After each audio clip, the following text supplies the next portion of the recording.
Alright, drops enabled is gone. Because we switched the game. Yep.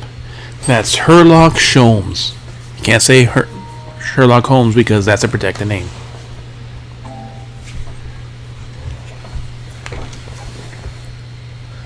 Oh, he does some weird ass shit too. Keeping up with the tradition.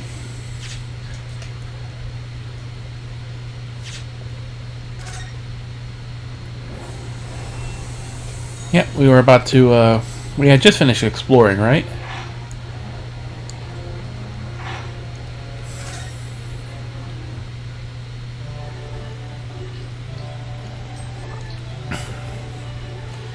And then 6 months ago. So what happened that I can't practice law? Half a year ago now, I took on the defense a young girl in a trial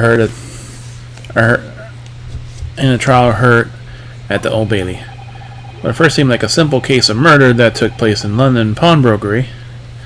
Oh, it's the case of our little thief turned out to be a part of a much more far-reaching plot that involved the British government. Dun dun dun! Ryunosuke is also me, the main character. During the course of the trial, it was found that I made an unavoidable yet at the same time unforgivable mistake. Such as... Words fail me. Words fail me. The situation is utterly deplorable. Mr. Naruhodo. Yes, my lord? I will decide upon your fate following the conclusion of this trial. Of course, my lord. Oh, he read the Morse code. Or he played it. In the end, I'll have my right to represent people in court revoked. But what that judge says doesn't fucking matter. It's what the fucking, what's his name? The guy who lives in the fucking Big Ben. Also, I had to spend my time in research and study, and that's what I've been doing. So, your legal consultancy, like, you literally can't consult. You have, haven't you, Runo?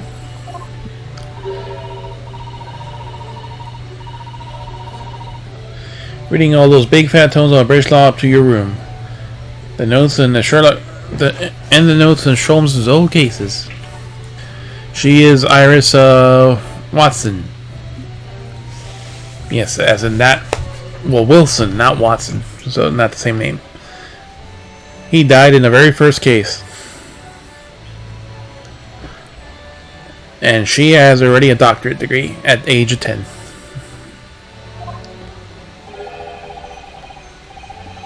Hey pal. That's his voice. My gumshoe voice from the first game. From the Ace Attorney trilogy. Brew Iris special blends of tea. Fetch my daily bread for me. Brewing. You become something of a manservant around here. Starting the silverware next, Master Naruto. Well, I'm thinking I'm going to ask the powers that be to reconsider. Hell yeah. Specifically Lord Strongheart. British court of the Whitehall. He's the only opinion that fucking matters. Lord Strongheart. The delightful Chief Justice, eh? Lord Chief Justice. Not my favorite fellow. He's not mine either, but he's the man I have to talk to. He's the only one who can grant permission for me to start working in the courts again. Came to Britain to become the best lawyer I could. And I can't do that just sitting around here. Of course not. So, the Great Exhibition. The whole London has been swept up in this great exhibition, hasn't it? And the most advanced scientific and modern technology, the finest works of arts, and the feats of engineering. For the next 6 months, our capital is showcasing these things. And the world will be watching. Oh, do you know what I like to do? I like to look down on London from one of those lovely balloons.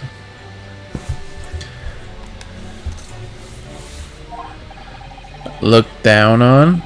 Do you mean those things fly? Yes, of course. They fly high in the sky. I don't even need wings to do it. All you need is hot air. Oh yeah, let me go into my game real quick before the reset. But how's hot air anything to do with flying? That makes no sense.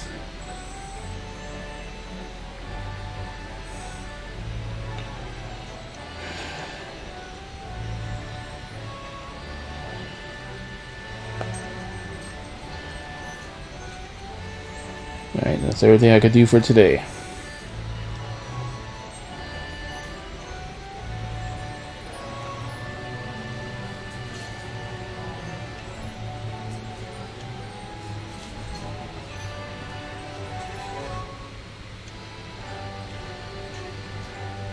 Alright.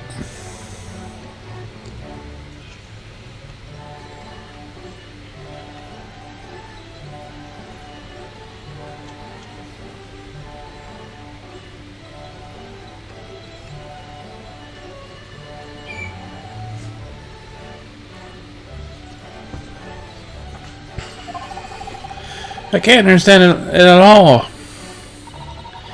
That's true. There's a lot of new sciences. That's true. There's a lot of new sciences. Most people they can't understand them at first, but in 100 years' time, all these things will just be common knowledge. Kind of, but not really. I suppose that might be. Mind you, some of the science being demonstrated seems quite questionable. Of course. Something went wrong in the opening exhibition stage yesterday. Apparently, it was a huge explosion. Still, I wish I'd seen it, though. I'd love to know how bad some of these scam experiences really are. Says the innocent 10-year-old girl.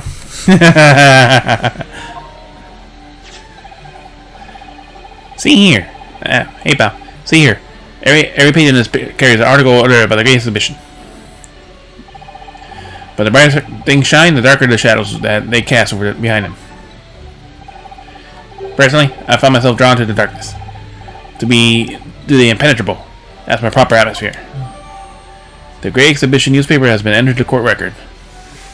The newspaper contains various articles about the world-leading science, technology, and shown on the Great Exhibition held in London. Shells cast behind. Is that a metaphor or way of saying, referring to the back page of the paper?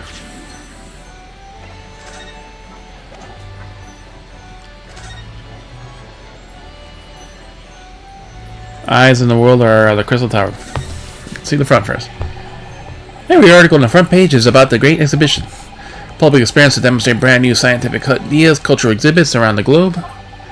It's not positive, it's so hopeful about the coming century. This is the 1900s, by the way. Early 1900s. Very, very early. I was going to see it properly before too long.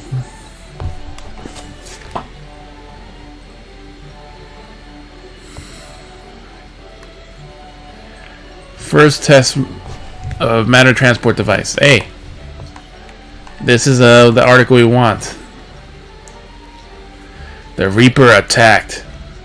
Lost cat. The lost cat. Yeah. So many glowing reports of the exhibition, and everything is going on there. Other than the rather gloomy looking one, that is. Wait, what? What's the matter, Runo? The Reaper attacked. That's Lord Van Zeeks. Are you sure? What's the other show was talking about? You know any more that I wonder.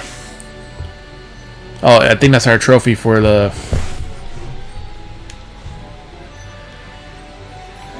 For presenting, oh, no. I have to represent the armband to Lord Van Zeeks.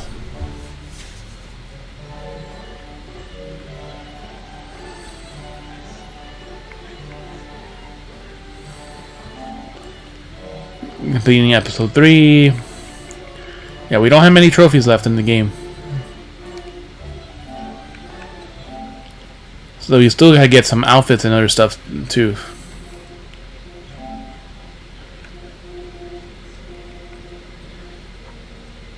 It's completing 3, 4 in the final chapter. Completing the escapades, all available outfits we don't have. All conversation about shovels and spades and of ladders and step ladders. Read everything on Iris's blackboard.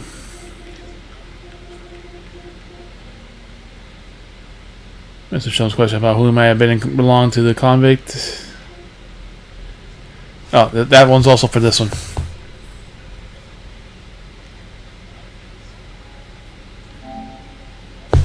Wait, did we miss it? Fuck. Ah, fuck, we missed it. The Lular for erroneously answering Mr. Sholmes' question about who might have had something that belonged to the convict in episode 2, so we gotta fucking do that too.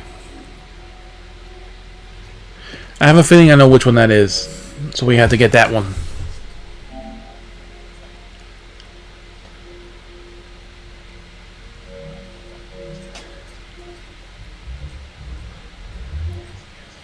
So we missed this shit in the last episode.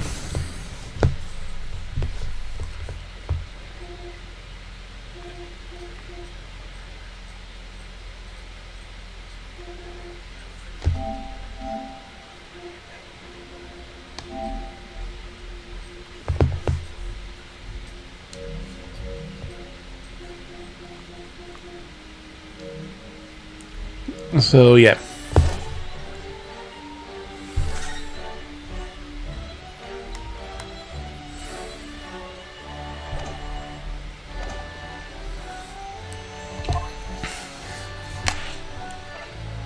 Your gloomy mood. Are you investigating a particularly tricky case at the moment, Mr. Sholmes? You could say that, I suppose. Hey, pal. Nothing more to add? That's not like you. What sort of case is it? Shh! Quiet, Mr. Navarro. Hey, pal. We must not discuss it here. Never know who might be listening. You're acting very strangely, Hurley. What do you mean, Iris? Well, usually, the more mysterious and complicated a case is, the better Hurley's mood.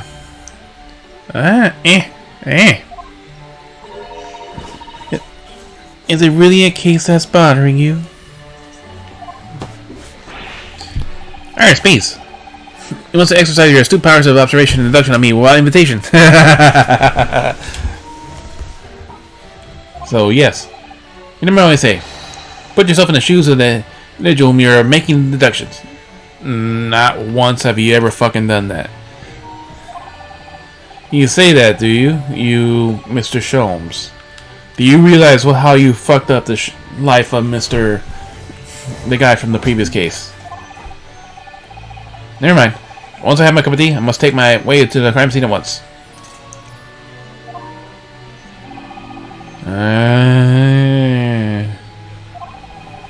That was a deep sigh.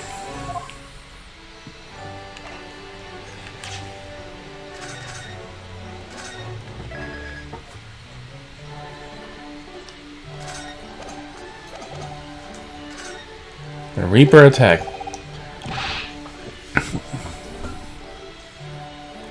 It says in the paper that Lord Van Zeeks was attacked. That's terrible. You know the length of the Reaper, legend of the Reaper at the Bailey, do you? Of course. Only too well, in fact. Yeah, Prosecutor Baron Van Zeeks, Barack Van Zeeks. They say that if the Reaper is prosecutor in the case, there's no salvation for who's in the dock. Oh, the party.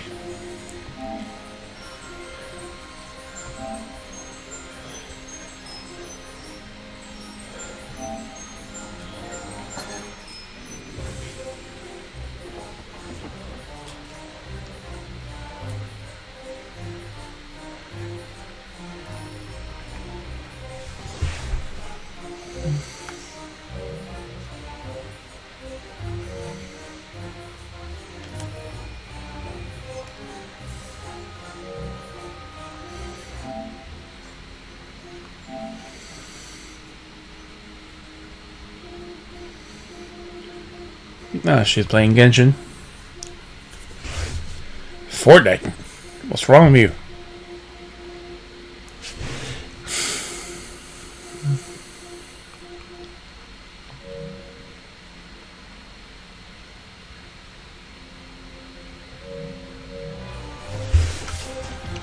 There's no salvation for Ferris in the dock. Even if the defendant is found not guilty. Once the Reaper has someone in his sights, one way or another, that person's time left on this earth will be short. London's finest worlds always find a way around the law. They stop at nothing to secure acquittal at trial. Falsifying evidence, paying sham witnesses, threatening jurors, bribing judges. But even the devious tactics of these cannot save him from the hand of the Reaper.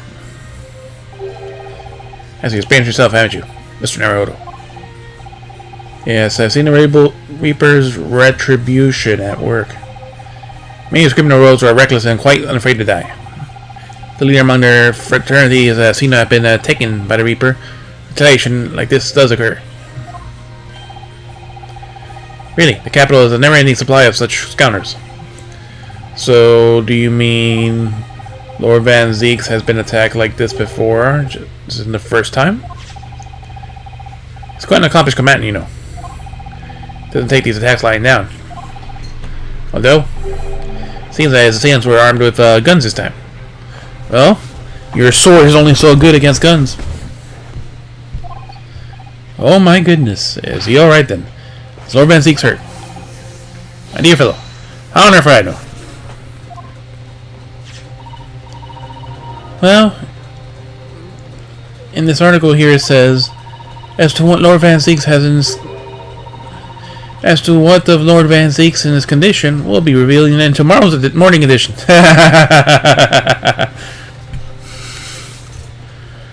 Cliffhanger. I see. Well, shall we have to be patient then?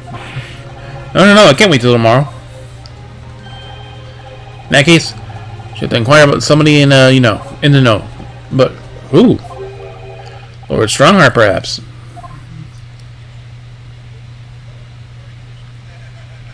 He's got his coat. He's ready to travel. Well, I must be leaving now. Yes, understood. See you later, Mr. Sholmes. See you later, Mr. Sholmes. You're quite the shameless liar sometimes, my dear fellow. So look who's fucking talking again. What?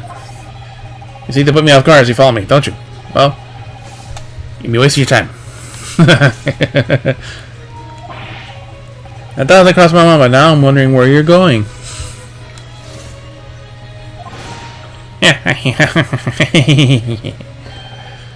Well then. See you later indeed. Listen to him, he's still laughing on his way out the fucking door. Oh! She has an outfit. Let's get going then, Runo. Let's get going! Oh, Myris, what are you wearing? I gotta change into the granite. Change to go to the grand exhibition. You're gonna take me. What? But I was just about to go to the Supreme Court. Oh, well, that sounds like fun too. You're gonna take me there too, then. Alright, fine. Just lower your weapon, would you?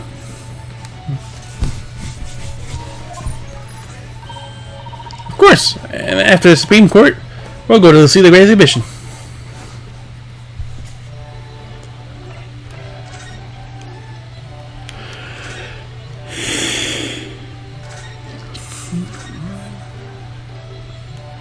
Oh, we didn't check the Stradivarius. Ah, yes, Mr. Holmes' faithful musical companion. Was the violin made of somebody famous? Yes, it's a Stradivarius. Afraid you had to save up for 100 years before you could afford it, one Bruno. If I were to save for 100 years, I wouldn't choose to buy a violin, personally. Oh, what would you buy then? I really have no idea. I think I have to do it so I could find out.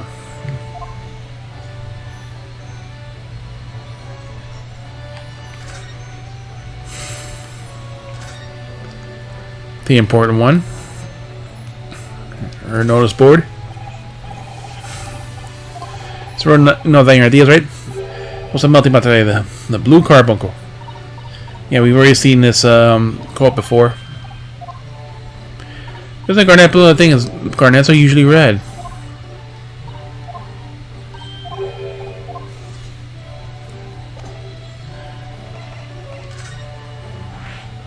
New location has been added.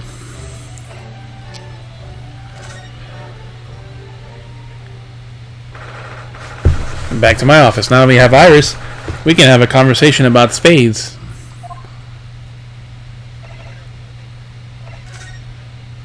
What to do?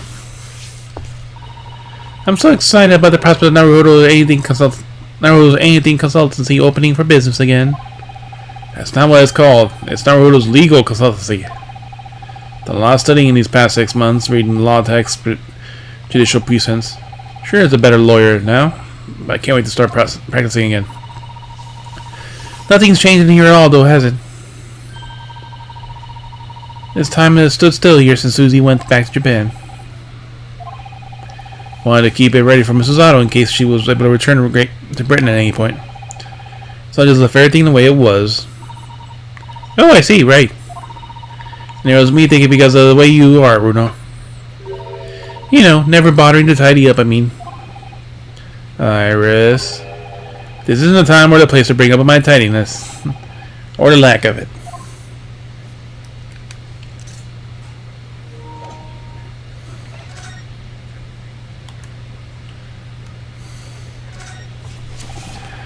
Off a spade. Now that Miss Susato's gone, the shovelers aren't represented to correct me. Maybe I'll have to do it myself. That's not a spade, Mr. Naruto, it's a shovel. Ah, so you're speeder then, Bruno, huh? Are you, Bruno? What, you want to battle out? Alright, I'm not going to argue with a native English speaker who has some kind of gun.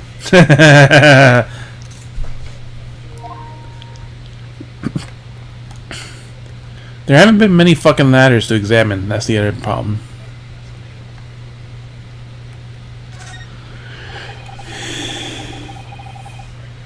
The kettle's generally simmering on the top of the stove as usual. It was kind of Mrs. Otto to lend us that Japanese tea set. Tea. You really like it, don't you, Iris? But for me, that on stove burning and the kettle bubbling, I have liked the most on bitter winter mornings. And it feels cozier. In here with the delightful Iris pours the tea for me. Really couldn't imagine about that wonderful young girl. Oh, Bruno, that's so sweet of you to say.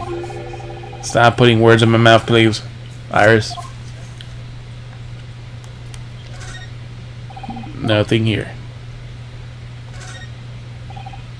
Ah, yes, the Doraemon doll I brought with me from Japan. That's the only thing he brought. I always intended to color the other eye in once I became a fully fledged lawyer. But it's still winking at me. It's like it's saying, I can wait. Take as long as you want. Or maybe not. Just have to keep doing the best I can, I suppose. I'll color it in for you, Bruno. It's just that one eye, is it? No, it needs to be done with a bit of ceremony, Iris. It's not a toy for coloring in, you know. Well, yes it is. I guess.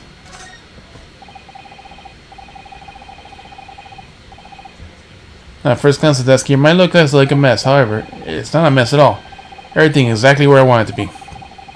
But whenever Mrs. Otto looks at it, she put her hands on her hips and say, "Oh dear." A way of saying, you know, I should often make it a more orderly and a neat mess. I miss that. You sound like Hurley, you know. He says the same about his mess. It's that kind of logic that transcends international borders, obviously, and that she's fine. Susato was happy with, you know, Sholmes' mess.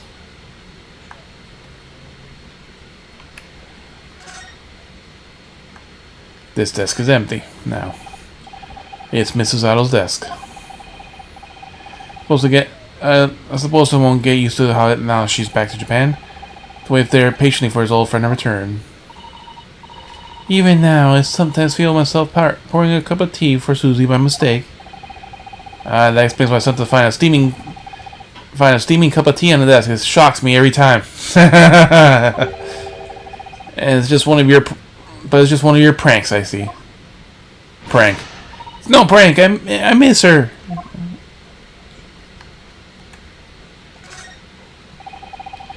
Some prawns and anemones slowly swaying around the tank. Regular cleaning, some food, and fresh seawater. That's all I need. And some conversation, of course. Seems like a lot of effort at first, but it's worth it. They're starting to be able to tell what they're thinking.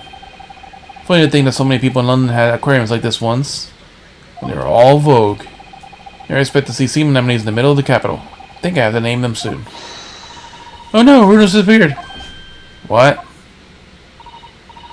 I expect he's been eaten by Hurley. I think I prefer when you use your imagination more than naming the sea life.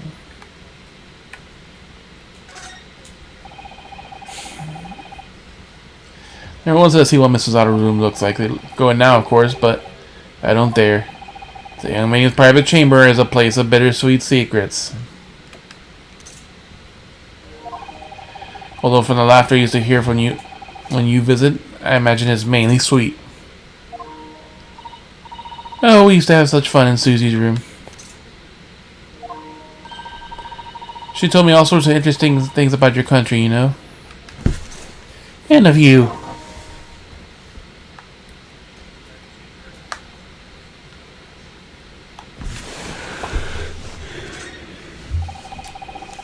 Miss Settle's tea said when she left here for me. Still think green tea is still too bitter, though. Thank goodness for sugar and milk. Mr. Shorm certainly wasn't expecting that accurate taste at one time. I've never heard anyone let out a scream like that before, or seen someone fall on the stairs quite like that either. It always brings a smile to my lips when I'm feeling a little down. Ah, well, you know what that reminds me of? That day I gave you some black coffee that you weren't expecting it. You fell all the way down the stairs as well, didn't you, Bruno? Yes. You'd think we could try to forget that, please? Doesn't bring a smile to my lips at all.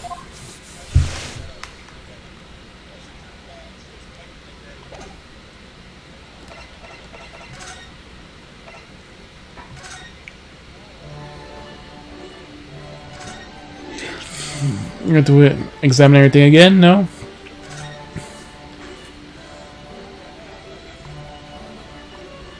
Alright, so already commented on everything. And Sholmes, so we can progress the story.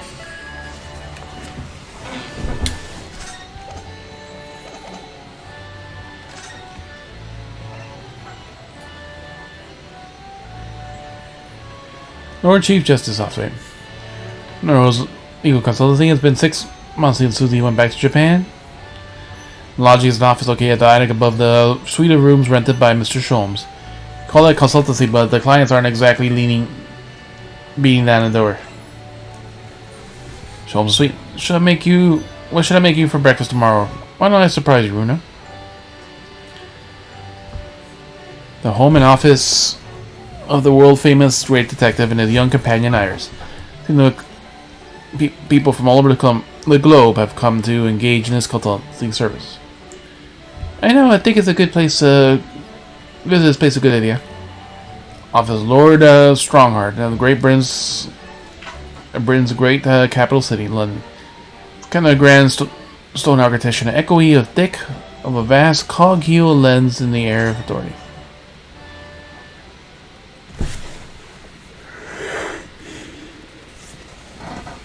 And here we are. This fucking office is in Big Ben. 22 October. British Supreme Court. Lord Chief Justice's office. It's been about 6 months now since I was last here. But some things have never changed, like the sense of foreboding I always seem to feel in this place.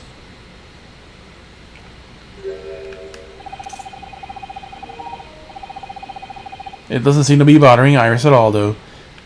She's just happily reading over there.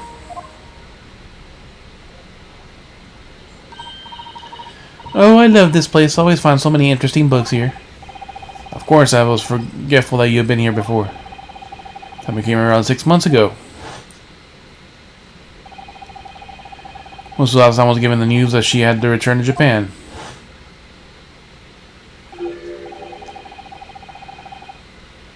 Ah, I understand you wish to speak with me. Oh, Lawyer Strongheart.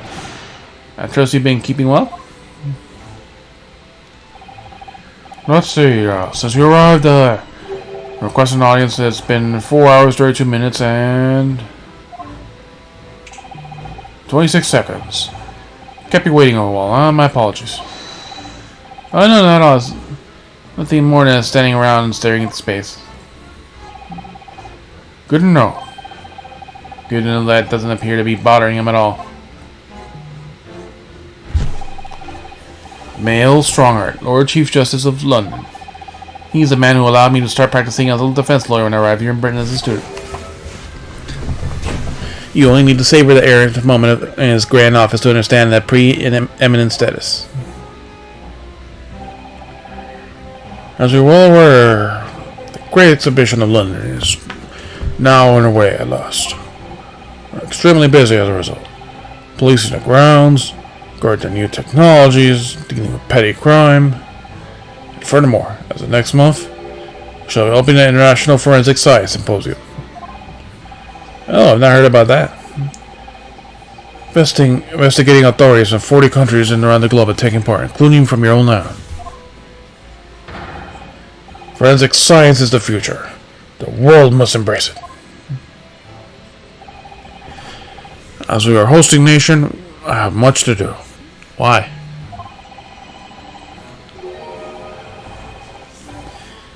And it is my highest priority that if others wait for attention as a result, so be it. Well, it's nice to know where I stand. So, you wish to consult with me? Of course, you can be very well imagine what it's about. Thank you for agreeing to meet me, my lord. I want to be allowed to work in the defense lawyer again in court. That's what brought me here today. But actually, there's something else playing on my mind as it happens. Bruno, take a deep breath and out with it.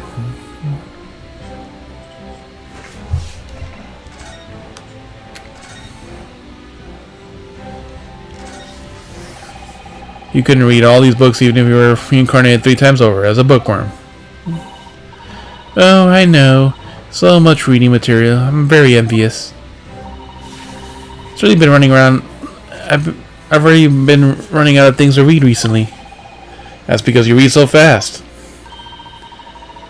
Perhaps little by little I could swap out some of the books here with some of mine from home. I don't see why not.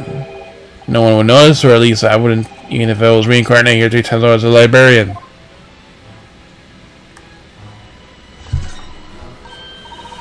Oh, I've had a great idea. What is it? We can hide inside these suits of armor. Spying the fob watchmaster to find out what he's really like. I don't have much of interest in what Lord Strongheart is really like, though. No, please, it would be fun. You could be inside the left one, I'll go on the right. Hey.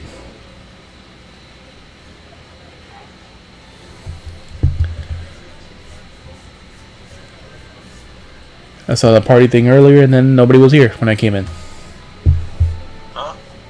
I wasn't gonna end the party. There was no party here anyway. Yeah, Jazz started one twice, but then she wasn't here when I came in. Nobody else was. Yeah, I know. You really want to go in a suit of armor, don't you? Now you're making fun of me because I'm a child, aren't you? Wasn't making fun of you at all. I like to have a go too.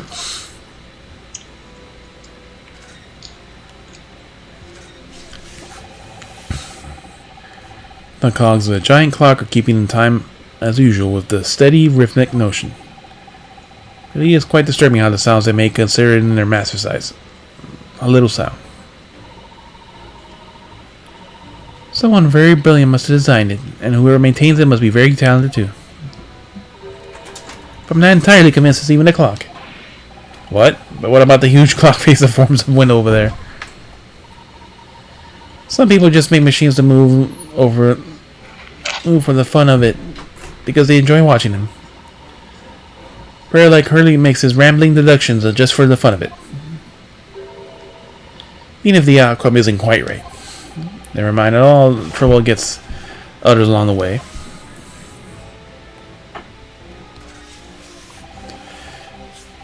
The Lord Chief Justice's desk. When you look at that, there's no mistaking Lord Strongheart's authority, is there? But the light in the window behind is far too bright. It'll be very bad for the eyes. I hadn't thought of that. There are no curtains, that's for sure. What's more important, having a desk with an air of authority or having eyes that work? Can't say I ever consider it. After all, my office barely has any light to speak of. And I haven't really seen my desk in a while.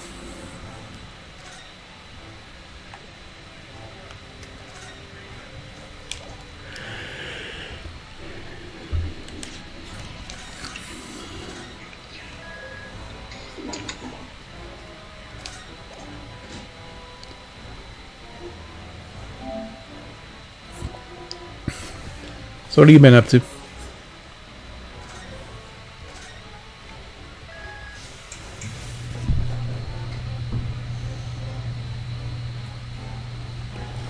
Oh, I forgot to switch this.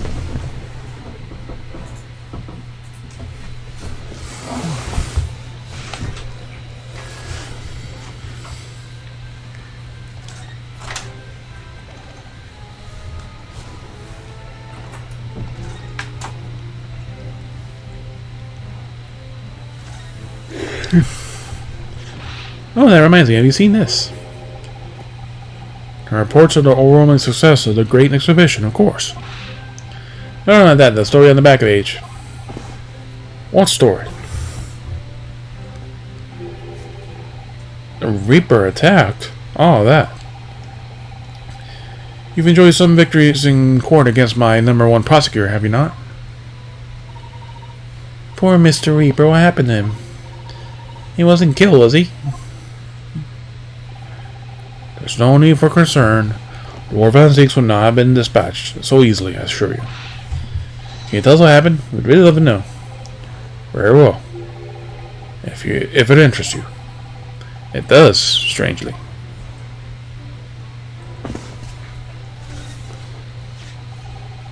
By the way, Lord Strongheart, about this. The symbol of the defense lawyer of the Japanese judiciary. Oh, I didn't expect you to know that. We never accept foreign students before first researching the legal systems of their home countries. But such trinkets are merely for show. The only true measure is the worth of your performance in court. Yes, right.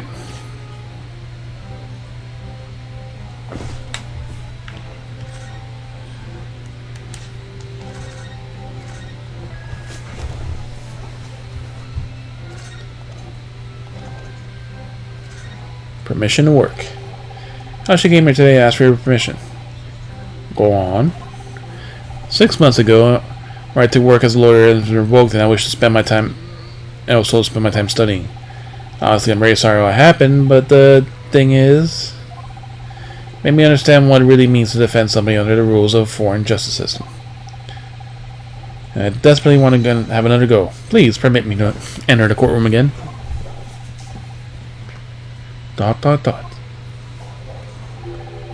Mr. Naruto. Yes? Here it comes.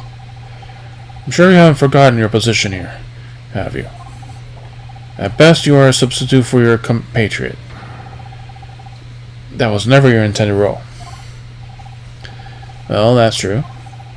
The Japanese government actually sent me my best friend on this study tour, not me, and it should have been Kazuma. He was so determined to bring change to our own justice system at home. That was his calling.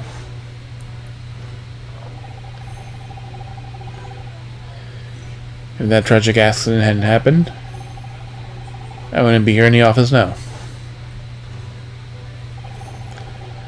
Mr. Asagi was my best friend, you see. That's why I can't leave it unfinished. I have to fulfill his calling for him. His calling, you say? Has it never occurred to you? That perhaps you know nothing of his true calling. Sorry? The mission with which the young law student was charged. What do you suppose it really was? What do you mean, mission? It doesn't make any sense. ...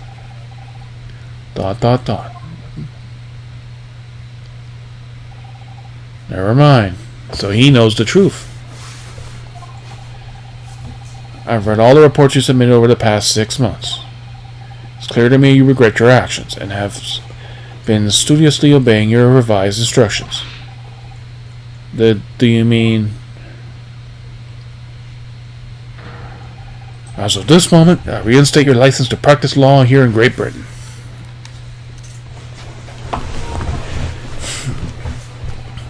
Thank you so much. That's wonderful news, Reno. In fact, I believe I have the perfect case to mark your comeback. A curious affair. You'll consider, I hope. Of course, please tell me more. A curious affair.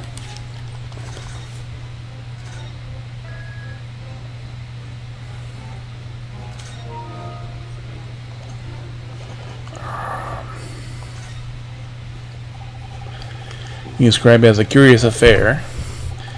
Yes, that's right. I believe it was reported in the press. You're aware that there was a serious accident at the Great Exhibition yesterday. Oh no. Yeah, someone was trying to teleport someone with electricity, and I'm pretty sure that failed. Yes, I read all about it. A professor from Germany tried to carry a crazy experiment. Let me see how it is described. Super high voltage instantaneous kinesis, I think. Instantaneous kinesis, as in moving things with the click of a finger? That's right. It was just what my herbal blends need. A dash of devil-may-care. Whatever the serious accident was exactly clearly has captured Iris's imagination. It is an unfortunate business. A large explosion engulfed the public experiment stage and a man lost his life. A certain Mr. Odi Assam, an inventor and a well-known figure in society. Large explosion? A man died? The man responsible for the experiment was Professor Albert Harebrain.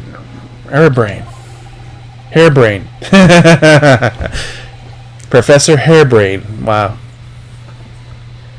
He was detained immediately after the incident and is due to appear in court tomorrow. Really? If it was an accident, then why are you doing that? On the charge of murder. What? Murder? If you intend to take the defense, you should hurry to meet him in the prison.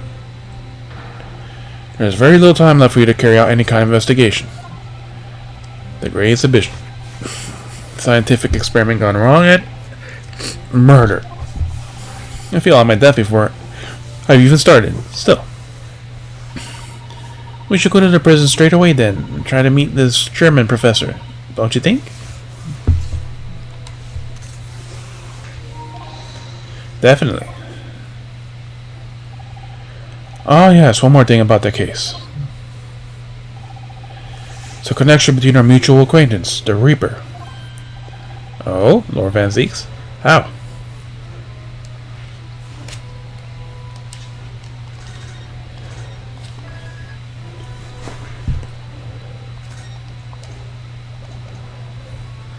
Well, this is Forensic Science Symposium. All sorts of conferences are taking place around the world to coincide with the Great Exhibition.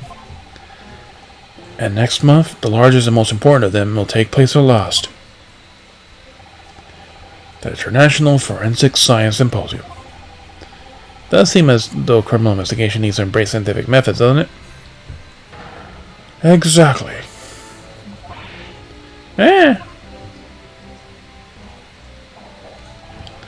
London, the global epicenter of culture, science, and wealth, now has a population exceeding 6 million. Sadly, crime in the capital is growing at a similarly steady rate. So it's imperative we use the latest scientific methods to investigate and resolve cases as efficiently as possible. Which is what's known as forensic science, isn't it? which was known as forensic science, isn't it? Exactly. The future of policing. I'm not doing his voice. Right, I'm doing the one for the sleepy officer from before. Oh well, who cares? He doesn't play much of a role here. Yeah. Regrettably, however, Burton is currently dragging his feet when it comes to the adoption of forensics methods. Oh dear, that's alarming. Exactly. It's extremely alarming. Yeah. If I were Her Majesty's Attorney General, and you could be sure, the numbers of the crimes committed and resolved in London are very different from the current figures. Like I said, 12 solid arguments and 223 individual reasons to support my claim. Sorry. By way of apology of keeping you waiting earlier, I shall deliver every detail, everyone now. What? Oh, how fascinating. It all began 15 years ago. It was... He's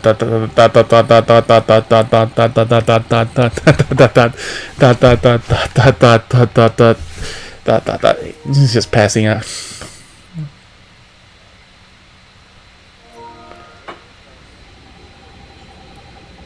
And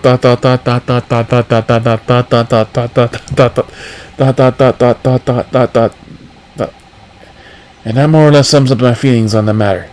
In the simplest of terms, of course. Essentially, to formally establish a scientific investigation division within Scotland Yard. That is my mission. Oh, I'm right, yes. That's wonderful. Exactly. Wonderful is precisely what it will be. And she's off reading a book. Iris isn't paying attention at all. She's got her nose in another book now.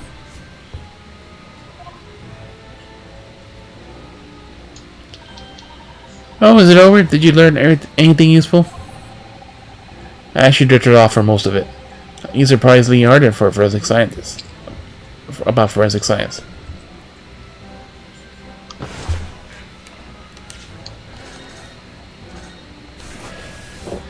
Yep, this is the longest conversation we've had with him. He doesn't have any other appointments. Fortunately, Lord Van Zieks emerged from the attack unscathed. Straight ruffians are no match for that man. He's a very capable fighter.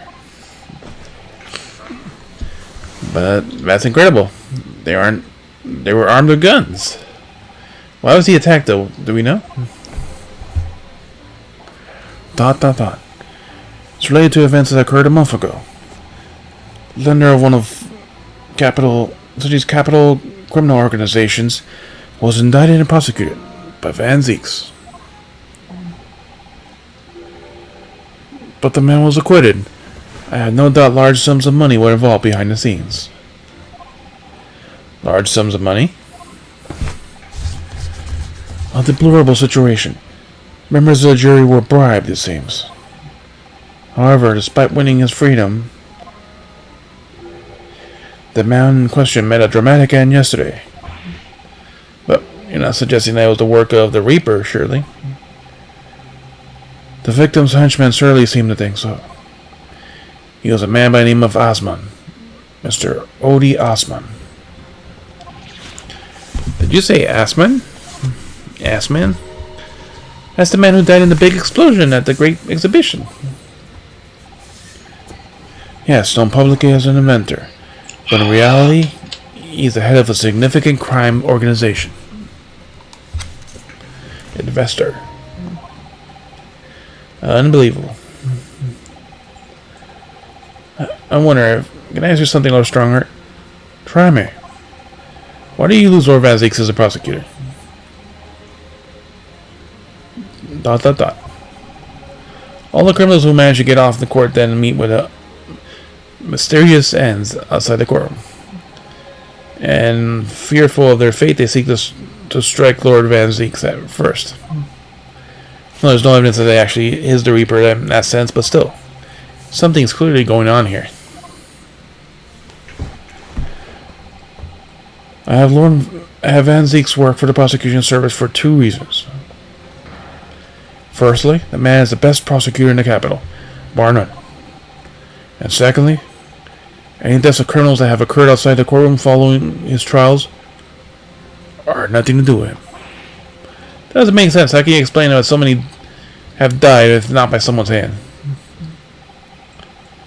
Van Zeeks may have earned himself the moniker of the Reaper, but he is no killer. So he will continue to prosecute on behalf of the Crown. Unless he wishes otherwise, of course.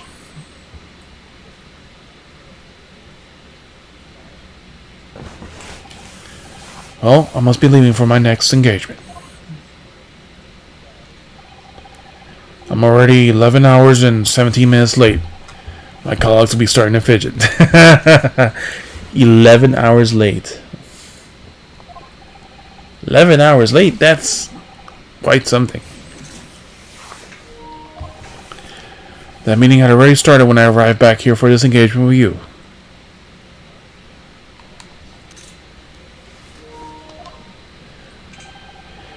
So lateness was inevitable. Time stops for no man.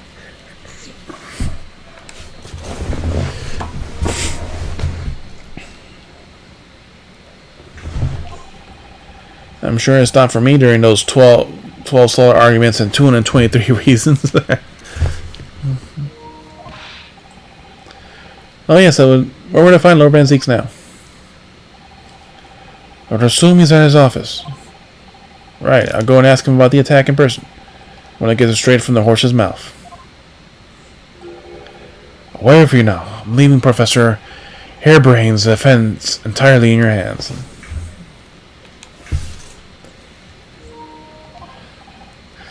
Oh, of course, yes. Thank you very much, Alert.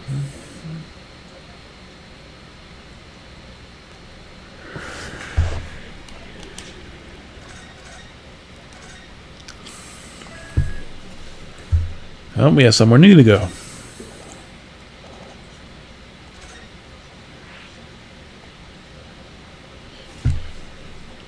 What a fun place. Oh, I love to strip that big clock apart, you know.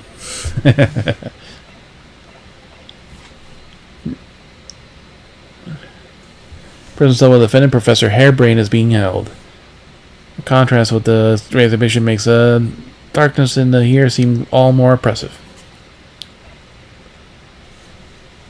Prosecutor's office. A prior ward of Lord Van Barrett seeks in the prosecutor's office building. I haven't been in this place yet. Why don't we go?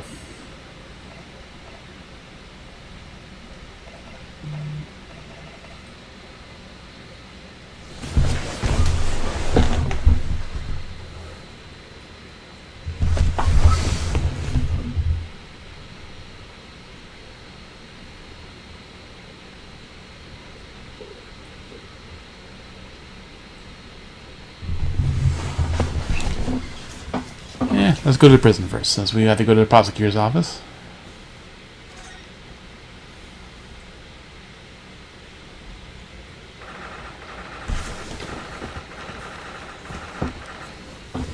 (22 October, local prison cell number 11.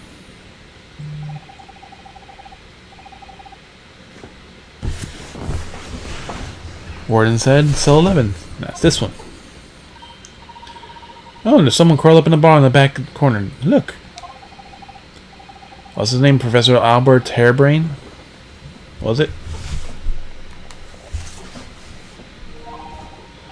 Excuse me, Professor Hairbrain.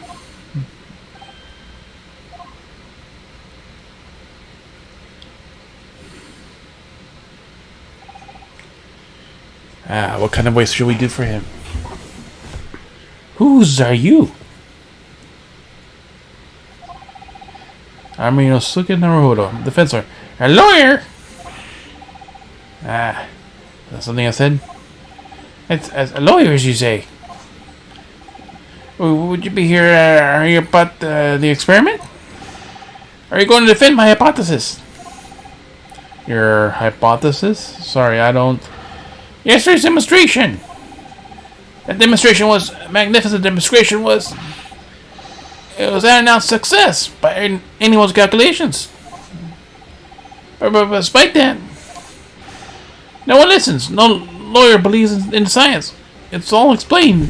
They all leave at high velocity. Yeah. Well, that's probably not a good time to mention your zeal made my concentration leave for a while, too.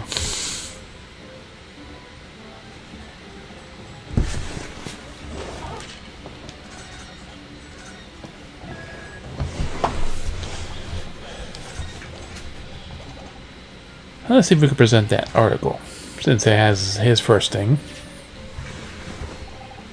Yeah, how could this have happened?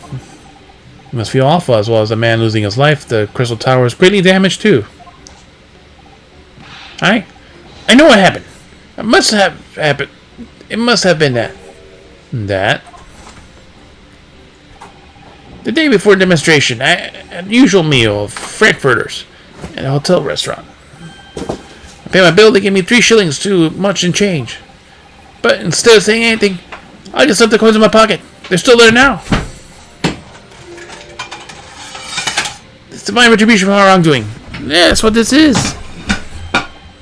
For a scientist, he has very illogical anecdotes. Logic, long and illogical.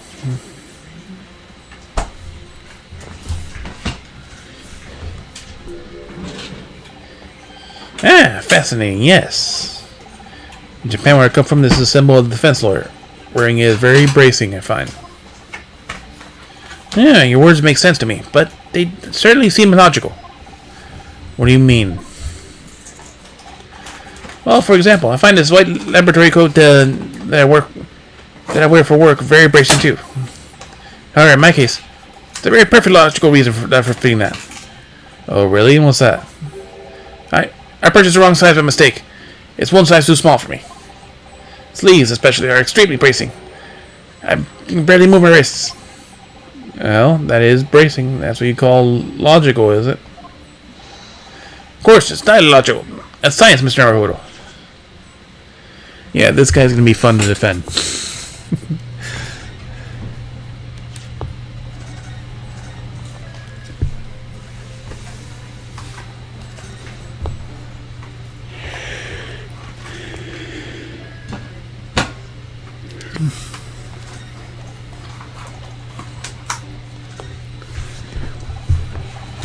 You mentioned the demonstration yesterday.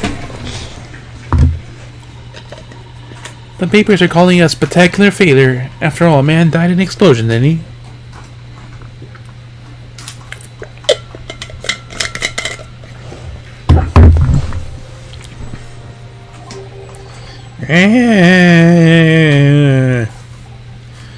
Yes, you could interpret my sentence that way if you wanted to. Well, I suppose in the strictest sense, the experiment was a failure, but at the same time, it was a great success. You've lost me. Saw it in my own eyes, right there, right in front of me. Mr. Aspinall was spontaneously disassembled. Until then, everything was going exactly as my calculations had predicted. At that point, you should have been beamed to the Crystal Tower by instantaneous kinesis. However, the machine exploded. Mr. Aspen, in fact, perished. Yes, I can't deny that part of the experiment was a failure. So what you're really saying is the large explosion that killed Mr. Aspen was an accident, correct? But all the big they arrested you on suspicion of murder. I was responsible for the man's death. That is the immutable truth here. And for that, I wish to be punished. At once. But murder? Never in a million years. It was an accident. Simply an accident. I see. Hurley and I talked this morning, you know. He said the situation would change completely depending on whether it was treated as an accident or a murder.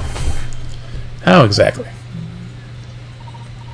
Well, if it really was an accident, then the professor's machine would be kept in protective custody. On what grounds? Yes, it's newly established here in Britain. The Special Dispensation of a Scientific Equipment Act. That one passed me by. But if it's treated as a murder, and I say my machine was a murder weapon, and they'll be able to pour it over it like as much as they like. They may examine it in detail and find out how it's made, and then they'll be able to copy my idea.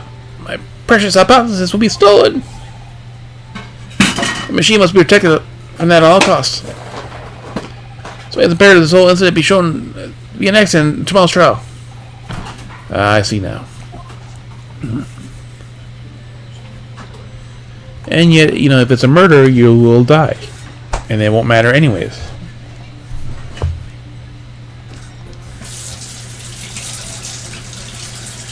Instantaneous kinesis. So in short, there was a terrible accident at the Great Exhibition Showgrounds yesterday. Yes, or rather no, the devil was in the details. Strictly speaking, there was a terrible explosion. Sounds the same to me.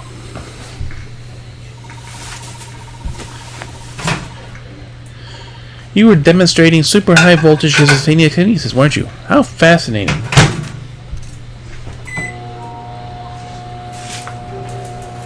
Humans, like all matter, are made up of particles that are held together by electrical bonds.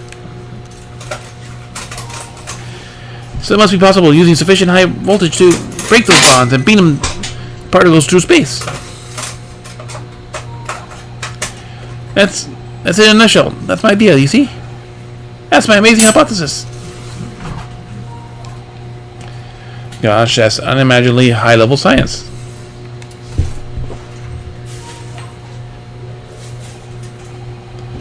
Oh, but they dare imagine it. Dare to dream of such incredible technology. Just think, one moment I shall be here in the cell, and the next, I could be in a great exhibition again. Well, yes, that'll be incredible. And the next will be a mere blink of an eye. I could be at the Great Partisan Theater, say. Possibilities are endless. The value of our vast planet will be within reach. There'll be no more hiding in wardrobes on rocky seas for 50 days. I don't really see it like that. What do you mean, Iris? Well, if you could travel anywhere in the world instantly, the planet wouldn't seem to be very vast anymore, would it? It'd feel more like it had shrunk. My word, that's exactly right. What are the implications? What does it mean? Oops. Thank God Professor Bunnybrain all worked up alright now. Maybe it has to be the case, so just because you can doesn't mean you should, I suppose. Point is, my calculations are flawless, and the science works. Without a practical demonstration, it means nothing. And it's always the fly in the ointment. Just because it's practical, the demonstrations cost a lot of money. Because practical demonstrations cost a lot of money. Money that young scientists like you don't have. That's exactly it, yes. Hurley's always complaining about it. He says the government should invest more in science. Well, anyway, I bumped into him at the right time. We had a well-known investor, Mr. Asman. The victim died in yesterday's terrible accident, you mean?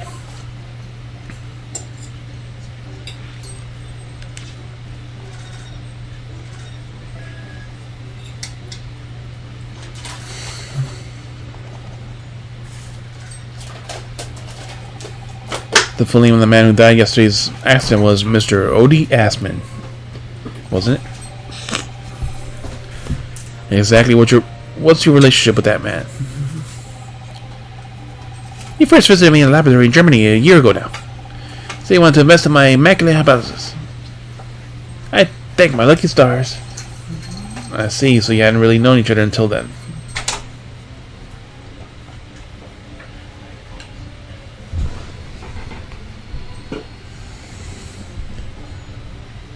I give her a few pieces if you want to give her like a little bit of... Yeah, but cool down piece. I see, so you haven't really known each other till then. Money for scientific research. I'm so envious. As far as I'm concerned, the man was an angel. Oh, really? An archangel, even. He was prepared to fund a practical demonstration of my hypothesis to present at the greatest submission. And that if it went well, I could expect additional financing support from my researchers from the British government. Mr. Asman provided with money for an exceptional engineer. Nope. Oh.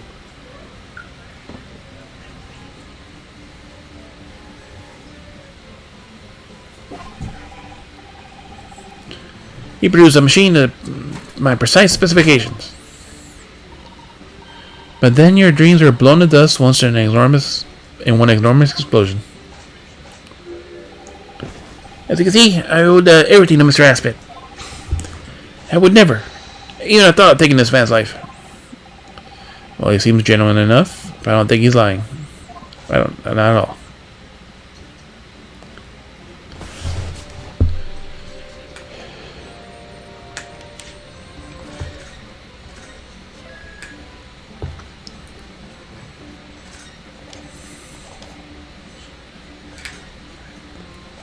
Alright, that's all we could learn from him.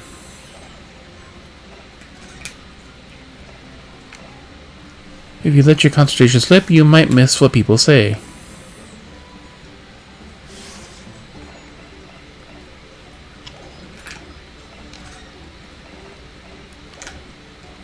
I guess we need something from the next place.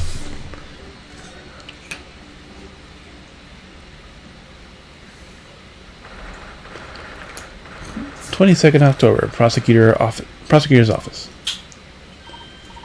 Oh, this is the legendary Reaper's office. Yes, it appears so. Sends a chill down your spine, doesn't it? What an amazing, deathly atmosphere. Oh, is that? The hooded figure was so still I hardly noticed his or her presence. I wonder who it is.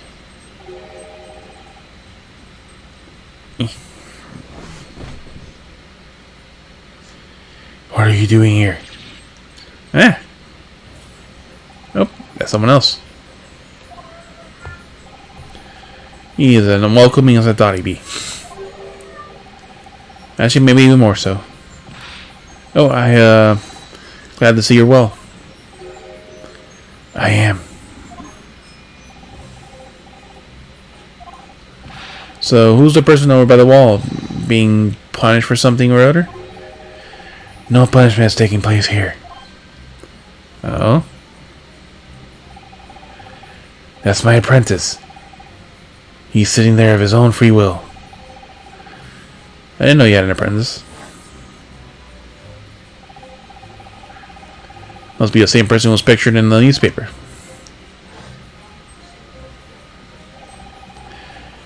He is very, very able in combat.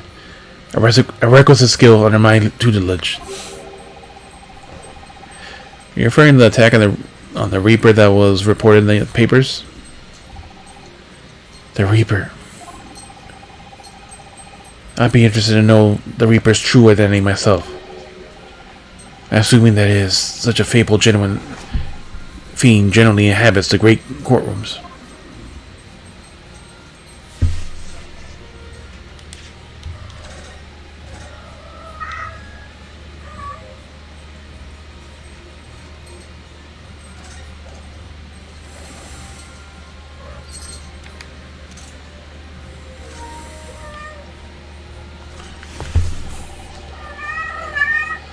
Look at this fine collection of hallowed chalices and bottles neatly lined up.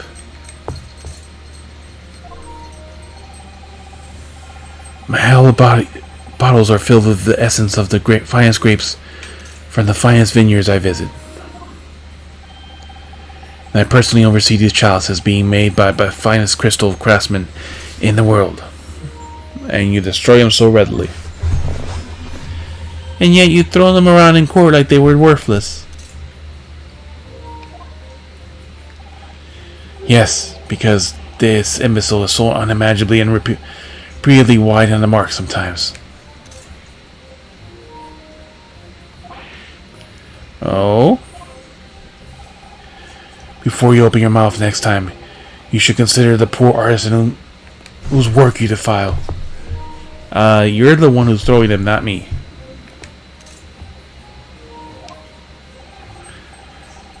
So it's my fault? Silly me, how could I ever thought otherwise?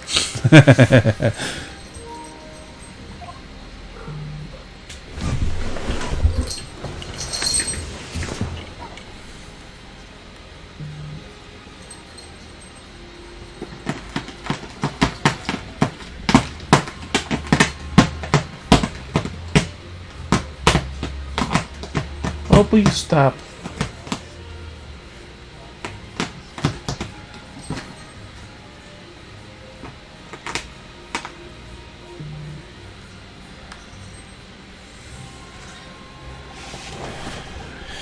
More of Antique's desk. Look, it's so stylish. And that's a marble chess set, I believe. Chess. That's the Western version of Japanese shogi game, isn't it? You know, I'm actually quite good at shogi problems. Oh, really? You should probably like chess problems then, in that case. Love to challenge Lord Van Thiek sometime. So about the shogi problems. If you only really want to challenge yourself, you can always do that on your own home. At your home. Oh. Down.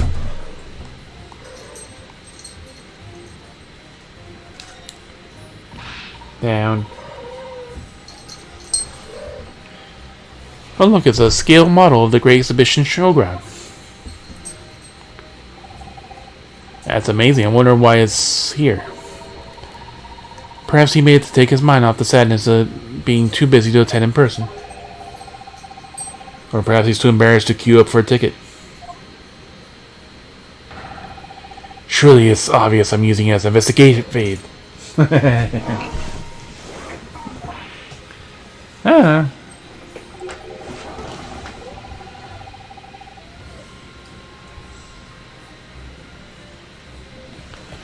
Uni bunnies have no business painting others so overtly reserved. I didn't think he'd be over here that.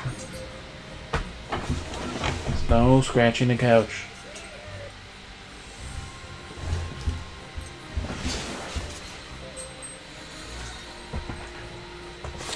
No scratching the couch.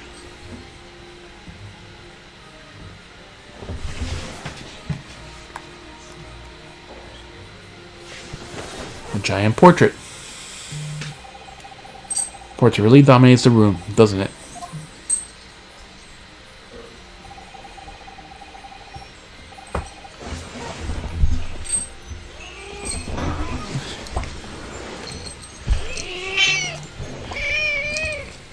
It's a very majestic outfit and pose, but sadly, where his painted, it didn't do a very good job of capturing Lord Van Thiek's facial features.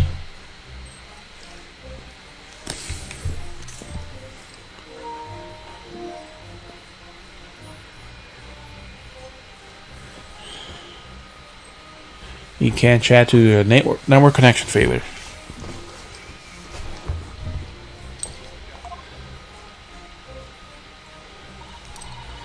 Yes, you're right. I mean, it's not far off, but the artist has exaggerated subject's handsomeness, I think.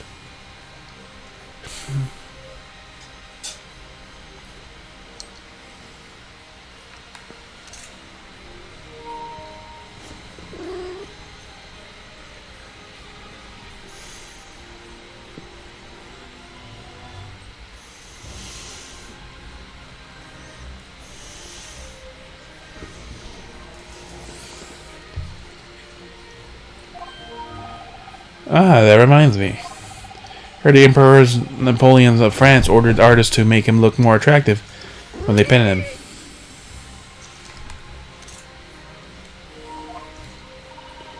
How vain. That's really not an attractive quality in a person, is it?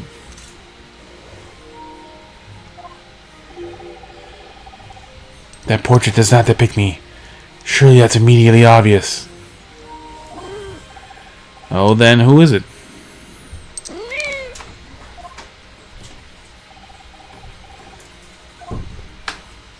He doesn't say.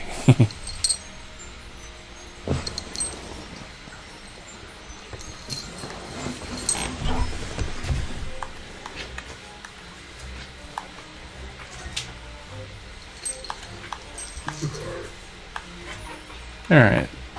Now, there are actually 2 bats here.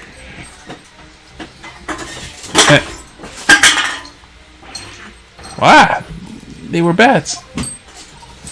Yes, the Reaper's familiars, I expect. But what about the mute man in the dark cloak?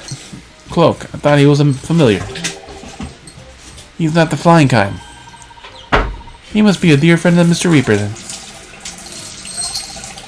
I think the familiar idea is more likely. Scary, though, either way.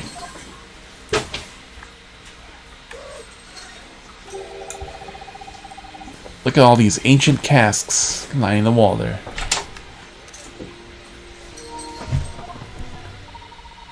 Casks in the Reaper's chamber?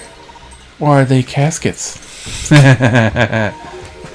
You don't think all those people who escaped conviction in court are lying inside them dead, do you? What ridiculous notions are going through your head, man? This is my collection of vintage wines. Fine vintages. Oh, yes, of course. Thank you for clearing that up. We're now just amusing ourselves. Don't mind us, Mr. Reaper. I wouldn't if you hadn't invited yourselves into my office and talked nonsense when we might be earshot.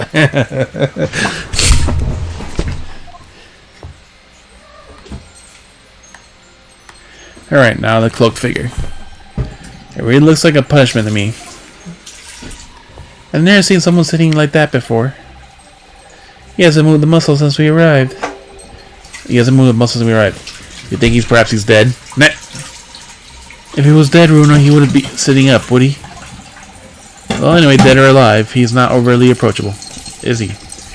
I don't think he's going to talk to us. He's not dead. Alright.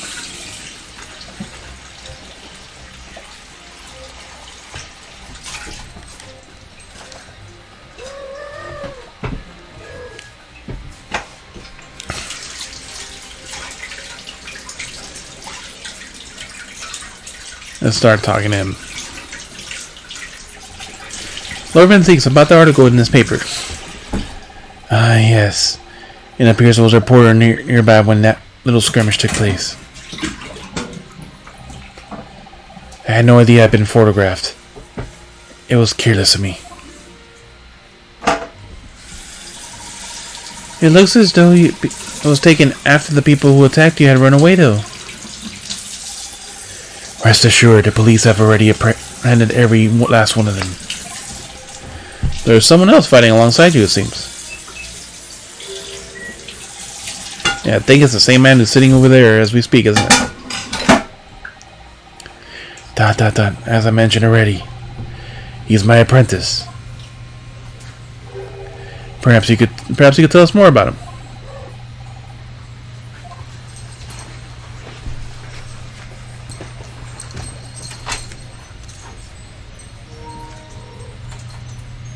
My armband. I know you've seen this around my arm before, but what is it exactly? It's the mark of the defense lawyer, in Japan at least. And what's your reason for showing it to a British prosecutor? Oh, well, I don't know really. I can understand at least. There's merit in reminding yourself who helped you become what you are today. Oh. But that is a personal matter, something you may want to keep close at all times, not something to flaunt. No, I suppose not.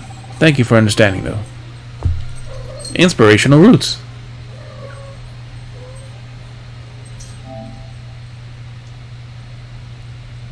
$50% on trophy, 70% this. So we missed a fucking noodler. Up, down. So we got the optional one.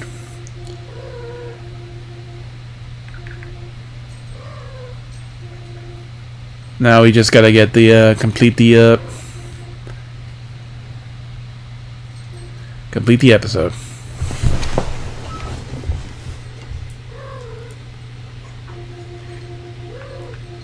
No.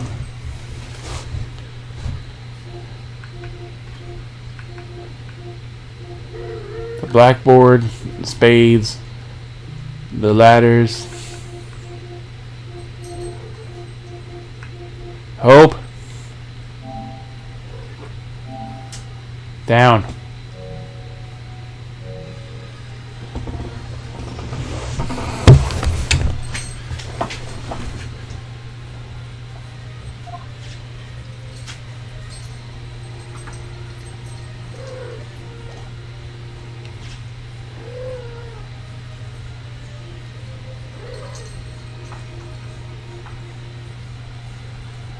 Hope.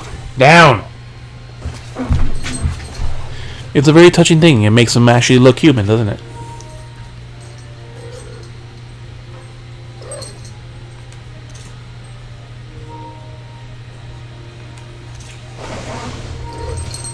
Stay.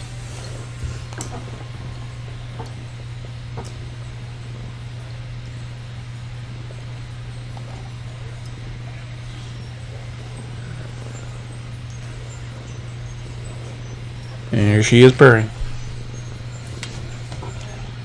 Alright.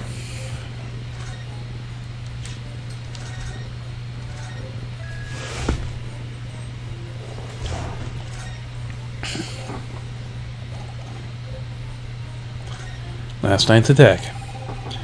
Lord Strongheart said that this assault last night was some sort of revenge attack. True. Carried out by henchmen of O.D. Assman's criminal organization. The investigation meant their arrests were imminent. Presumably, some hoped to kill me before that happened. O.D. Assman. He's always masqueraded as one of London's most powerful financiers, a global investor. But his enormous wealth came to him by underhanded means, via his criminal activities. So it's just like Mr. McGriddle.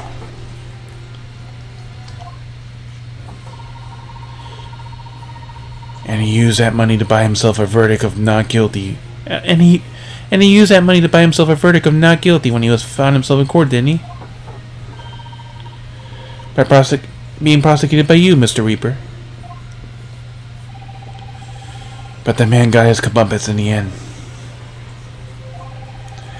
Yesterday, in fact, in exaggerate and extraordinary circumstances. It was a most unusual kind of death. I know all about that. The super high voltage instantaneous kinesis gone wrong. Mr. Assman died when he was demonstrating the public experiment and staged that enormous explosion.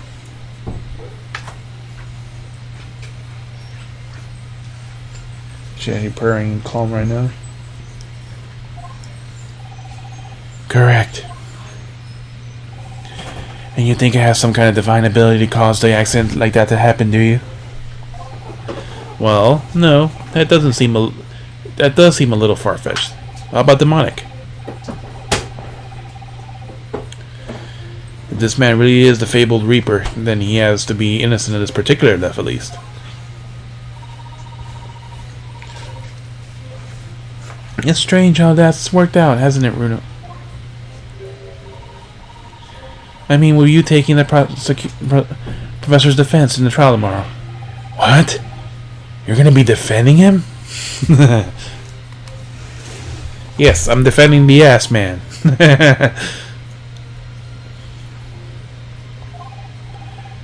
Oh, yes, that's right. I thought you already... Though I barely know the man's name yet, to be honest. Albert Hairbrain. That's right. Do you know him by any chance?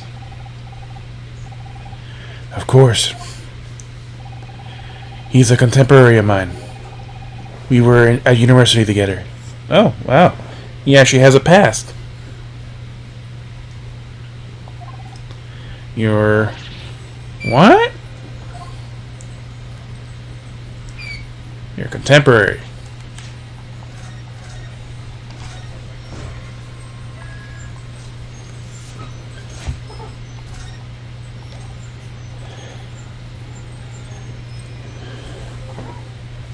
You don't want me to pet you? No.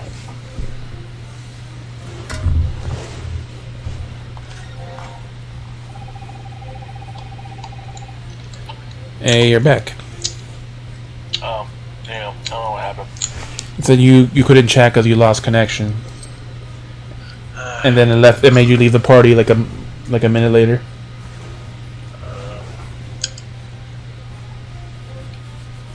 Surprised Jeff's not joining the party. Yeah, her and John are doing different things. It looks like. No biting. Wanna go? Go.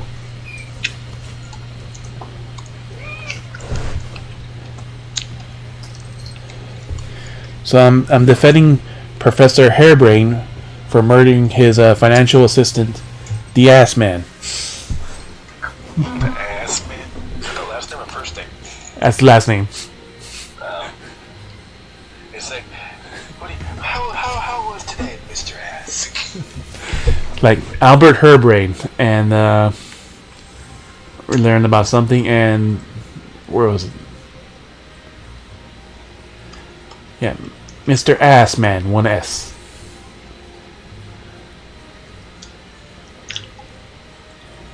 OD Ass Man. Get it? Oh, the Ass Man. Are you doing something in game, or are you just? What? You were playing Yeah, I'm still playing it. 14, yeah. Yeah.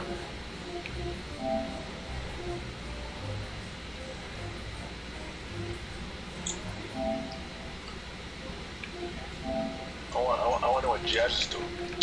Yeah, she's been on 14. I know, but Yeah. what she's doing.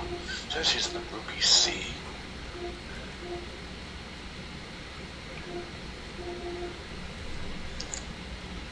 Yeah, Mullet Man was playing Fortnite of all things. Ugh. Exact same reaction I had. Ugh. If you want to play a Battle Royale, go play Apex or something. I don't play Call of Duty, but I haven't played any Battle Royale. I played Fortnite before that existed. So vanilla Fortnite, I guess as they call it.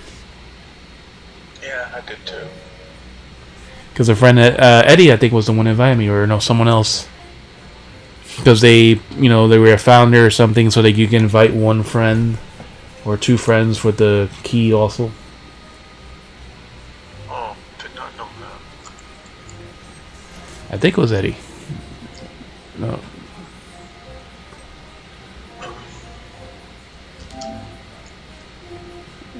It was I'm trying to remember who the fuck invited me. Yeah, there wasn't. You wouldn't see me on Fortnite. Hell no. Like it was a very interesting concept. You save the world, whatever, and you're fighting zombies and shit. Okay, maybe do some little building. But yeah, even if it had multiplayer, it still would not interest me in playing that. What? The multiplayer version, the battle royale aspect. Oh. It's gonna sound kind of bad, but like it seems very ADD to me. Oh, I died. Fuck this game. I'm gonna play another one. I kind of wish. Like I don't get that concept of it. How? I like the PvE. I like to play the PvE part of Fortnite. We gotta pay for that. Sucks. Yeah, like I did some stuff. I was working on the way through the story. I never finished it, but I played it a couple times. But yeah, I can't stand that aspect. Like Call of Duty did an entire battle royale, what and other stuff. Like nope, or multiplayer only. Like I can't stand the concept of okay, you die once, that's it, game over. Especially if you're solo, that's it. Just play another game now.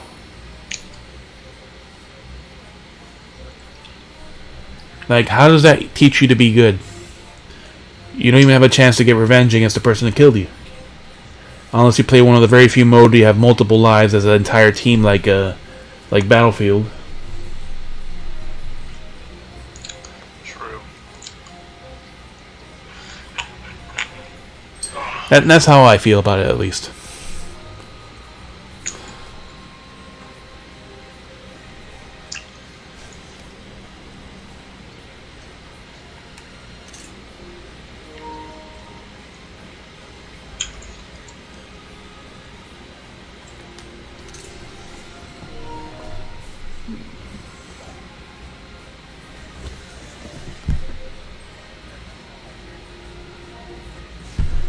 You're on the 4, right? Not on the 5?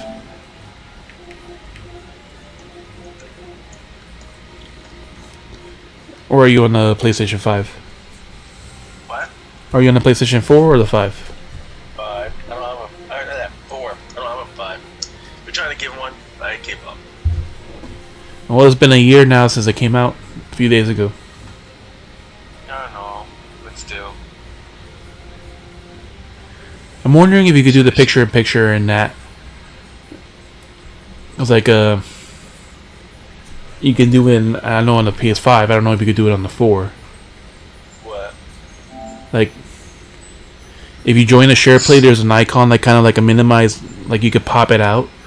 So like say like if you wanted to watch, you can watch and you can minimize it, like leave it in the corner. No. I'm wondering if that works on the 4 or if it's only 5. It's only 5. Yeah, it's only 5. Yeah, it's only 5, and yeah. Have you tried it? No, because you can't ship it from PS4 and PS5. You want to do PS5, PS5. No, but they added a different thing now. You can also share a screen, so it's not a share play where like you're stuck watching only that thing and that's it. Like the. No, I tried that too. Can't. PS4, PS5 can't. So like if you were like I'm on like if I want to watch something new, like I would have to be off YouTube or Twitch. So like you can't see that share screen right now. No. No. So PS4 can't watch a PS5 share screen. No. Nope. That's weird because like my brother he does things like that with my other friends of his where, you know, they're streaming from the 4. You could tell like the quality there. Like I said, if he actually does the share screen or share play, like the quality is super clear. So. Yeah, but PS4 and PS5 can't really share screens together. Share screens or share one. So try clicking the thing in the chat, just see if it works. But I don't know if it may force you to quit your game, but it'll warn you if it has to. But Probably close my game. yeah, it should warn you though if it's gonna close your game.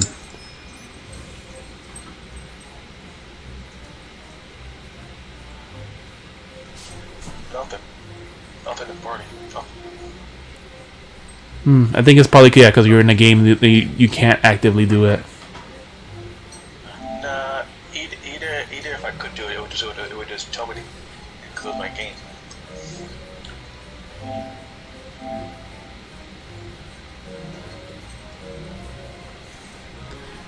It's weird because he's able to do some stuff, my brother, and like with other friends, like some have the 4 and some have the 5, and I don't know. It's very odd. Alright, I'll be right back. Quick break.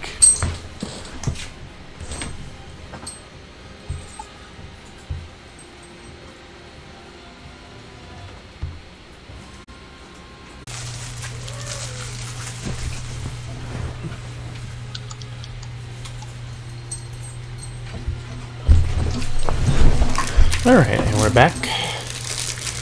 Now we get to ask him the tough questions.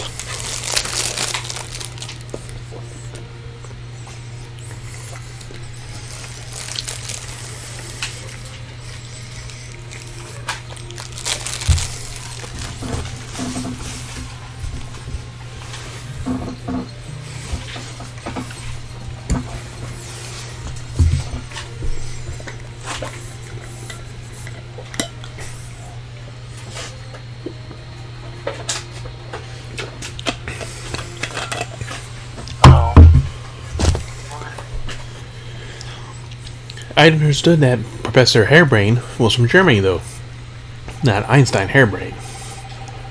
Hairbrain's from a respectable British family. After graduating from the University of London, he moved to Germany to carry out research. That's all. So you were students together. I was in the faculty of law, of course, and he in science, so our paths rarely crossed. But curiously, we got along. Though I've not met him since my university days. I certainly didn't expect our next encounter to take this form. And with you of all people representing him. Only if I make it out of this office alive. Yes, you've been charged with murder, it seems. Yes, I know, because the prosecution will be handled by me. By you? But you made it sound as if you're the prosecutor. You and the prosecutor have been friends. We are friends, it's true.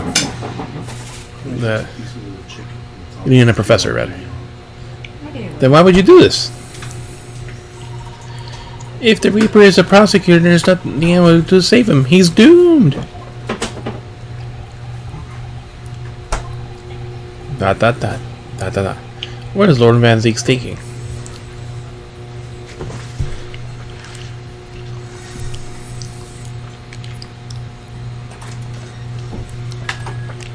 The Reaper's identity.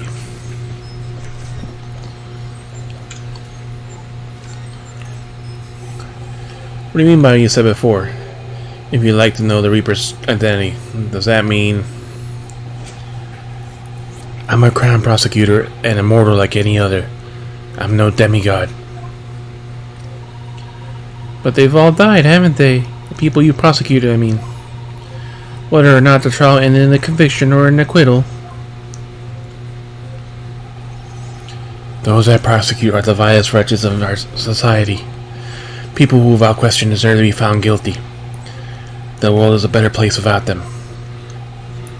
But that's not true of Mr. Natsume, for example. He wasn't a vile wretch at all.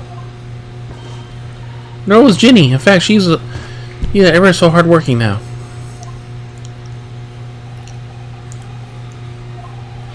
I cannot deny that since I've encountered you, things have taken a turn, but at this point, the point is this. Any of those vile wretches that escaped justice subsequently died in mysterious circumstances. It was by the hand of their own kind. It was not my work. Lord Strongheart said the same. He believes you are not involved in any way. But you were attacked by those ruffians because they believe it's true. The fact is, since people started to call me the Reaper of the Bailey, the number of serious crimes in the capital has dropped substantially. Oh. It would appear that even the most hardened criminals can be made fearful for their lives. You mean to say it's a publicity stunt? I mean to say that if my pseudonym serves a useful purpose, I adopt it gladly, and with honor. But that's putting you in danger. You could be killed. If that is my fate, let God decide. Lord Van Zeek.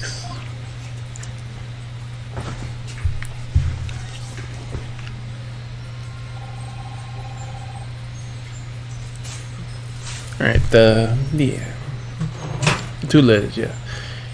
He is in my tutelage to become your... Shit, what was it called again? Your apprentice. He is in my tutelage to become a prosecutor. So you could say he's my apprentice, I suppose. Ah, like you are to Hurley then, Bruno. I don't remember taking an apprenticeship with the great detective. He's currently compiling a report of last night's attack. It looks like he's wearing some kind of mask. On Lord Strongheart's orders. Nobody knows the man's face, or indeed his identity. But why would you agree to take such a clearly suspicious individual? Lord Strongheart's orders again. He's not one of meaningless follies. There's a good reason for his actions. I hope you're right.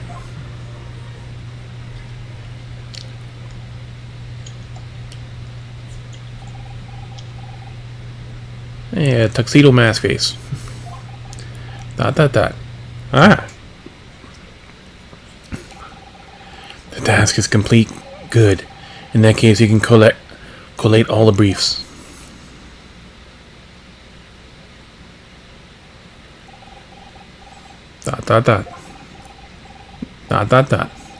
Nice to meet you? Question mark. ... And away he goes, back to his desk. Back to work again. That was really strange, though. I've never met that man before, but I didn't even know he existed, and yet somehow it didn't feel like our first encounter. Don't bother trying to converse with him. He says nothing to anybody outside this office. Lord Strongheart has strictly forbidden it. Oh, I see. Why are you so insistent on my apprentice anyway? Oh no, I mean, sorry, I didn't mean to. The way you stood there so casually yet with the flawless posture. It couldn't be. I didn't get any. Bro, come on. Ah, yes, there's something I've been meaning to ask you. Oh, you want to converse now? What's that? That Nipponese man, is he faring well? Sorry? The one arrested twice for succession 6 months ago. With the stoop and the mustache and the jitters. Ah, Mr. Natsumi, you mean? I'm not sure he'd be very pleased to find out you identified him from that list, Runo. But everyone identifies him with that. He's fine, thank you. In fact, I received a letter from him in International Post only the other day.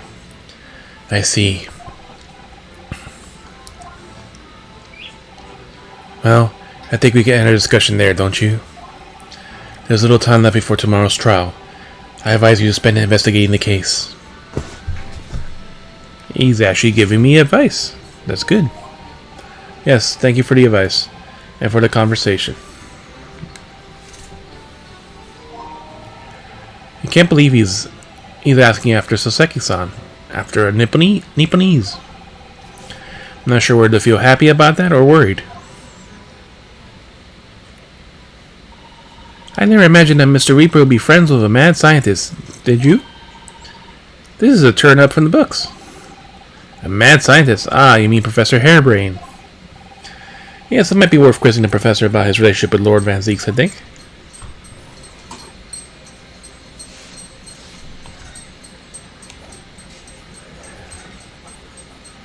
Alright, back to the prison. We have something new to discuss.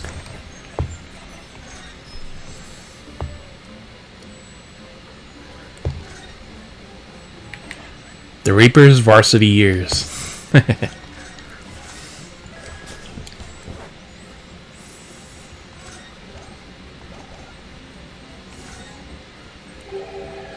I understand Lord Van Zieks was your friend of yours from the university days? Yeah, that's right. He was studying law whilst I was studying science. What was he like back then? Good question. Yeah. Unassuming, gentlemanly, and an all-around nice fellow, really. I don't think that's the same voice. Sorry, I think you misheard me. Talking about the cold-hearted, merciless prosecutor, Baron Van Zieks. What was he like when he was at university? Talk about a leading question, Runo. As I said, he's an assuming and extremely pedant gentleman. After all, he's the little darling of the Van Zieks family, and he's of all the great aristocratic origins. I didn't realize he was quite a noble blood. Such a noble blood. Little darling. It was a bit of a shock when I came when they came back to Britain and learned what he'd become. The Reaper of the Beetle, no less. Hope down. Yep, that's right.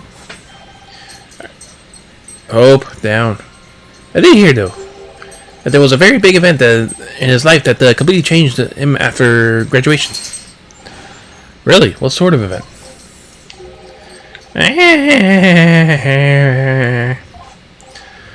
I'm sorry, but I don't know anymore. I wasn't in the country at the time. I was in Germany already. Oh, yes, of course. If he's heard all about the Reaper, I really don't have the heart to tell him that Lord Van Zeeks will be the prosecutor in court tomorrow. We have literally no evidence yet. We haven't seen the crime scene. So, Professor, let me make absolutely sure I've understood you properly. The huge explosion occurred yesterday. It was an accident, you're saying. You had no intent to harm the victim, who was in fact the sole investor in your work. Is that correct? That's correct. It's 2 squared is 4. I swear it. Yes, it's true that the man perished, but in the machine of my invention. So I know I'm far from blameless in all this, but still, I would never use my discoveries, my inventions, to take a person's life. Not in a centillion years. I'm a man of science. That's all I know. You have to believe me, please. Do you believe me? Do you believe in my hypothesis? Science is the pursuit of truth, you know. I've always believed that. All my life. No, down. I'm afraid I don't know much about science, or your theories. But I do believe you. And I will fight to prove your innocence with all my might. I'm a man of law. It's all I know. You have to believe me.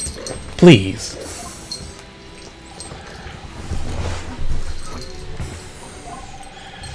When I used to live in Germany after I graduated, I learned something very important. Nationality, class, lineage, hope, down. None of that matters. As long as you try your hardest, you can achieve anything. Thank you for that, Professor. No, down. Thank you for your advice for defending me tomorrow in court. In advance. Alright, Bruno, it's time. Time to visit the great exhibition. You've gone around like 4 times on that table. You stop.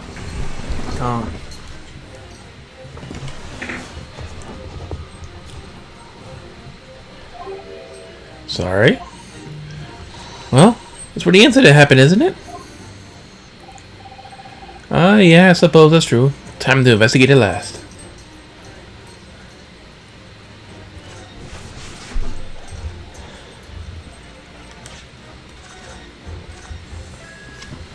Not that we find much clues, probably, but still.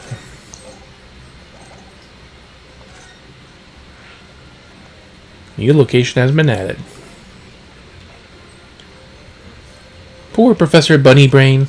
But don't worry, we'll come to your rescue. No.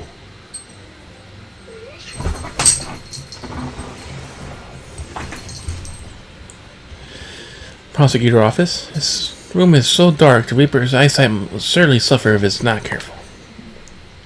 The experimental stage of the great exhibition, and the scene of the crime. You haven't been in this place yet? Don't forget to take me with you when you go.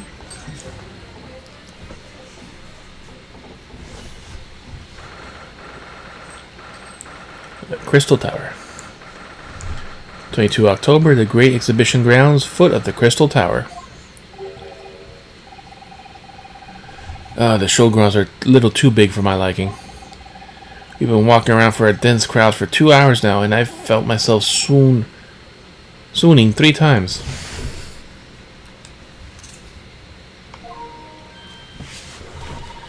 There's a lot of people, aren't there? I've almost been trodden on 3 times too. Be careful, won't you, Iris? Don't let go of my hand. We finally made it through the throngs, by the look of it. Here we are, underneath the public experimental stage where the explosion happened yesterday. Oh look, it broke a little glass. And the British flag. Dot dot dot dot dot dot. What's that? I hear voices from up on the stage. It sounds like an argument.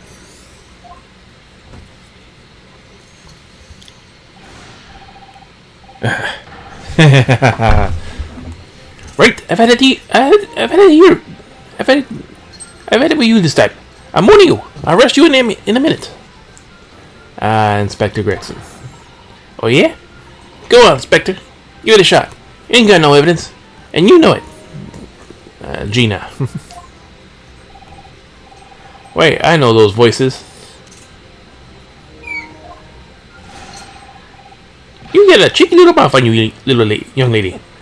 But a night in the cells will teach you some manners.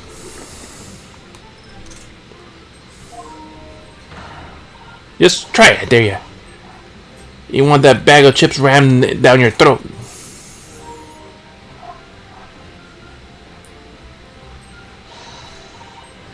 Yoo-hoo, Greg C. What are you doing up there? Dot, dot, dot.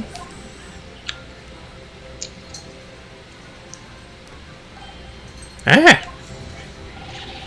Ah! It's you! Here! You're here! Here you are! You here! Your ladyship! How are you, your ladyship? I'll be doing well, your ladyship. Does that make her 3 times a lady? I'm not well at all. I'm far too busy everywhere. Wanted to ride a balloon, but there's a 3-hour queue. Aww.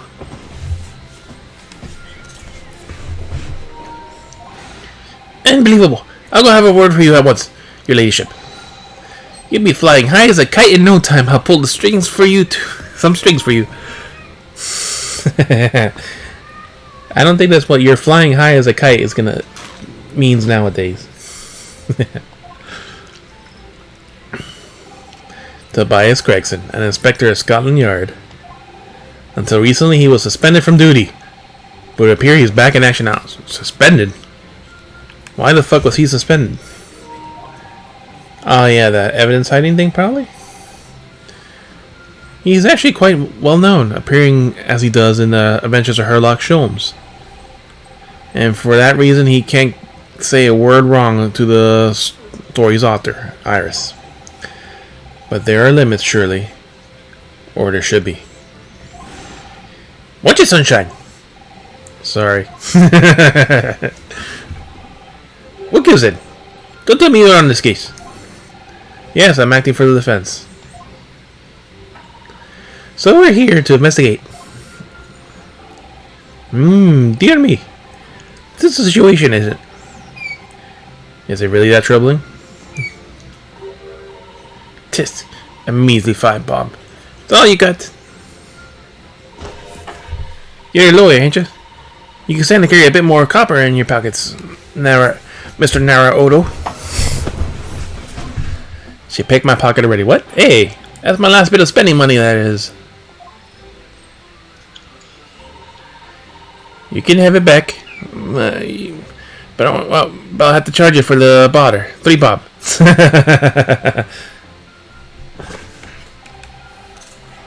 And this is Gina Lestrade, pickpocket or diver. Born and bred on the East End of London. In that case, I led my own suspension 6 months ago. It's the young girl I was defending in court.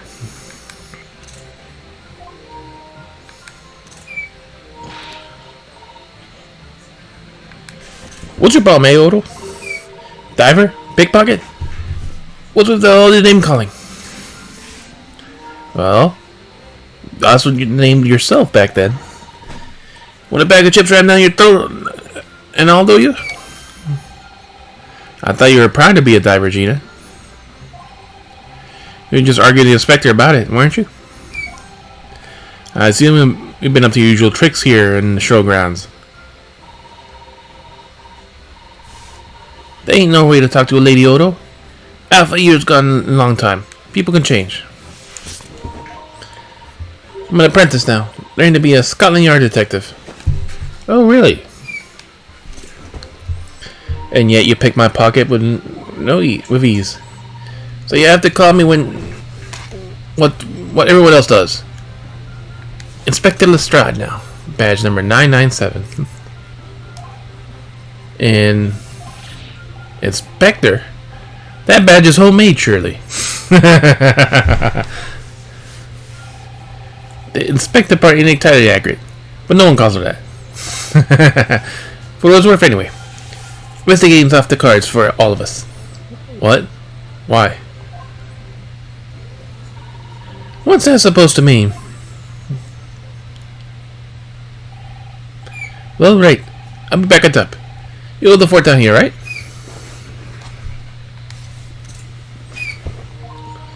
Right, sir. This raises a lot of questions. Time to start inspecting. This platform must have been set up for the experiment, I suppose. It's very high up. About 30 feet above the ground, apparently. That's what the policeman I just spoke to said. I don't really understand feet very well.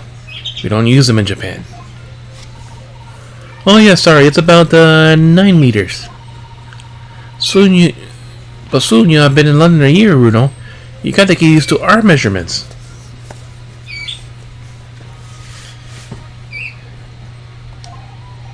Yes, well, this thing is so tall, all spectators in front would have just seen the wall and nothing else.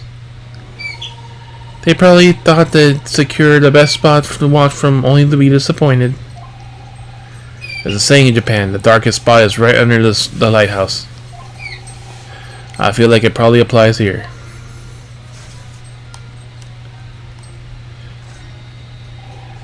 These stairs obviously lead to the stage above. We should go up there and investigate the exact spot where the experiment was being conducted.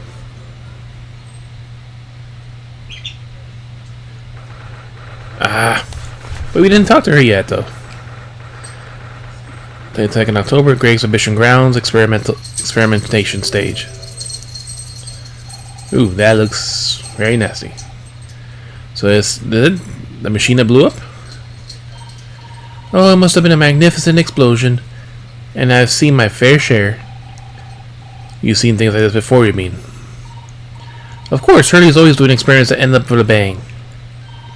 In fact, in his own words, explosions are the very essence of chemistry.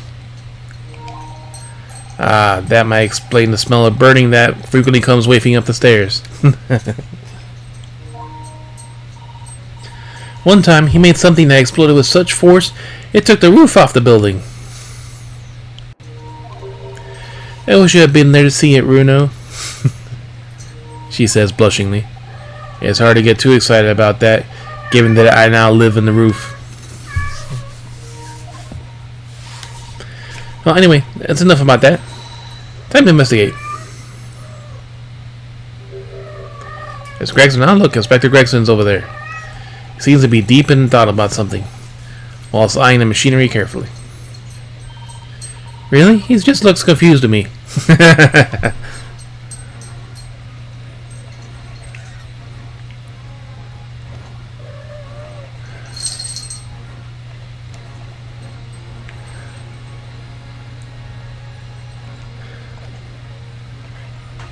Okay, let's take the stairs back down. If we can. Or can we? Nope, we can't.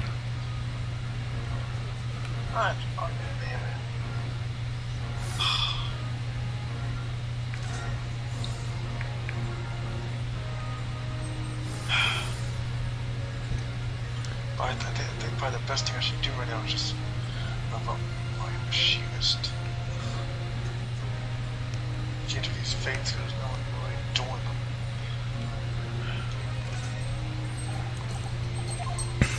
them. That's a gigantic. I'm gonna have to reload the save. So I'm just gonna go machinist because no one's doing fates in this area.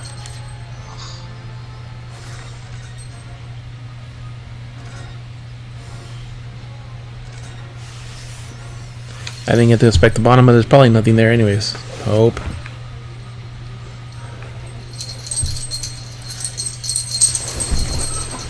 And now we can fast forward all this.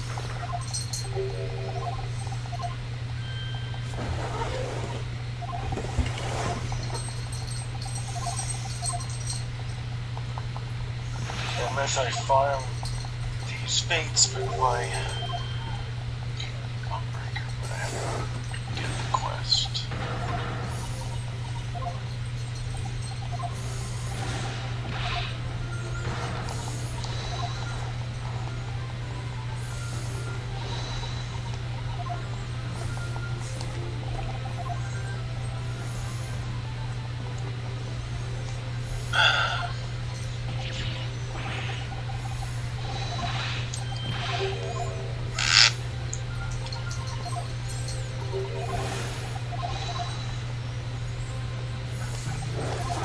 An explanation of Gregson. Then we got the explanation for Gina.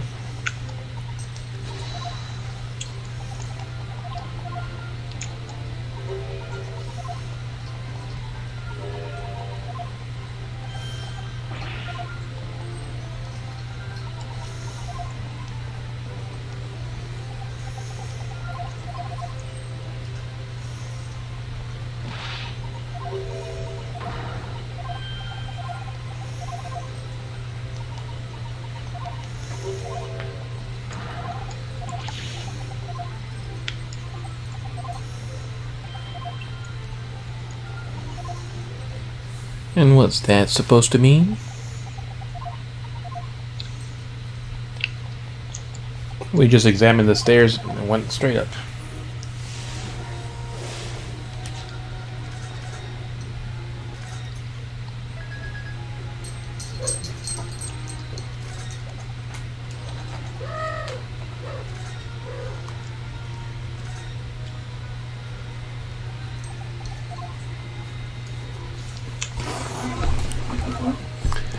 Darkest spot is underneath the lighthouse.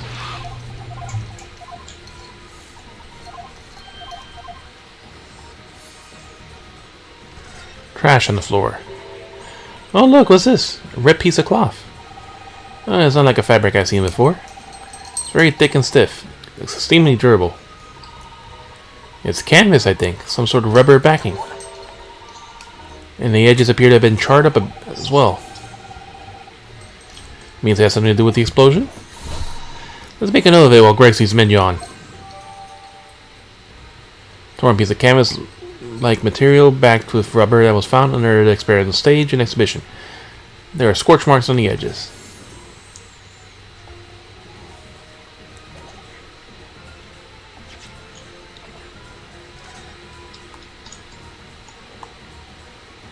Lots of scorch marks. What about the back? There's the rubber. This looks like layers of thick canvas with a thick rubber lining of sorts. I haven't seen anything like it before. Apparently Mr. Sholmes' methods, you might deduce it was part of a raincoat worn by someone who really didn't want to get wet. And all the charring must occur when a person was struck by lightning. Yep, that's what Sholmes would say. Or maybe not.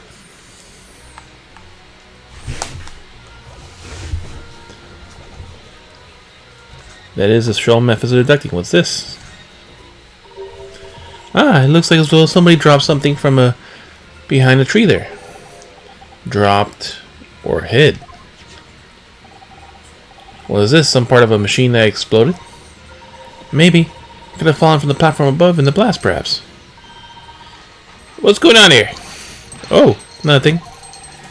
Think I'll hang on to this just in case. Mysterious contraption has been added to the court record. Very curious device found behind a tree under the experimental stage at the exhibition grounds. Almost like if it's been hidden there deliberately.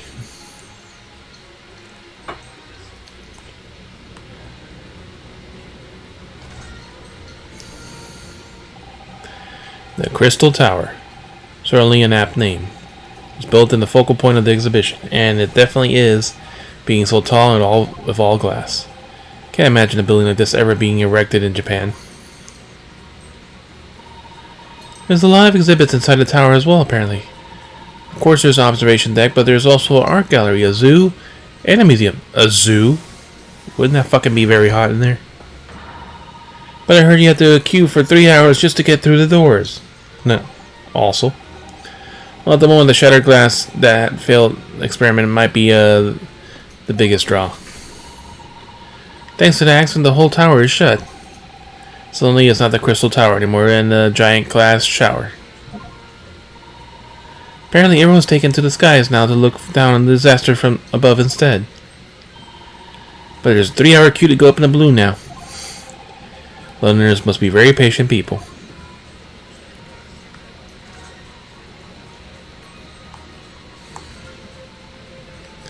That gaping hole that we didn't get to see the first time. Yeah, that's where the cove ended up after his instant kinesis or whatever they call it. Dead, of course. And yet they're calling the experiment a success? What's that wooden scaffold there for? They're coppers. Our lads. Set that up after the incident happened. To get the body down, I think. Don't know, really. You didn't help erect the scaffolding, then? Yeah. Lookout duty's more my thing. Wandering around the exhibition and keeping a lookout for fun stuff. Mind Gregson doesn't hear you say that, or he'll give you the boot. It's incredible, though, isn't it? I mean, could the Victimilia bridge the gap between by some sort of invisible kinesis?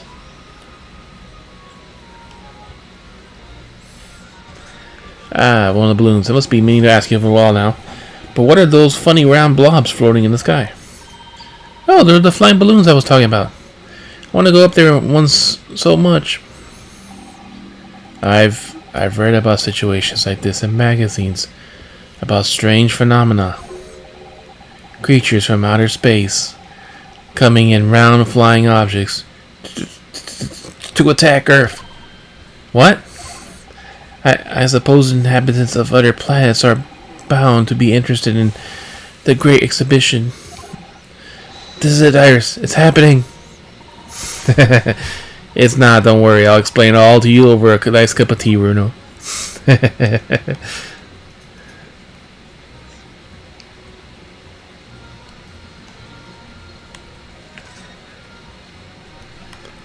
Alright, let's actually talk to Gina this time now.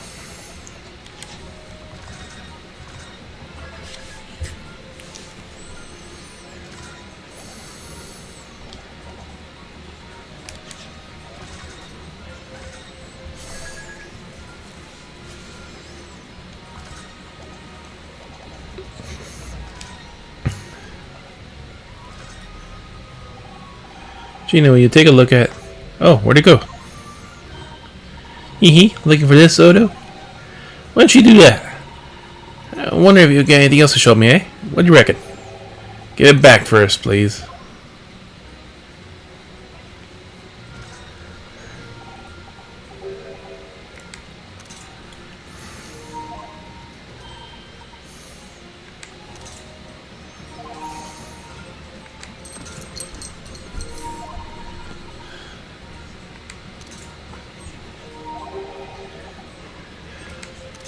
Abby, she snatched it from me. Mysterious contraption.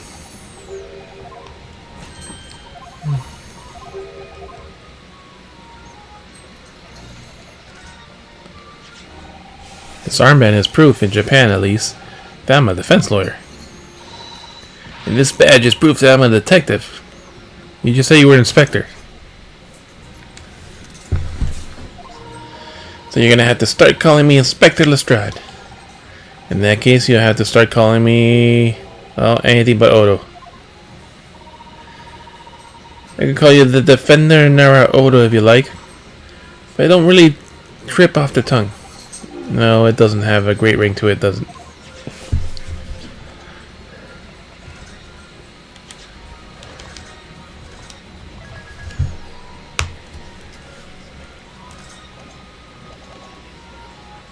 About Gina.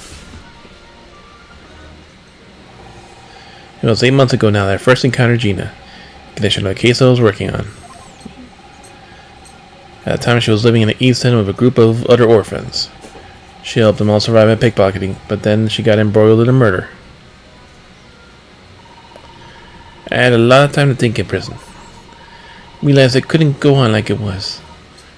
If diving weren't working out. What the? Oh shit! Well, I'm pleased to hear it, Jenny. Well done. So, you went from being a pickpocket to a detective. You got it. Good in it. Inspector Lestrade. It's like something in a book, eh? That boss sea change. Then there's Iris' old man to think about. Iris' father, you mean? Yeah, I promised her, didn't I? I said if I got all the police forces around the world to pull all the stops and looking for him. Just a small promise and nothing serious. Oh, Jenny, you're so sweet. So anyway, that's how I ended up in the test for the Scotland Yard. Only trouble is, I don't read so well, do I? Just a small problem, nothing serious. And that's when Hurley approached Gregsy and asked for help. So the inspector said he'd take full responsibility for Jeannie and made her some sort of apprentice. It's a very magnanimous of the Inspector Gregson and brave. And you know Hurley, he always enjoys finding ways to make people do what he wants. Yep. Their great detective likes digging for dirt, in other words. So the long and the short of it is, if you got questions about the case, you can ask Inspector Lestrade. Right then, Inspector. Actually, there's still a big mystery surrounding Gina, isn't there? Oh, what, Runa, what? Well, 6 months ago, Gina was a defendant in a trial prosecuted by the Reaper. Trial in which she was found not guilty, yet here she is still. Come on!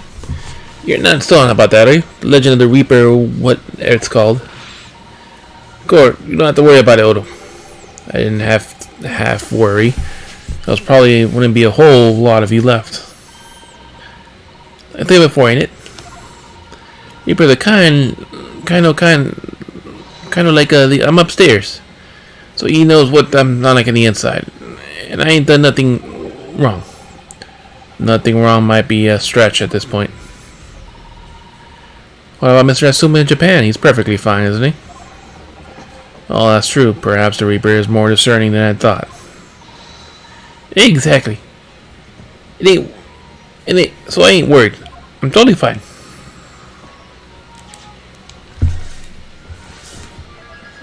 Yesterday's incident.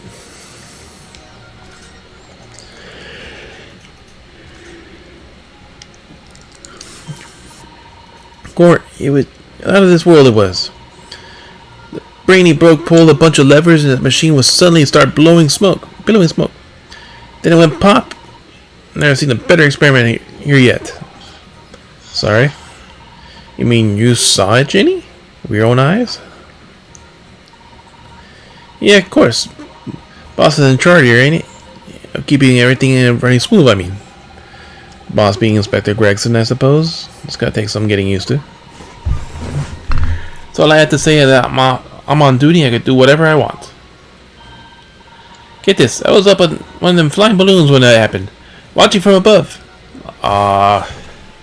She got to go and Iris didn't. No, you're so lucky, Ginny. Maybe I should join Scotland Yard too. Yeah, do it. You know how to pull the boss in his place already, right, kid, Iris? You have no trouble at all. Then it's settled. Where do I start?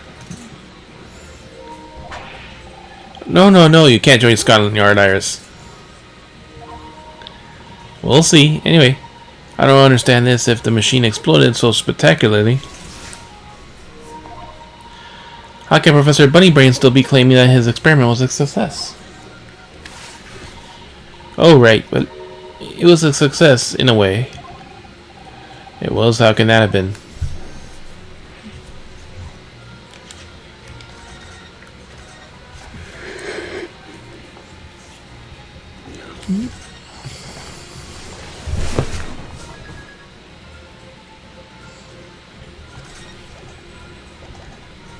Successful experiment? Question mark.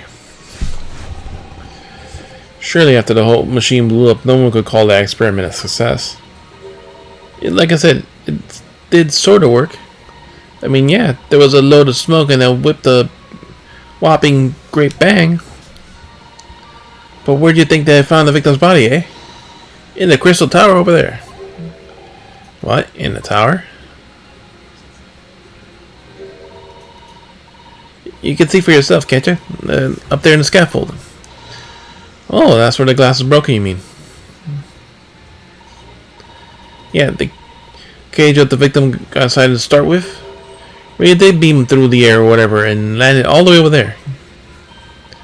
So you see, it did some kind of work, didn't it? What?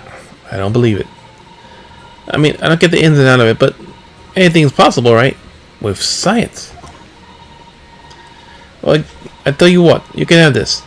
The plan that the experiment drew up in at the yard. Are you sure? Yeah, go on. I had 3 bob off for you before. That's Ferris fair. Yes, I didn't actually give that to you, did I? Sketch of the experiment is bad to the court record. Diagram showing the relative positions of the crystal tower and Professor Hairbrain's machine that exploded.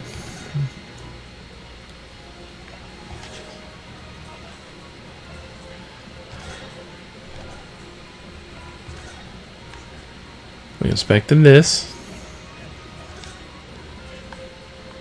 It looks almost like a crossbow.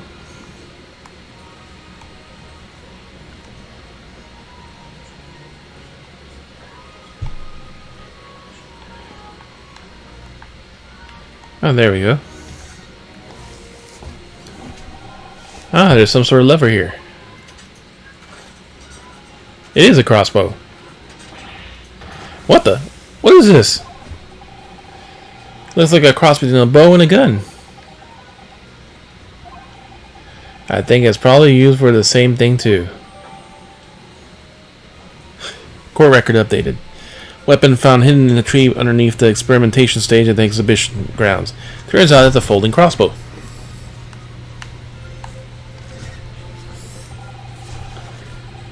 This groove here must be where the arrows are loaded, I suppose. So I was right, it's a bow with an automatic firing mechanism. Perfect for someone like me who catches his ear with bowstring 2 times out of 3. ...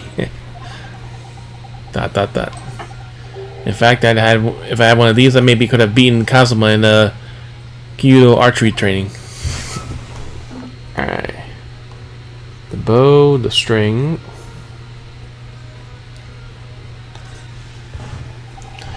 Looks like you wind this through in order to draw the bowstring back and create tension. Be able to fire arrows a huge amount of force using this device then. In fact, I would imagine it's far more accurate than powerful than the Japanese longbow. I really had no idea what I was picking up when I spotted this on exhibition grounds.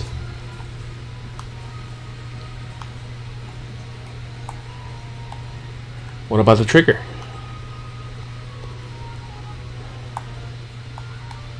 Nothing else?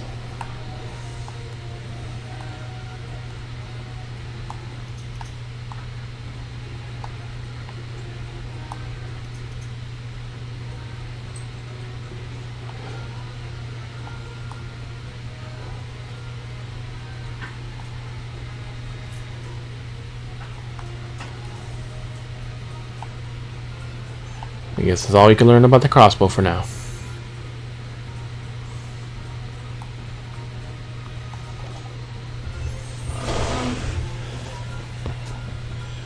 Experiment sketch.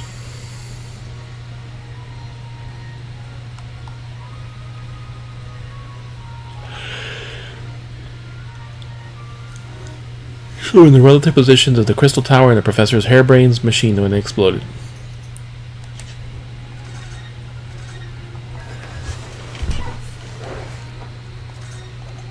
About the experiment. Something Inspector Crackson said before seemed a little strange. But it is worth it. Anyway, investigating's off the cards for all of us. Yes, naughty old Gregson run off after a while saying a word explaining himself. Oh, right, that. The boss said no one's allowed to investigate that weird machine that blow up yesterday. Well, that's not fair. We're representing the defendant. In that case, could you at least tell us what you learned in your investigations? Nah, you're not getting it. We're not allowed to investigate neither. Why? We did what the boss called again, the forensic investigation team, I think.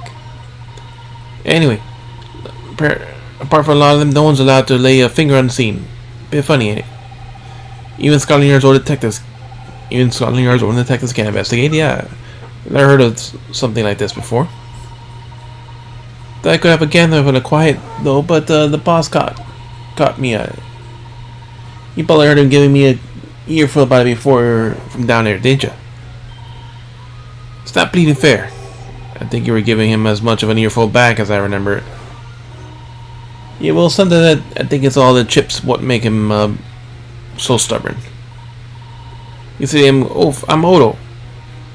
Go on, see if you can get through to him. He's up on the platform above us, is he? The machine exploded. We can try, can't we, Bruno? Gracie wouldn't listen to us.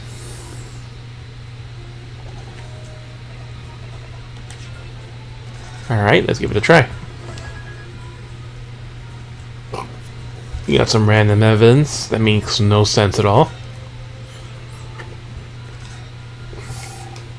Stairs to go up.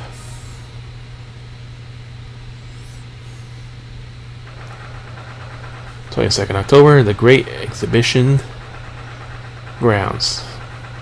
Experimental stage. So that's it then. The machine that blew up. A magnificent explosion. Yeah, we talked about this.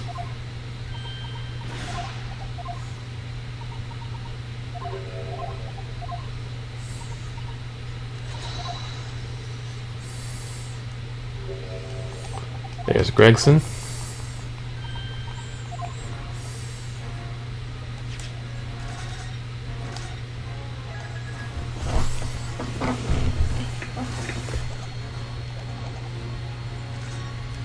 Alright, the Ferris wheel discussion we started to have. What is that gigantic thing over there? It looks like an enormous water wheel. Oh, that's a Ferris wheel. There'll be people riding inside of those little cabins you see.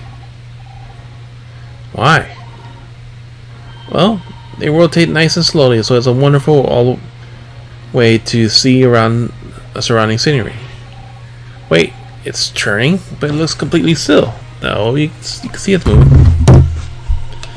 Yes, because it's turning so slowly. One complete revolution takes about half an hour. Jeez.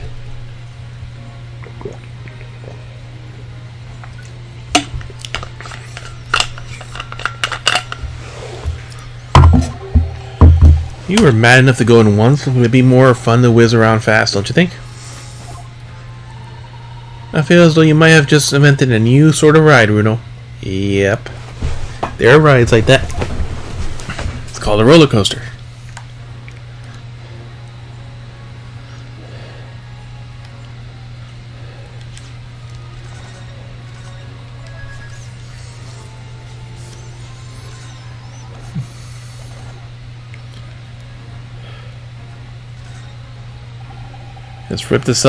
It ripped itself apart magnificently, didn't it? Magnificently and mercilessly.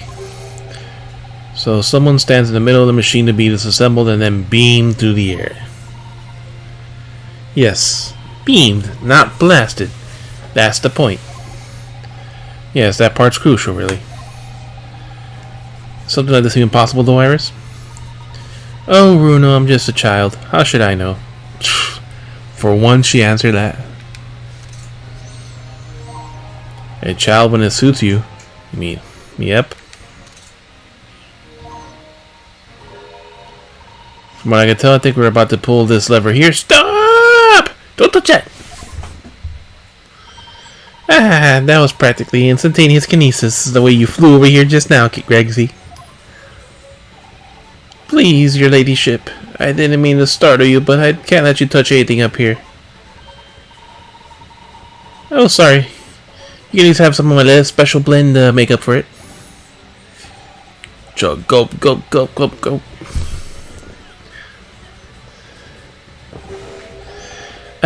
wonderful. That stuff really is wonderful. It's just like the old times, this is.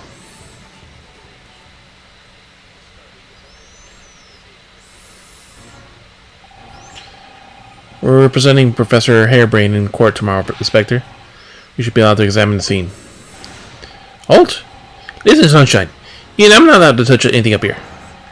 That blasted special dispensation of the Scientific Experimental Act to blame.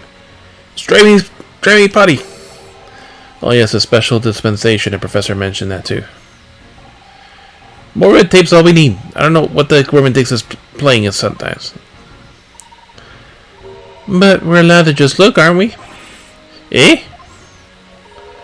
Surely that's alright, isn't it, Gregsy?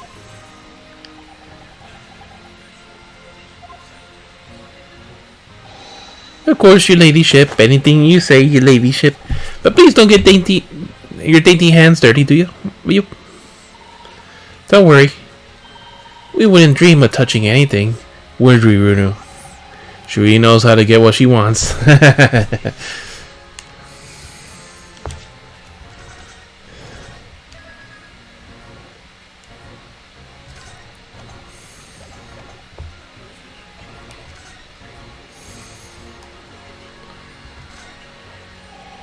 See how much badly damage is.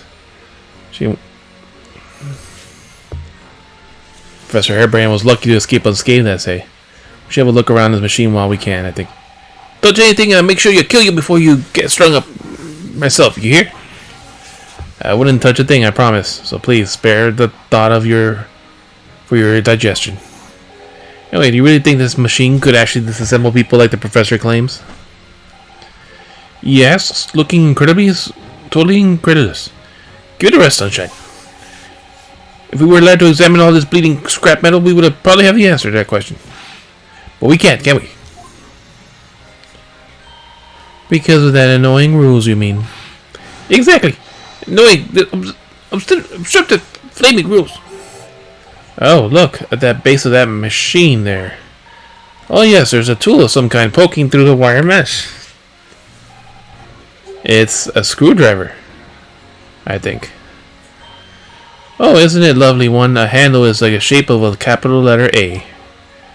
It is? Oh, yeah, you're right. What's the matter with you? Don't touch anything, I said. Touch anything, I'll kill you before I get strung up myself, I said.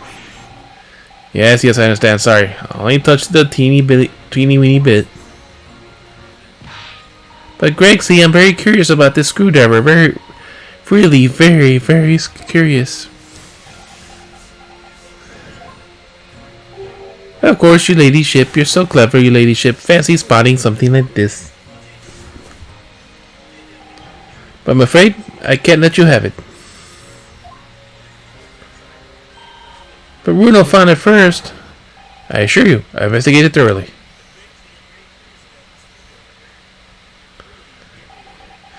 And he's gone off with it. Oof, that was very mean, I'm afraid. Inspector Gregson's gonna make a very clumsy and embarrassing mistake in next month's installment now. Poor Gregsy. But it also means we can investigate now while he's off of that.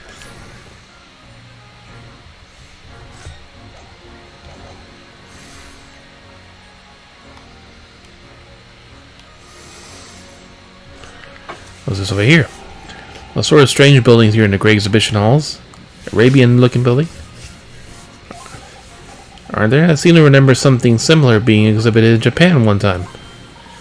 Oh, in your country, Runo? I wish I could go there and see it. I present a newly steely samurai with the present of one of Hurley's stories I've written especially. And see if I could get in Hurley to jam against some Bartitsu ninja masters. Master ninjas. You might not find as many of those sorts of people around as you think. Oh, well, that's dull. Oh, but I do know a prosecutor with a Chung Mage top knot that I would like to introduce you to. A Chung Mage? Really? You think I could have my picture taken with him, do you? Assuming he's recovered from the trim Kazuma gave him a year ago, yes.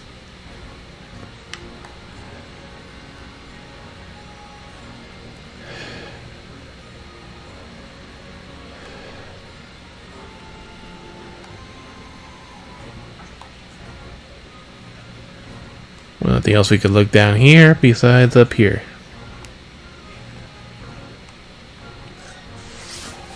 This amazing horn-shaped device is pointing towards the crystal tower. I suppose once people are disassembled by a machine, you get shot out that thing to wherever they're going. I don't think it was supposed to shoot anything, Bruno. It was set up to beam people to the crystal tower where they be reconstructed in their original form. I don't like the look of it. If it was amazing as it looks, the accident wouldn't have happened in the first place, of course. I suppose that's true, yes. But nothing ever goes according to plan, does it?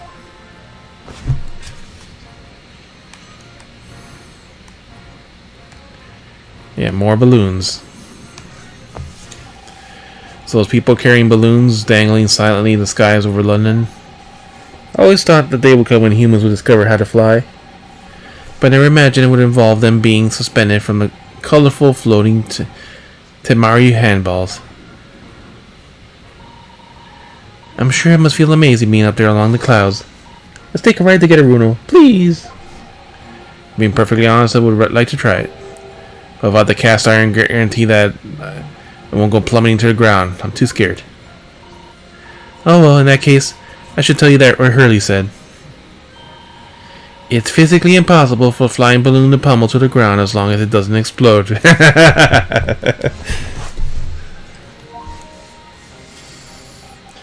Yes, call me crazy, but I think that exploding part might be play on my mind a little.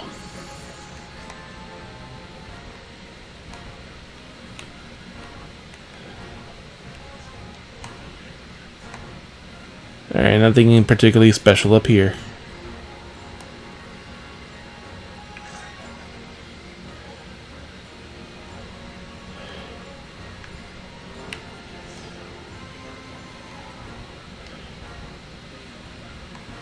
And nothing else we could look on stage, it looks like.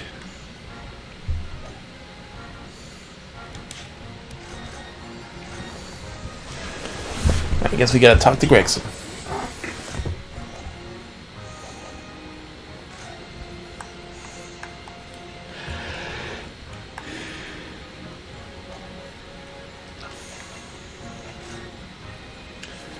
Government policy.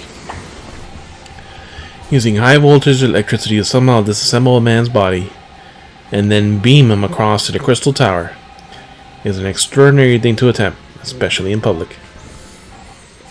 True. It was by far the most unusual experience planned for the exhibition, mind. To be honest, I'm a bit surprised it was allowed. Carrying out something so dangerous with so many spectators present, I mean. The government's doing everything it can to promote new science and technology at the moment. They're more worried about being ahead of the game than the odd spot of public safety infringements. If they can be the first to develop some new technology, that make Britain more powerful in the future, you see. Yeah, I suppose that's true in a way. So the powers ain't playing a heavy emphasis on scientists' rights at the moment. Well, sort of rights. They're making it so any theories with the brains of remain their legal property, as it were. Right through developing it to the physical idea, even going through production. Which is the infuriating reason that us coppers aren't allowed to touch the crime scene. Because the new highfalutin special dispensation for scientific equipment of acts forbids it. Ah, I see now. When the people with permission to investigate are some brand new development department in the yard. The forensic investigation team is called. We've been relegated to keeping guard. Forensic investigation team. Any old fool can see that the heap of scrap there was a sham to begin with. But because of the scientific equipment on the paperwork, we can't do a flaming thing with it. Poor Gregsy, he is very head up, isn't he? Special dispensation. Remind me again, what's the new legal act that means that we're not allowed to touch the scene here? Wait, have it on me, Sunshine. It's a special dispensation for Scientific Equipment Act. Yes, I think Hurley mentioned it recently. With a twinkle in his eye, as I remember. I'm sure he did, your ladyship. I'm sure he did. passed especially for the great exhibition it was. All scientists have to do is present their ideas or inventions in some suits in civil service, and it gets rubber stamped and guaranteed its rights to maintain the invention's confidentiality. What does it really mean? Think about it. Think about all the world-changing new inventions on display on this day, in this exhibition. A good half of them are load of cobblers, if you ask me, put forth by shamsters like yourself. Thank you for that. Oh, I'd love to see how absurd some inventions here are. It's all so fun. It might be fun for you, but remember, of the Force A has to be present at every single demonstration. Member of the Force. Can you imagine, eh? Hang science. That's all I say. Oh, I don't think so. That sounds like my dream job. You soon think otherwise after spending a day guarding these shamsters' bogus contraptions. But if they're bogus, how can anyone hope to demonstrate them? There'd be no point. Yeah, well, there's a point. Sadly. Sorry. Thanks to none of our government bright ideas. If any theory or invention is deemed to show potential, the government has hands on a research grant. Scientists gets funding. Exactly. And that's what they're all after. All these shamsters are coming far away to clog up the Hyde Park. Who wants to keep them safe, eh? Who wants to smile politely and welcome them, eh? Us copper, that's who. You see why now? Why I can say it now, I get you. Hang science. Hang it. Oh, maybe I can see your point. Professor Hairbrain.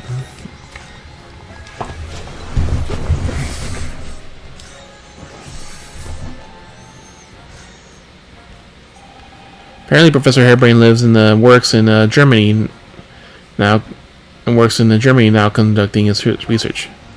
That's right. Come back to Great Britain, especially for the great exhibition it has at it. Probably after one of them government's research grants.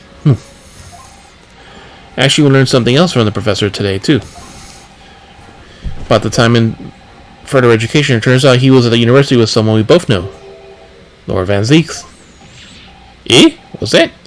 Excuse me. But Lord Van Zeeks mans the prosecution and accuses the professor's fate is sealed because the Reaper will get him one way or another. Blimey, that man's beyond me. I don't know what goes on that head of his.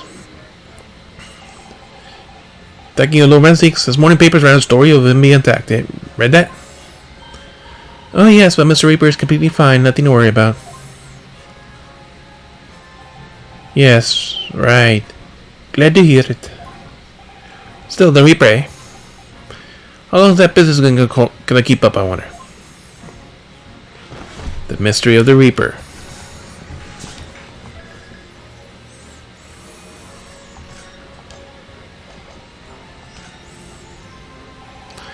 The victim of this case, the investor, Mr. Assman. He was another member of the Reaper's victims, or so I heard. Lord Baron Zeeks is a top-class prosecutor. But even he can't always push the right verdict through. Such as justice can't win.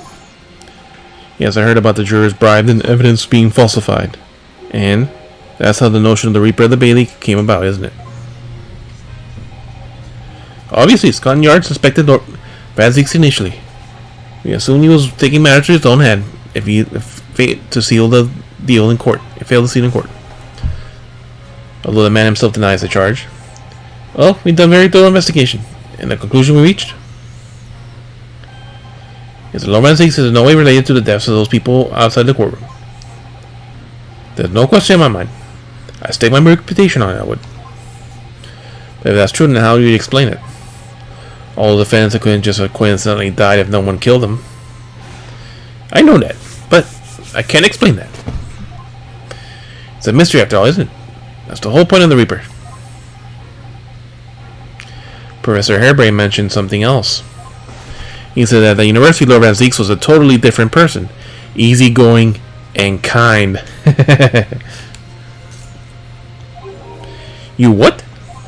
He said that He said that it was after they both graduated that something happened to change the man. You have any idea what that was? No clue. Really? Look, I got my hands full watching this frustrating crime scene. Why don't you go and make a nuisance of yourself somewhere else, eh?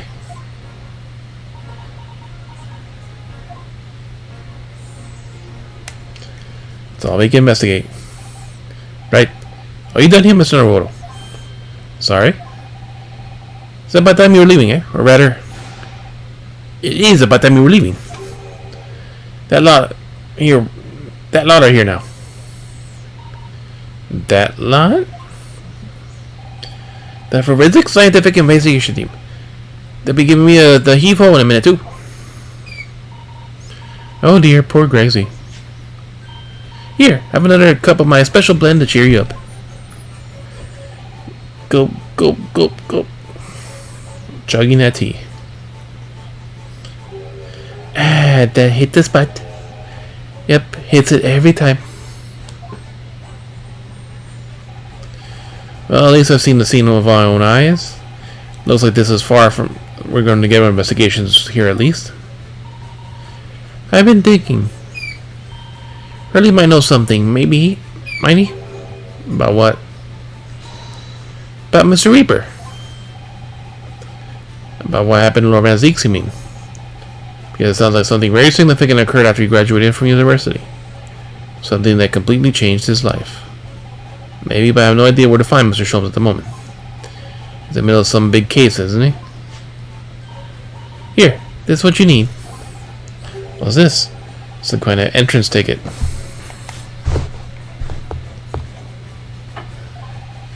Madame Tuspel's. That's supposed to mean something to me? You don't know it?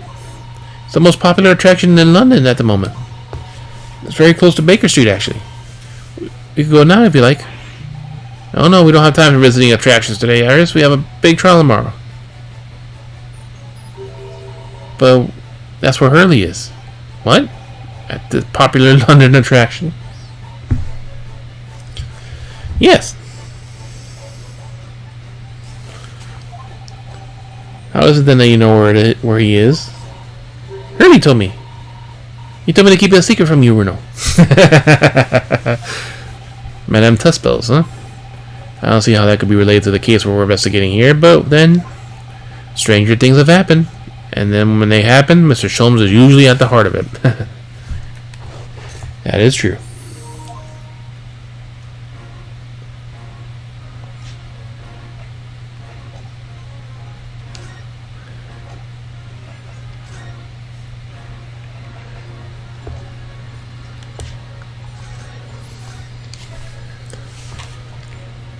Let's start presenting them. I'm pretty sure nothing's going to make a difference here.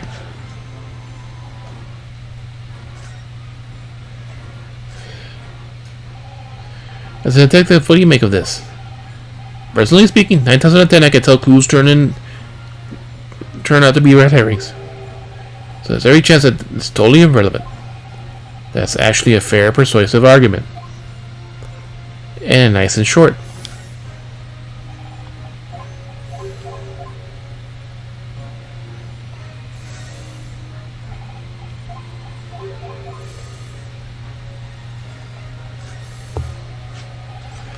Inspector, have you read this paper?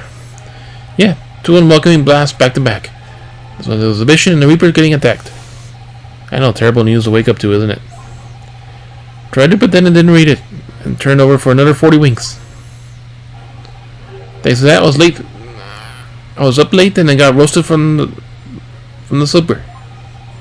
Some mornings are like that, aren't they?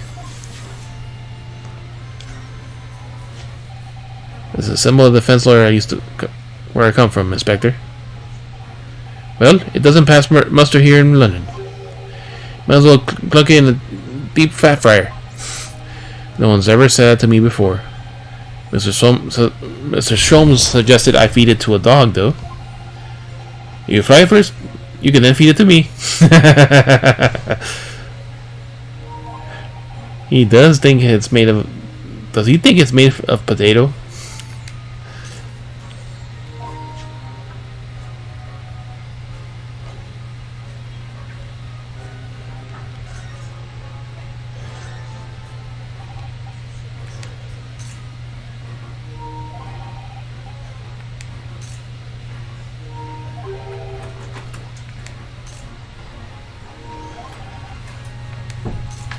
That's a persuasive argument.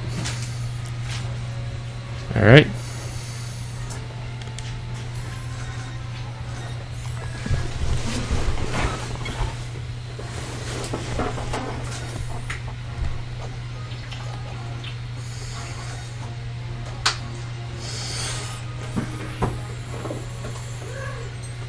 Maybe give her a little attention now and then. Manta spells. This is where Hurley is. I'd love to know what he's up to. Wouldn't you? Museum of interesting waxwork exhibits not far from Baker Street. It's been very popular in London attraction in recent weeks.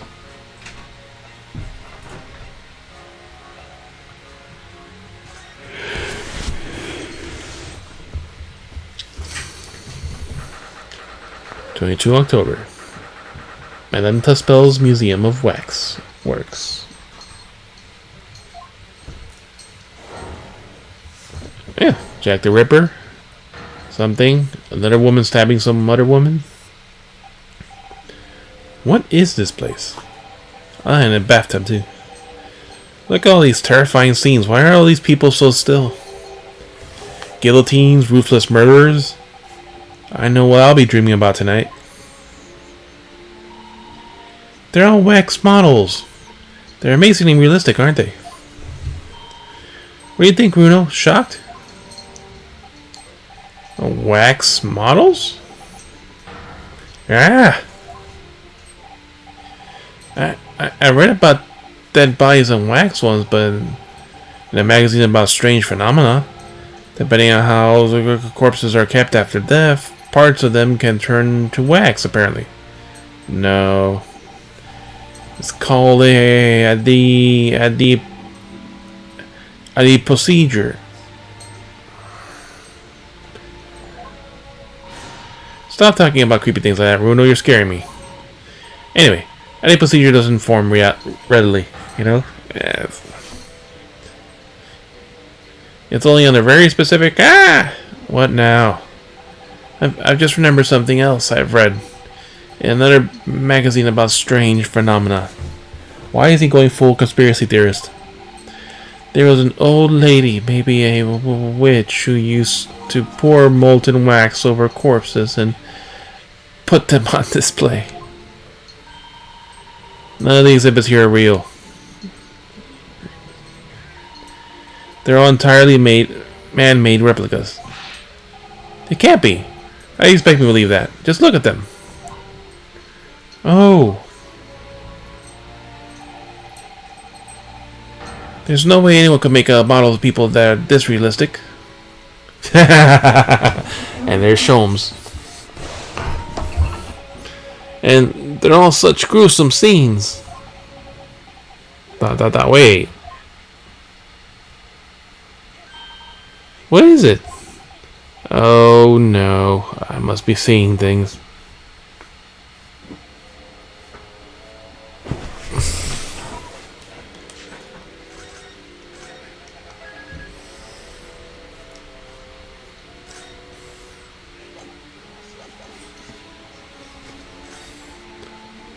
Well, that body there is a different thing. We'll come back to that. Is this some infamous murder? Yes, called Jane the Ripper. All her victims were young women. I knew it. I could tell by the way she's holding that knife. She's sure sign of a murderer. Well, yes. Ah! What's the matter, Bruno? I've worked it out. I know what she's doing. She's trying to fill that bathtub with blood so she can have a soak in her victim's gore. Nope, that's a different story. Not according to the information about the exhibit in the little board here. Doesn't mention anything about the bathtub. Really? Sorry, I don't think it's significant. I still think there has to be a reason. Be there for a reason.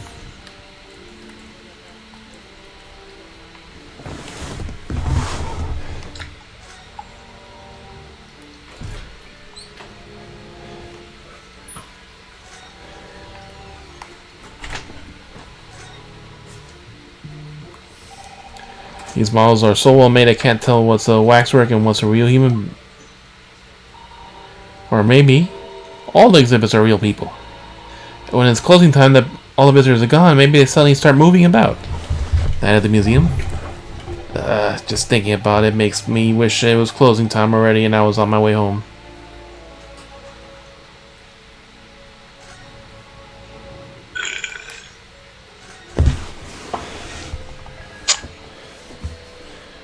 Alright. What's this one say? A big heavy curtain is very prominently positioned, isn't it? The nasty feeling there's going to be something truly terrifying behind it. Oh yes, that's the famous Tussle special exhibit.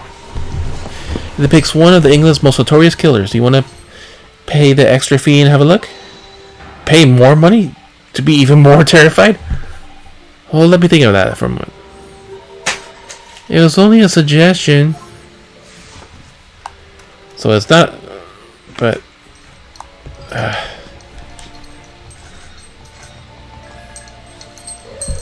Oh.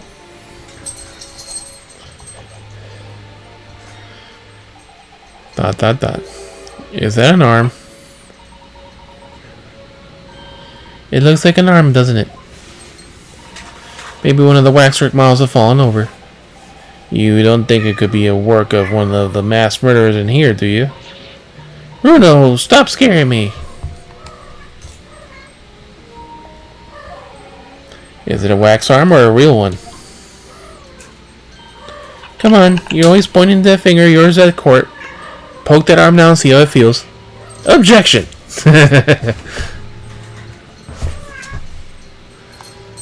He's too scared to poke it. And now the exhibit with Sholmes is just standing there.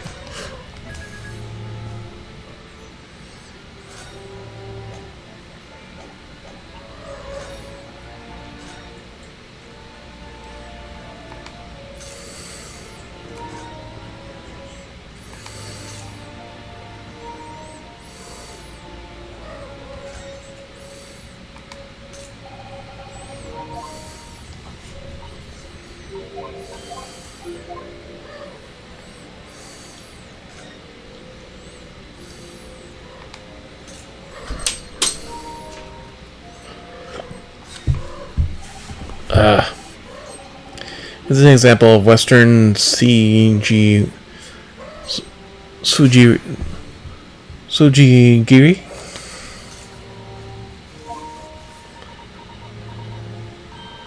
I don't know what that is. Me either.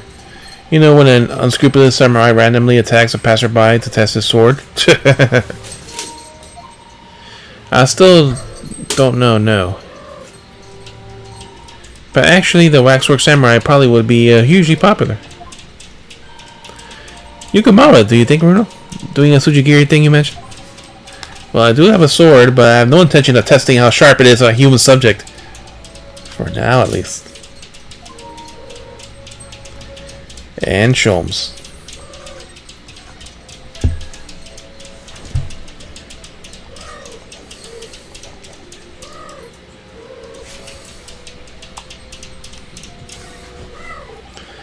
It's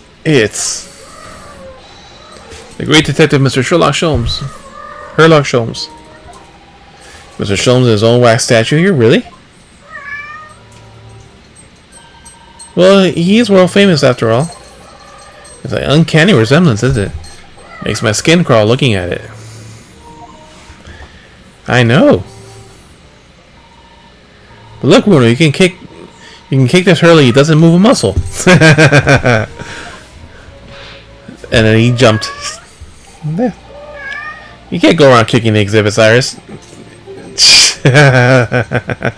Wait. It just moved, I'm sure. And not just a little bit either. Kick it again, Iris. And he's blinking. Really? Really? Did it? And look closely. There are beads of sweat on his face of this waxwork model.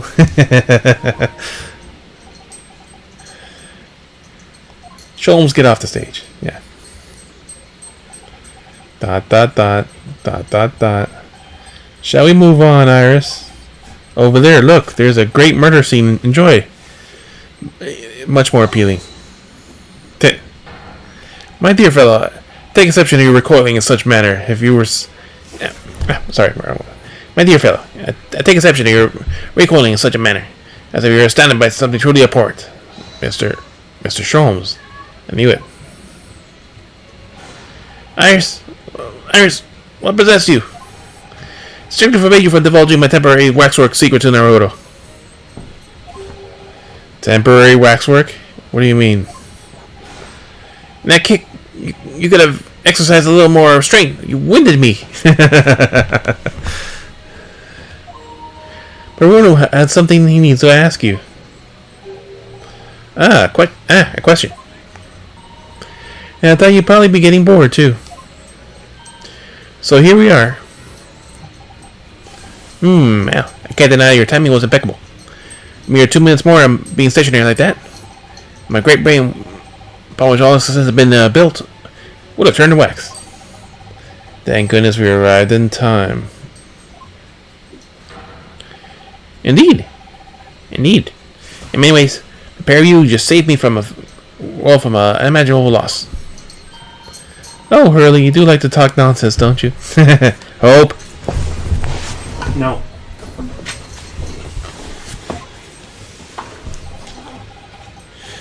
He could know something is true about Lord Van Zeeks and what happened in the past to change him.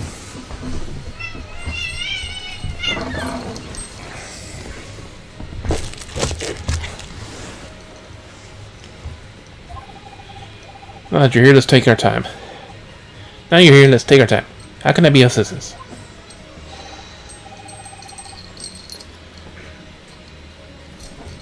For your luck, I quite suddenly taken to the idea of conversing.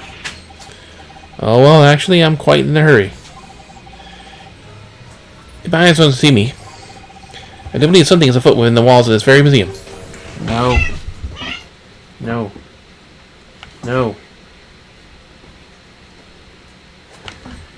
Yes. She keeps trying to scratch things she's not supposed to.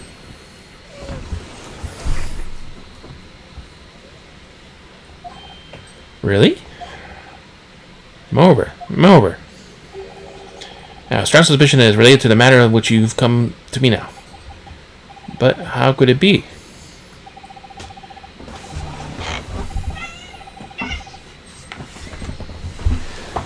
We shall speak again presently, my dear fellow. But for now, I must return to my work. What, back to being a temporary waxwork exhibit?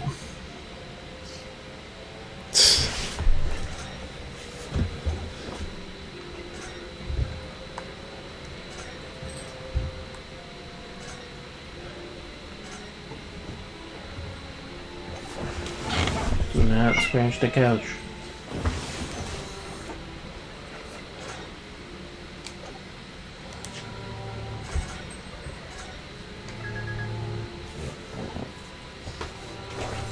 Do not.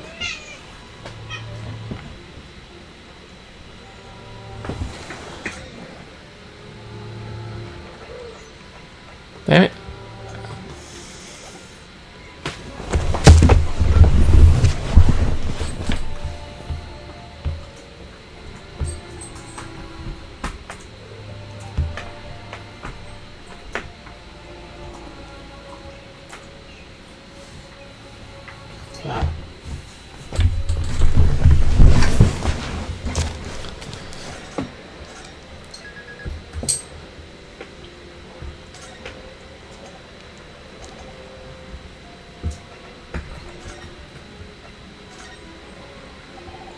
Mr. Sholmes about this.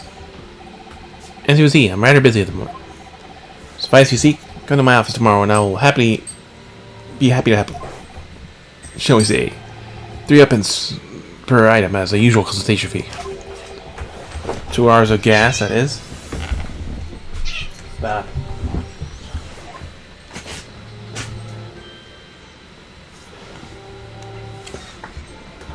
Stop scratching the couch. Stop.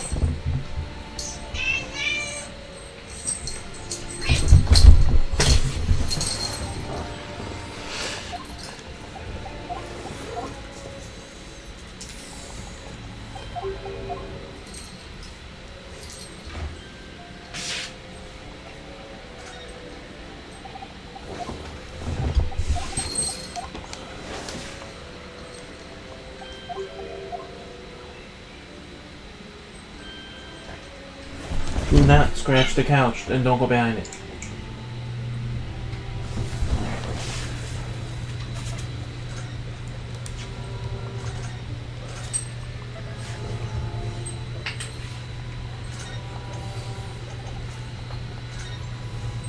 And I'm the spells. Stop. Stop. What is this place?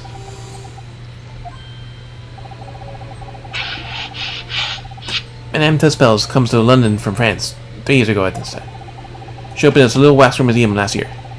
It's enjoyed a great popularity in London. There are museums like this in Japan too, but their displays are something else. I mean, they aren't made from actual real people, are they?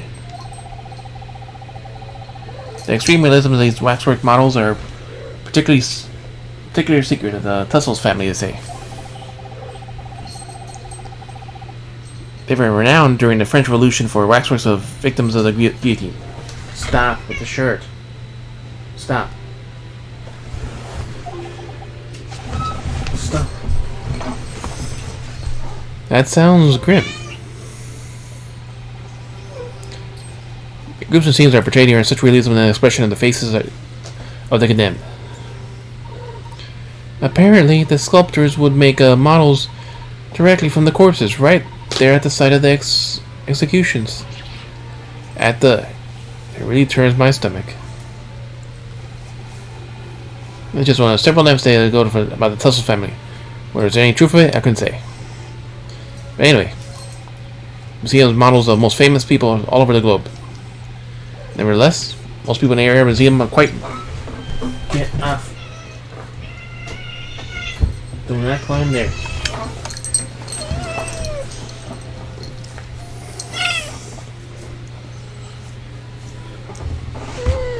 Nevertheless, the most popular area of the museum is by quite some margin is this House of Horrors. House of Horrors. The House of Horrors? Of course.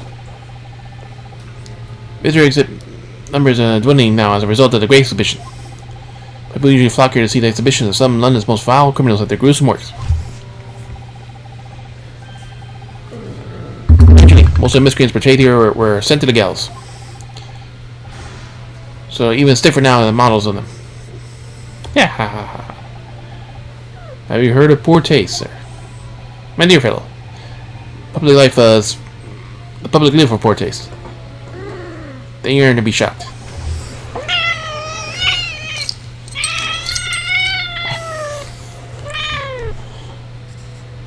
So these hideous exhibits here are...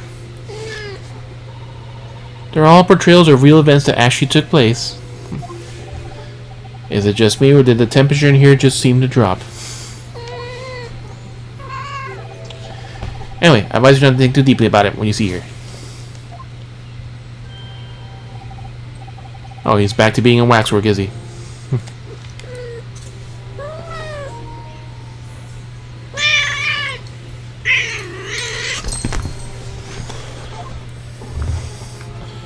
Temporary waxwork.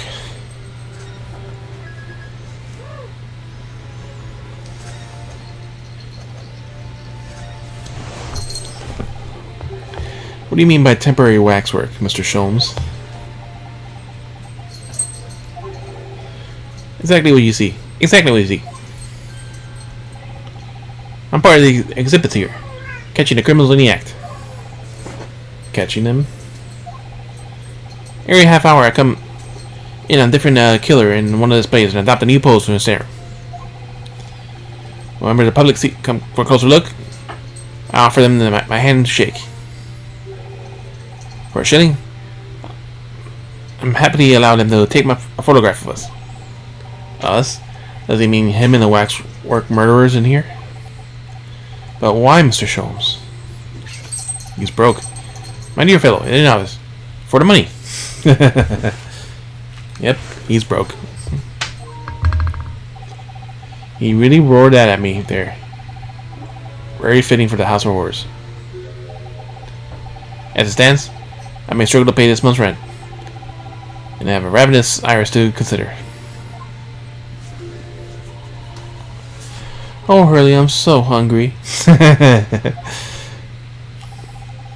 If push comes to shove, I should have to ask you to do your bit, Mr. Yamamoto. Hey, he pays his rent. What are you trying to rope me into now? So, with that in mind, how about you photograph? Special treat, you may have the pick of the murderers and the scoundrels in here. The choice is yours. Maybe some other time. Never, Mr. Arrow. Ignore me at your peril. Back to being waxwork again. Is it just me, or is this final remarks there sound like a curse? Alright, something to ask you.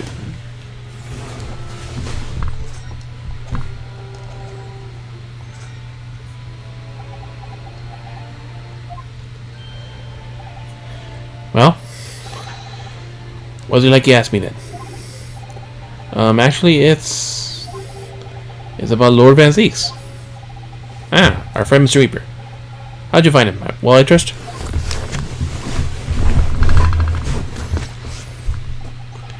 And so I filled Mr. Sholmes in about everything I learned. About Lord Van Zeeks, about the Professor Hairbrain, and about the strange coincidence that they had been in the rescue together.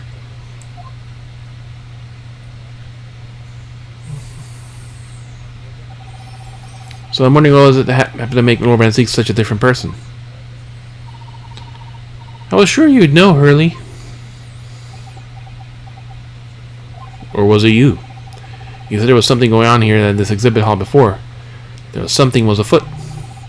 Now I believe you was related to what you wanted. I wanted to ask you about.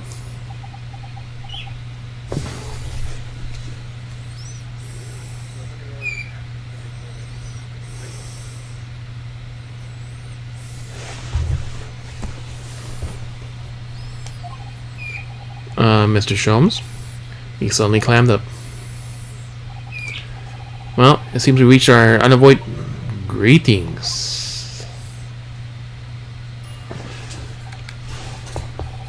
She's dressed like a wizard. Oh, hello. Where did she appear from? And what is she wearing? Could she look any more mysterious? I hope you are appreciating my museum. Sorry, have we... Mr. Sholmes, do you know this? Not again. My apologies. I am Esmeralda Tuspel. This is my Museum of Waxworks. Wow, you're the Madame Tuspels. Bien sûr. Though only 26 years young, I might add.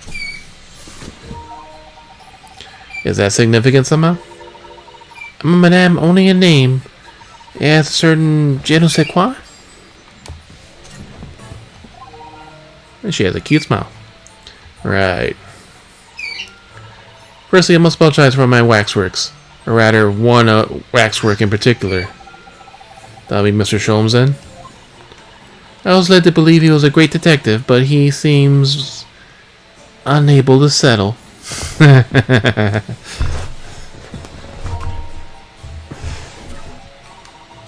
Next time you move from your designated exhibit, there will be toil and trouble. She has a pot full of molten something. And he falls down and gets back up. She sounds deadly serious. That's a problem. How am I supposed to ask Mr. Sholmes about Van Zeeks now?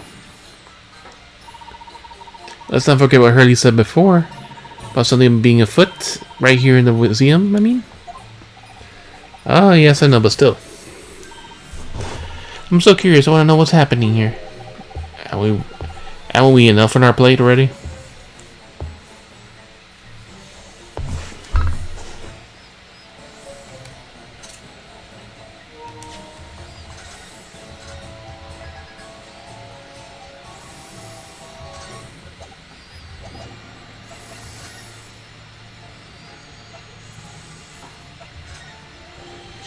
Hey, barman. Madam, there's something I'd like to show you. Yes, what is that? I remarked on it as someone immediately, and I've been very curious since. I was actually the mark of a defense lawyer in the Empire of Japan. Oh, quite damage. Not quite as interesting as I hoped.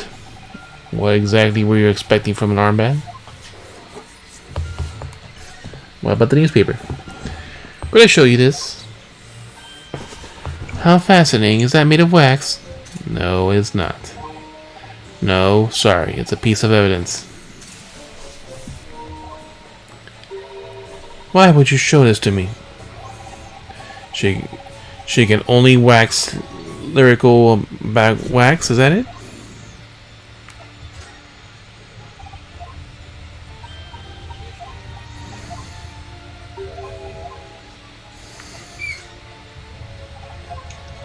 Yeah, so none of this stuff she's gonna give us any more information on.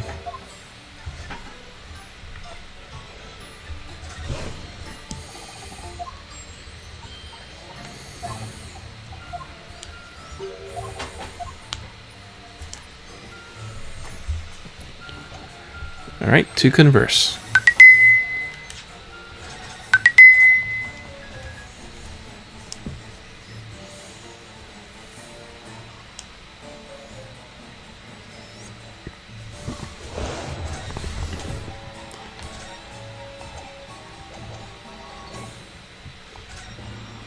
The waxworks.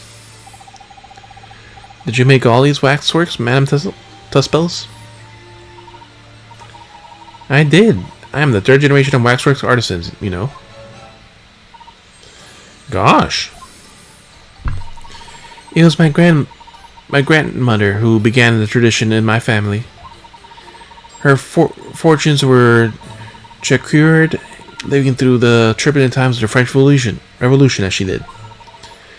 So that is when she acquired the savoir faire that leads to an astonishing lifelikeliness. All these waxworks do look like they're alive. In fact, they look more alive than Hurley. Hee. What you see exhibited here represents the most atrocious of London's criminal past. All the waxworks were created in the presence of the real people in which they were modeled. In the hours immediately following their executions. That is the secret to the extraordinary lifelikeness. That sounds terrifying. All walks of life have similar challenges, I'm sure. To carry out one's trade per excellence, one must go to extraordinary lengths. My exhibits are a reflection of society. I create only that which the public wishes to see. Why couldn't the public have wished for something less horrifying? Do not fear. Sorry. This room is only one of the museums such a macabre theme. I do hope you'll explore. There are models of famous singers, actors, politicians. Something for every taste, I hope. It was Iris who dragged me straight in here, come to think of it. Sorry, perhaps I should have eased you into things. Yep. The Great Detective Waxwork.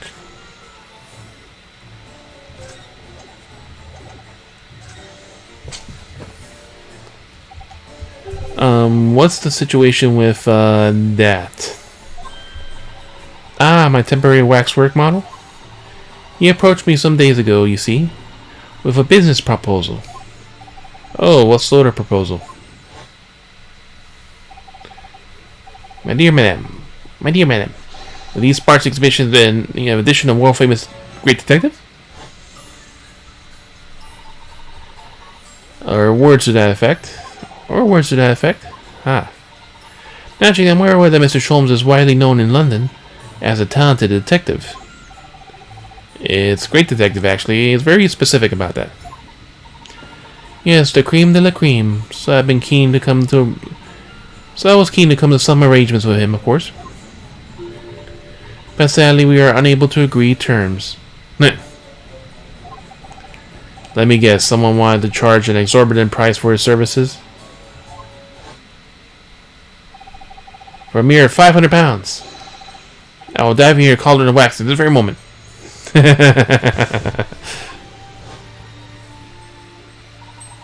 Or words to that effect.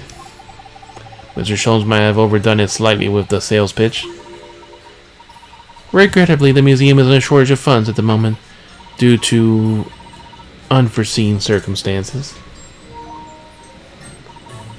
So we came to a current arrangement instead.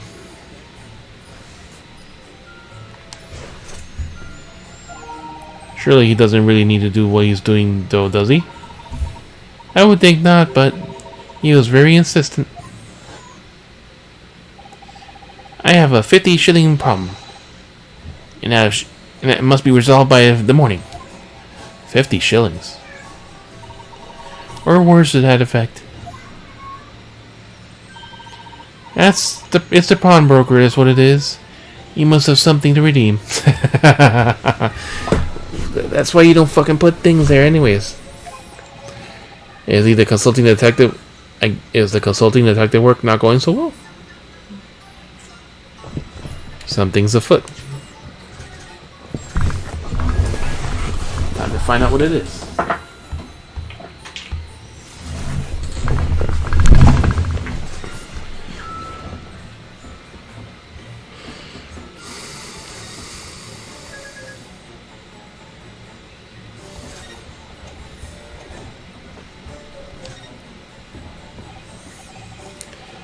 I'm wondering if I could ask you something.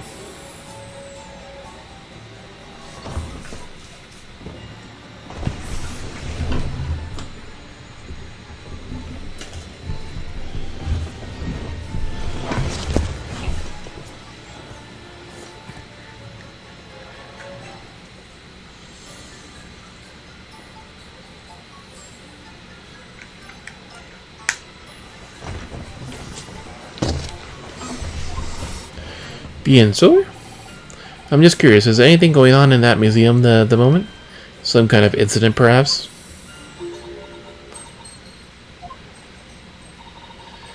Whoever suggested such a thing to you? Oh, well, it was... And he's gone. Your temporary waxwork who we mentioned mentioned it to me a little while, and he's gone. Oh, he's disappeared. A wax models of fine is a work of art, not some tawdry object of trade. Ah. There he is. There you are. Leaving the exhibit again when you should be working? Do you wish to be melted down? My dear Madame Thistles, save your reprimands. There are more pressing concerns. No, ask can wait. It's our ideas of your current problem we must throw into the melting pot instead. Presently, I would advise you not to involve the police. Why ever not? She has turned as white as a sheet.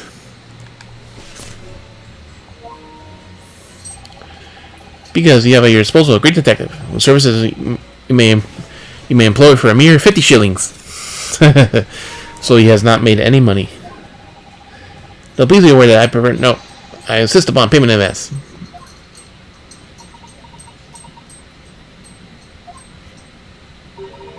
Very well. Let us see if the great detective is able to live up to his name, shall we?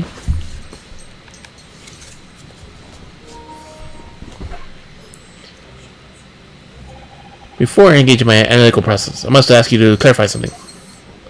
Hope? What pray is behind that curtain?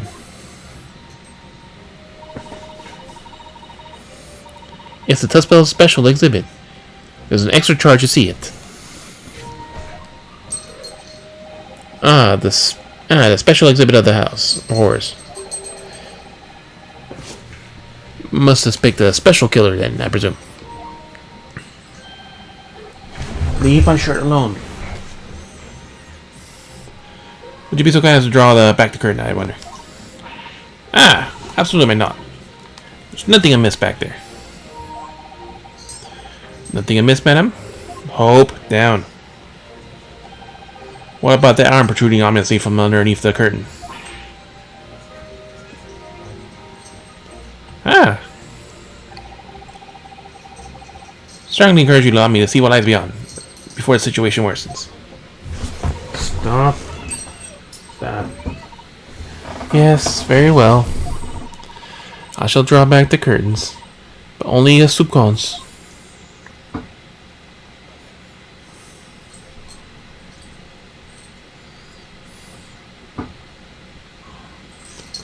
A grave.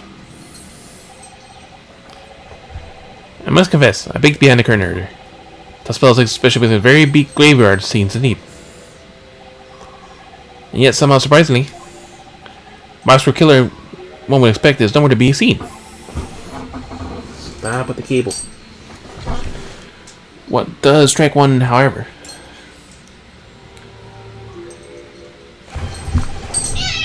Leave the cable alone. Play with the shoe. The shoe. Oh. Play with the shoe. Is this portly gentleman lying peacefully on his back on the floor?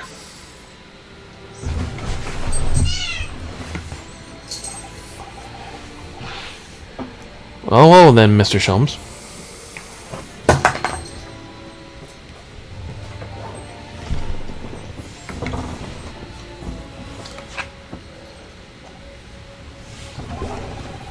The man on the floor is the ruthless killer himself?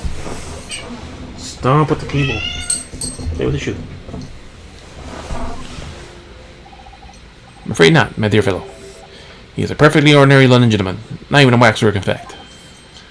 What? Stop. Stop.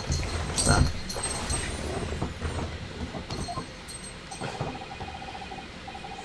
Skillful as these waxwork figures are, they're always distinguishable from real forms. Humans. So allow me to present my two conclusions.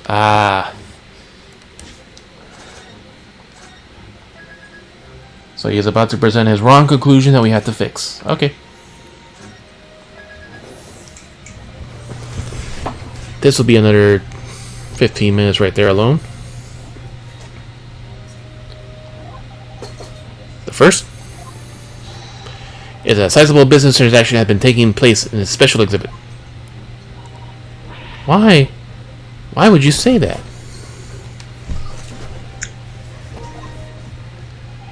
And the second is the aforementioned transaction is linked to a serious crime. Ah. She looks as pale as a candle wax. I don't understand. So, Madame Tuspels, we agree to my fee? You shall now have the pleasure of seeing the famously great detective and temporary exhibit at work.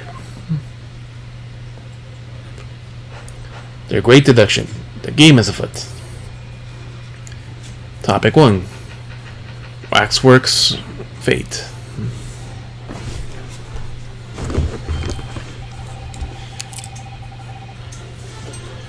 To begin with, we shall ask ourselves. What exactly is afoot here in the museum? Answer is relevant in this bundle of banknotes protruding so helpfully from your bag. My estimate some 200 pounds. That's all. That's all my money. All money. So what does a large sum of money reveal? Not as much an involuntary glance as you cast, it would seem, Madame Tuspels. Answer lies somewhere your eyes fall now. The significance of 200 pounds revealed by its public notice? Question mark. First mistake. Waxworks for sale? Your business has hit hard times, it would seem. In short, you sold the infamous killer, a centerpiece of your special exhibit, for a sum of 200 pounds. No. Then let's explore the next curiosity we are now presented. Who is the portly gentleman stretched out peacefully on the floor? would appear the man has suffered a severe shock. Cause of which is clearly known to you.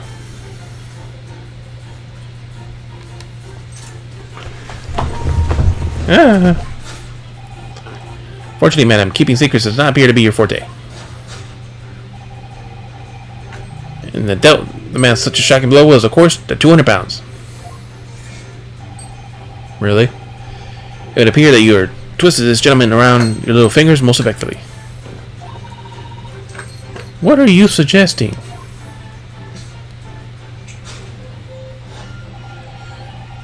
He rashly agreed to purchase a wax work for the sum of 200 pounds.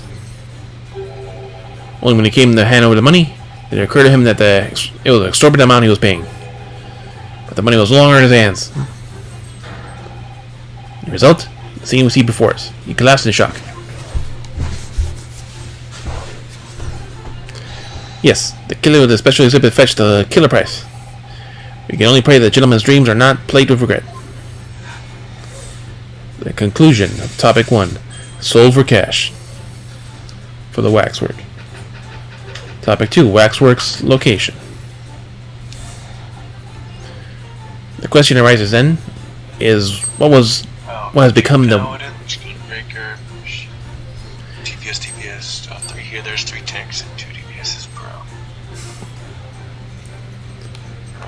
That's a weird combination.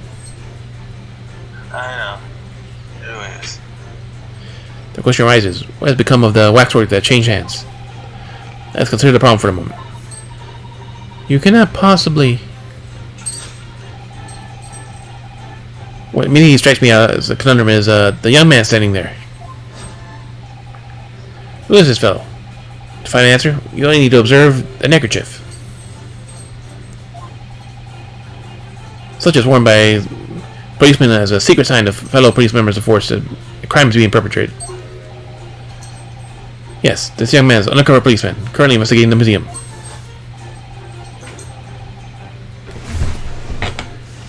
What are you doing up?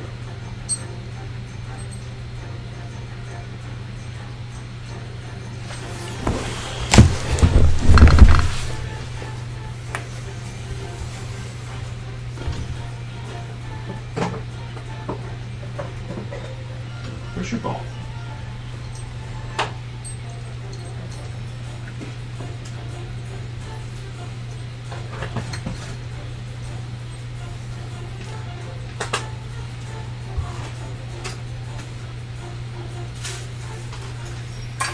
Oh, fuck. Wait. Yeah. Oh, that hurt.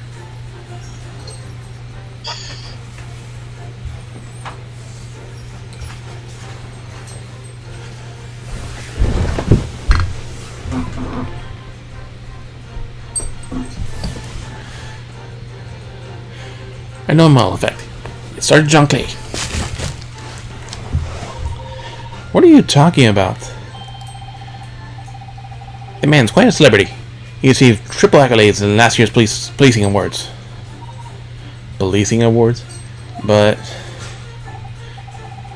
Next we turn our attention to the old man sat before him, in a particularly unwise visage. I've been watching closely as he moved the muscle, almost in fact, as he wore waxwork. But your reaction only confirms my suspicions, man. No, it's once and all, of course, observe. Telltale sign that instantly proves that whether or not this old man was waxer is the obvious price tag. Trumpets. A tragically low price, you may say.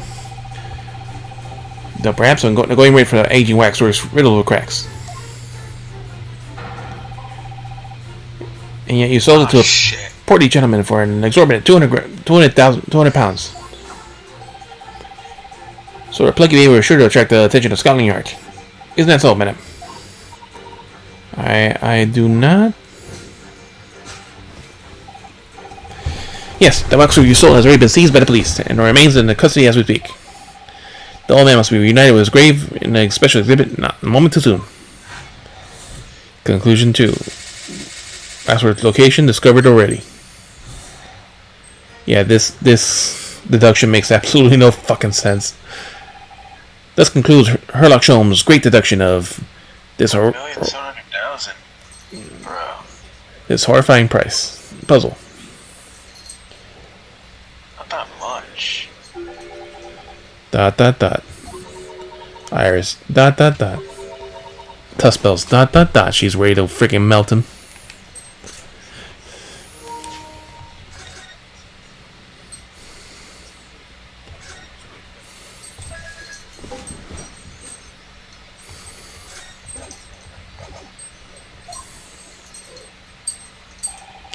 I see I've done you all into silence. You have, Shirley, you have. Hurley. Yep. It makes no fucking sense. And you've obviously upset this young lady in the process. Her cauldron looks awfully hot.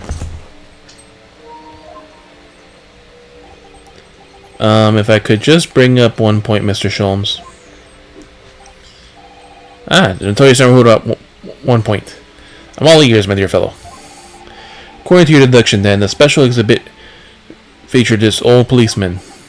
So what would be the... So that would mean he's a particularly ruthless murderer, wouldn't it? ... for Sholmes. The killer policeman. Otter Mole. The Mole, or Otter Mole. Sorry. It was a mysterious series of murders that rattled the capital only last year. Police rushed to the scene every time, only to find a culprit already disappeared into the ether. And it turned out to be the culprit was a policeman himself, a senior officer by the name of Ottermole. So you mean that's who the sinister-looking man is supposed to be? Indeed. It was a particularly grim face, is not fate. Unforgettable, in fact. Yes, I remember the odious countenance only too well. But there's 200 pounds a lot of money for a wax model. It would be enough to afford one of the latest steam carriages. And it puts things into perspective. So, it's quite a lot then.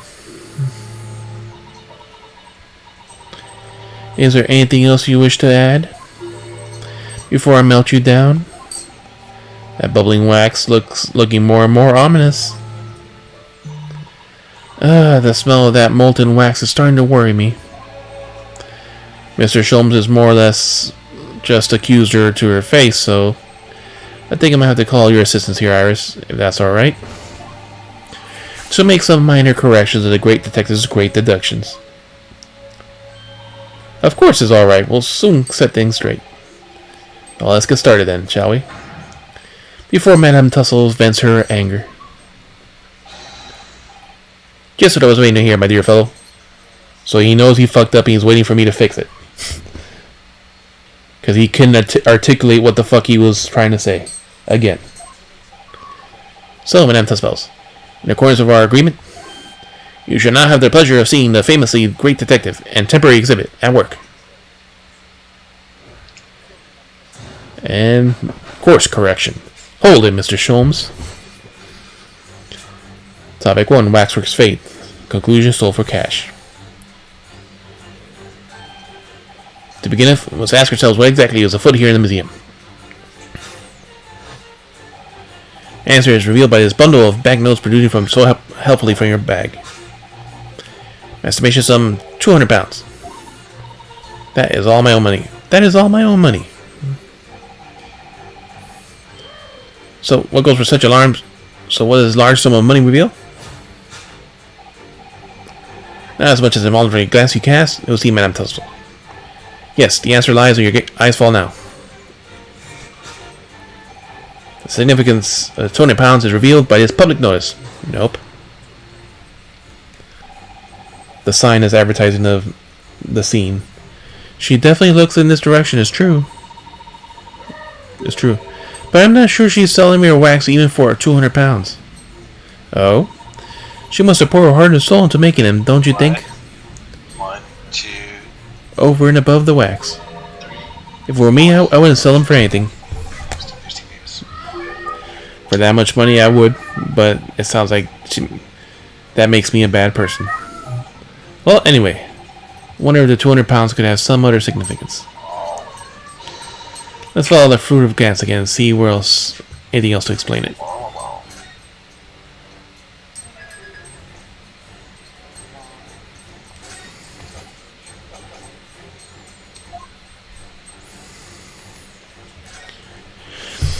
So examine point notes. Waxwork for sale. Would anyone really buy models for mass murderers? I think I'd rather have the 200 pounds in my pocket. Exactly. You could buy one of those brand new types of steam carriages, like Sholm said. That's what I spend it on, no question. Oh, I buy all the herbs in the world. Must be another explanation for the money. Let's keep looking. Portly man. Seems like a well-dressed gentleman is alive after all. Not alive and kicking. He's not waxwork or a model of a mass murderer. I'm not sure I'd pay 200 pounds for him. I don't think this man's up for sale. Well, anyway, it's a silly place to put him. Other museum visitors could easily trip. I don't think the man was put there on purpose either.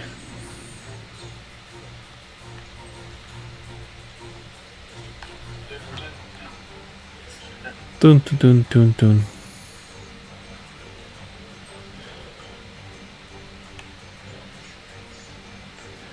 Ah, there you go. There's a sign over there. Note on the wall.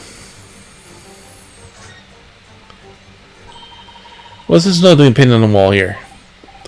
Oh yes. Oh yeah, let's see. Dear Madame Tuspels, we've taken the prisoner from this room. The price for his safe return is 200 pounds. Have money ready by noon on October 23rd. What? This is a ransom note, yeah. It's like the sort of thing that's left behind when someone was kidnapped. Yeah, it's a ransom note. Exactly.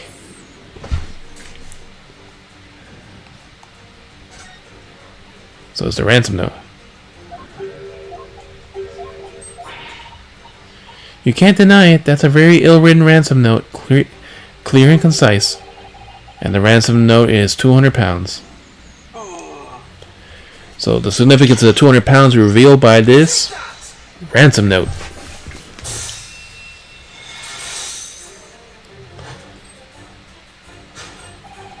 The significance of the 200 pounds is revealed by that ransom note. Quite so. We must congratulate these criminals on their inventiveness abducting a waxwork. Ah. 200 pounds is no small ransom fee. Yet you clearly intend to pay it. Our model in question was a special importance, so I put together all the money I have. In summary then, 200 pounds you have in your handbag is ransom money. Now let's explore the next curiosity which we present. Who is the portly gentleman stretched out so peacefully on the floor? Row row?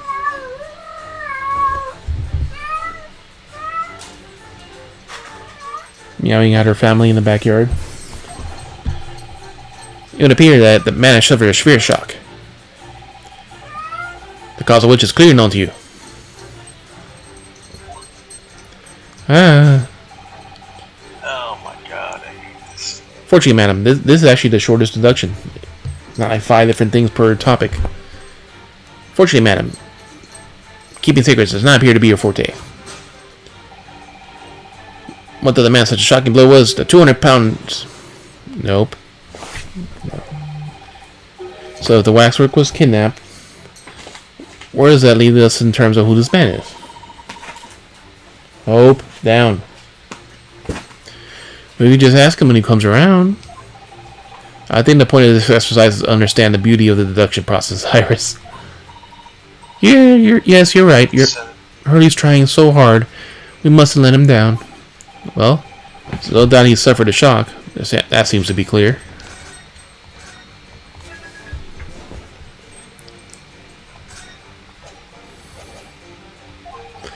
But in that case, what Madame Tuspels is trying to hide? Let's have a closer look.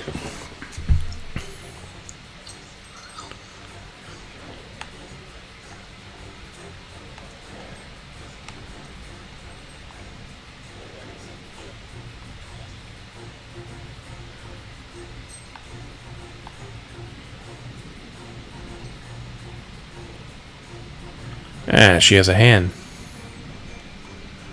That's the main thing, but...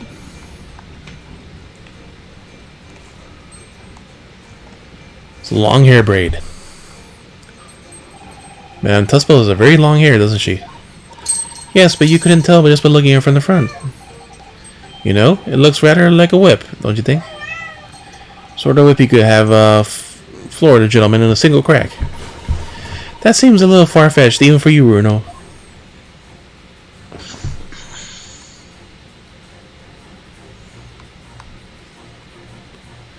There's the 200 pounds, but it's not for that. So she was prepared to pay them all that money to get her waxwork back again. Must have been a very special model of a mass murderer. Just how special can a model of a ruthless killer be? Well, anyway, we can be fairly sure the man lying there on the floor didn't take it. Suppose we should leave him peacefully.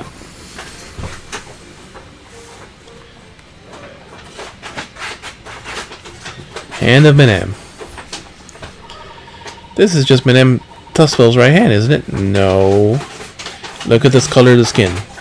Yes, it must be clear to see her left hand after all. But wait a minute. This is left hand as well, look. Don't say such creepy things, Iris, please. And it seems to be very stiff, too. In fact, it's really hard. You mean it's made of wax? Waxwork hand.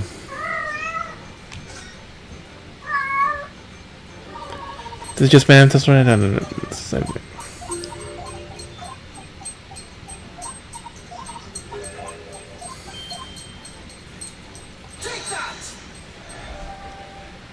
The blow was the waxwork hand. What dealt the man such a shocking blow, of course, was the waxwork hand. Indeed, a solid waxwork limb, one could deliver a very substantial blow. How could you? The hand protruding from the bottom of your cape, it ought to be a right hand, but closer inspection reveals is in fact a left hand. And somewhat masculine as well. In other words, it doesn't belong to you, madam. It's the hand of the waxwork model. Waxwork model. Yeah!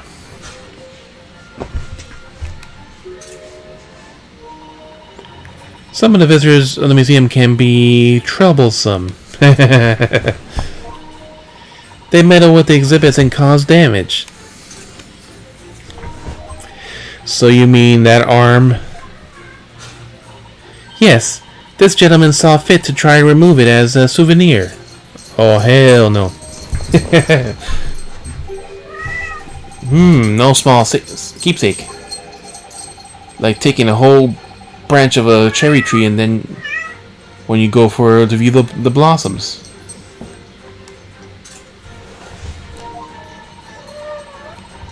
I am afraid I have to teach the man a lesson. Well, there is no private security, so she would have to do it herself.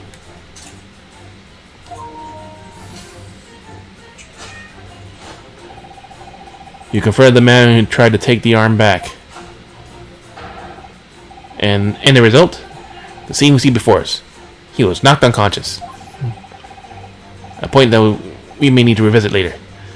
But for the time being, we have our conclusion. Yes, the killer of this special exhibit has been kidnapped. Conclusion 1. Waxwork model's fate, kidnapped. Solved. Topic 2, waxwork location. Discovered already. Nope. And the question that arises then is, what become of the waxwork that changed hands? Let's consider the problem for the moment. You cannot possibly. You cannot possibly. What immediately strikes me out of this conundrum is the young man standing over there. Who is that fellow? Find the answer we only need to observe. The neckerchief. According to Mr. Sholmes, the yellow neckerchief is a sign of policemen that some serious crime is underway.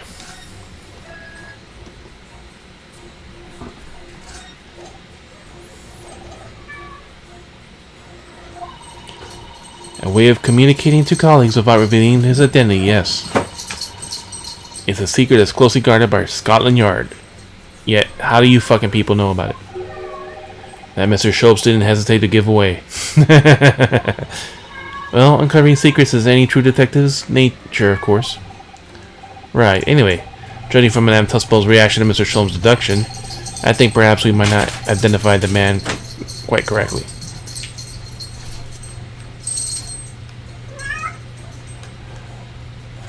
So let's look at the neckerchief first. A secret scarf signed to warn other agents of ongoing crime. I know, it sounds kind of so thrilling, doesn't it? I may try to work it into next month's installment. But then the police's secret will be revealed to all of London's 6 million inhabitants.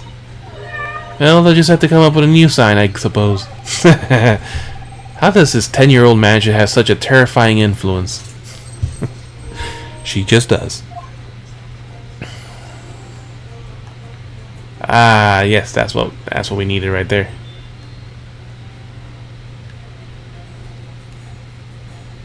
Statues available. Please inquire. The shoulder stub. What the? That man has stubs sticking out of his shoulder where his arm should be. Ah, well, that settles it then. Right? This isn't a real person at all. His entire arm's been ripped off from the shoulder down. His arm's been... Of course, that ties in with what we just found out.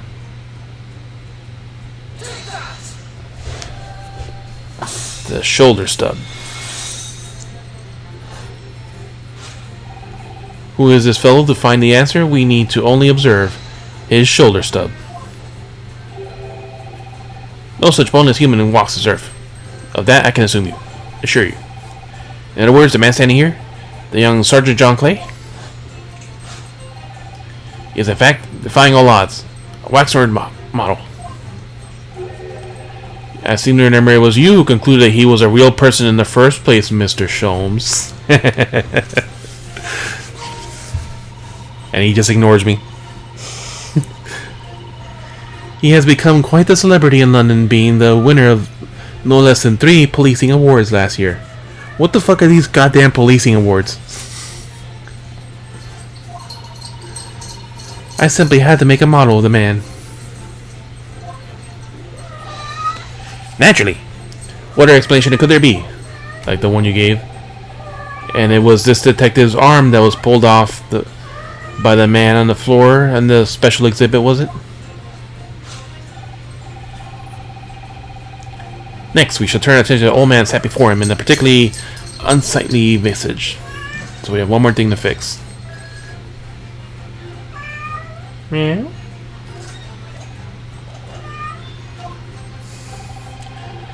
I've been watching closely how he hasn't moved the muscle. Almost, in fact, as if he were a waxwork. Ah, but you... Your reaction only confirms my suspicions, madam. Once and all, of course. Observe. Telltale sign is instantly proves whether or not this is a old man's obvious. His waxwork is the obvious price tag. A killer policeman called Aldermole, was it? What was done? It was all over the papers last year, but I can't say I know what he looks like. It's a very low price, though. Trepence isn't much money.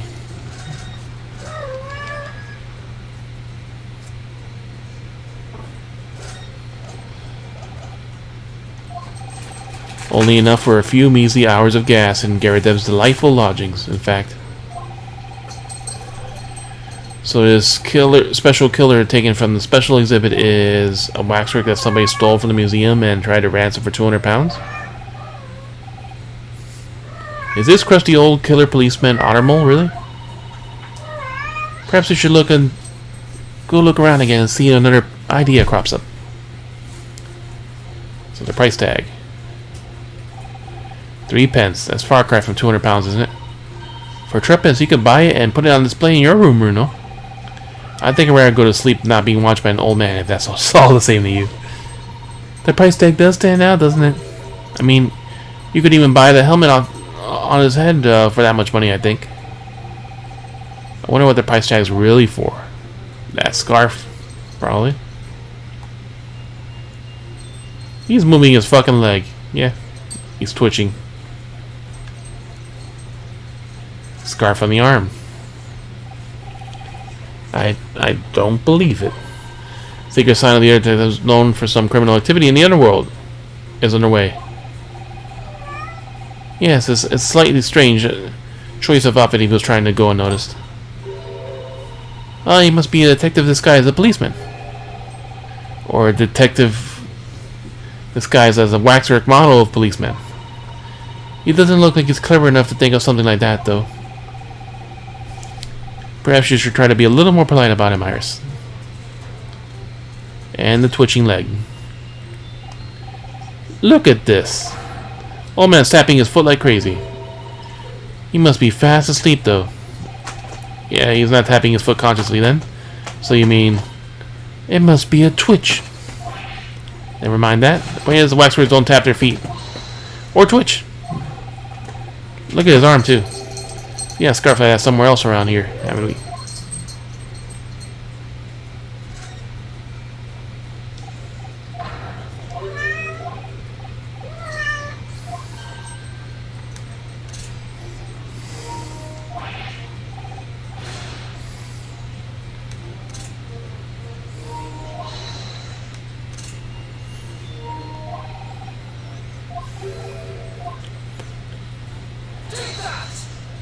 A twitching foot.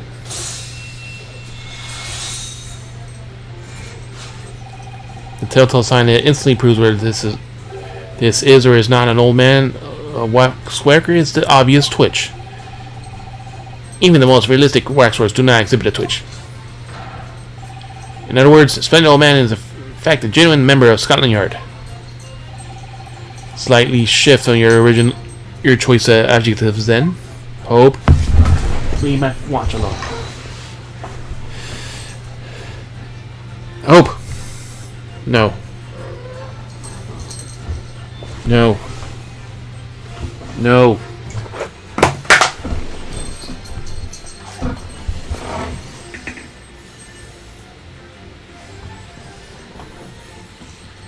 Oh. Where'd that roach come from? Hope. Hope. Hope. Hope. Hope. Look. Look. Right. Kill it. You don't want it?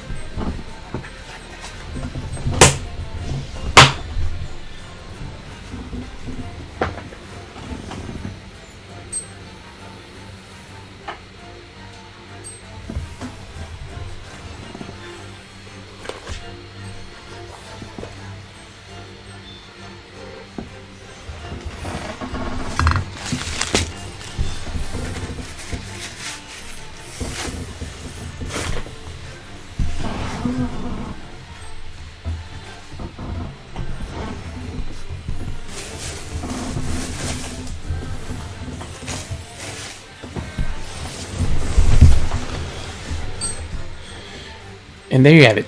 Well, Madam Trust Bells. Well, what? It was me who contacted the police and demanded that someone come in first place. Do not.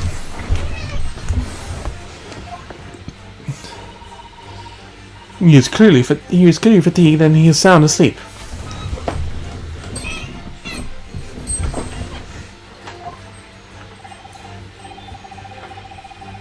But then what is this price tag that's showing in 3 pence? That scarf. No doubt the price of that muffler. Oh, No. No. Stop. Stop. Don't doubt the price of the muffler, which old Bobby purchased recently at the local market. We've used the couch alone.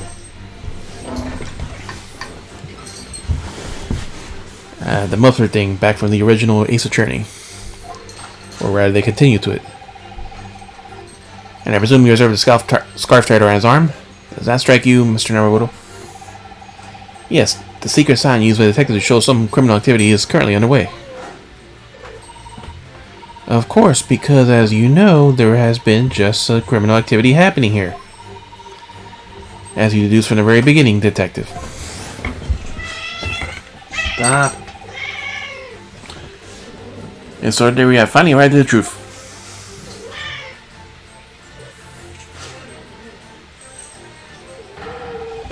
The waxwork of the especially ruthless killer from the special exhibit has been kidnapped.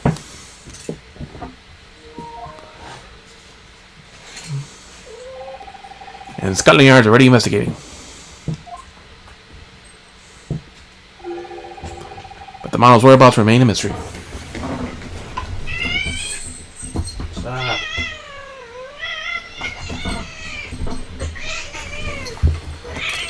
Stop. Stop. This concludes our Sherlock Holmes' great deduction of horrifying puzzle. Conclusion? Still a mystery. Waxwork model's location solved. Deduction complete. Elementary.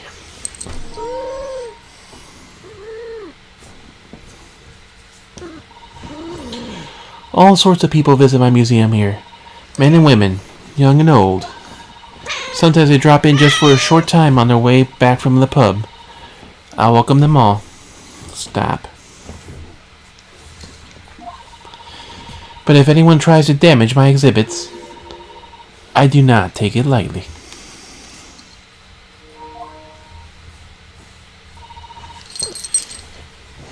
Anyway.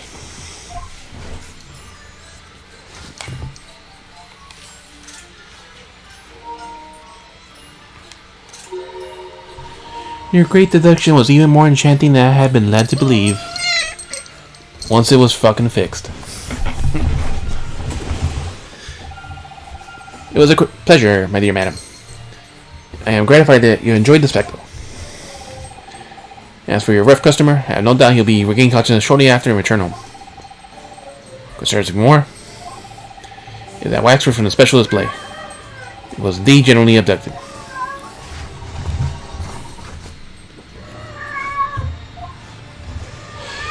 Yes, tragically, it was. They should ask you to recount to us the events that are surrounding the waxworks, the stolen waxwork. As much detail as possible, please. Very well. But after I have told you what I know, I must insist that you return to your work.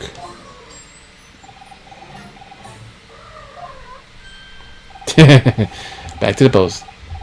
The talents of a great detective could be put to better use, but as you wish.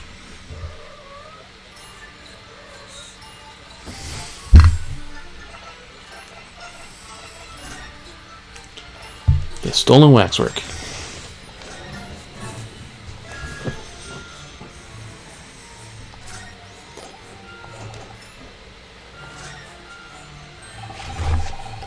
So probably after this investigation, it'll be a good stopping point.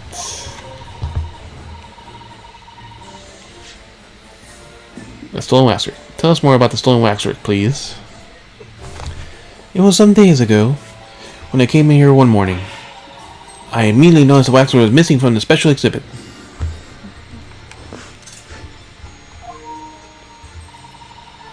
It's your most precious, it's your most prominent display. So that's why the curtains were closed. And I found out the ransom note in its place. The culprit must have broken in during the night and taken it then. So this waxwork was stolen. It was a model of some horrible criminal, I suppose. A particularly horrible crime, in fact. The killer who left a more profound scar in society than any other, I would say, the Professor. Not a name I've heard of. So, Mr. Naruto. Seems the circle's complete. Sorry? The Professor case happened around the time I was born, didn't it? So 10 years ago? Indeed it did, Iris. 10 years ago, a series of murders that rocked the capital. 10 years ago. Yes, at exactly that time. That Barak Van Zieks was graduated from university, in fact. What? Surely he's not saying... So the big event that changed Mr. Reaper's life...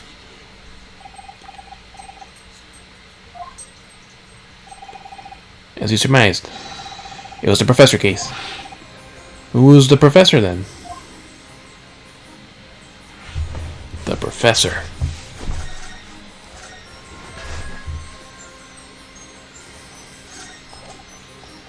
This can only get darker. It was a series of gruesome murders that had all of London gripped in a terror a decade ago. After 5 victims were killed, the man was arrested and put to death.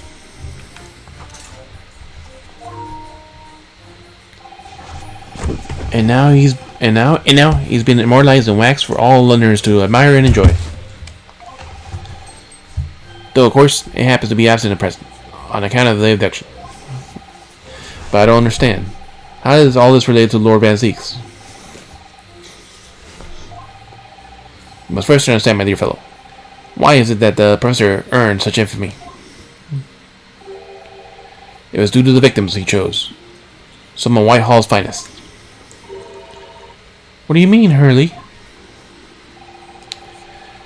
Those murdered by the professor had some of the highest members of the British aristocracy. Members of the nobility, even royalty, and sent shockwaves through the country's administration. Members of the... what? Wait, of course. Professor Harebrain said. Lord Van Zieks is from a family with noble blood. Yep. Oh gosh. It was the fifth victim that led to the professor's arrest. The last of the killer's prey of a young noble by the name of Clint Van Zieks. He killed his brother.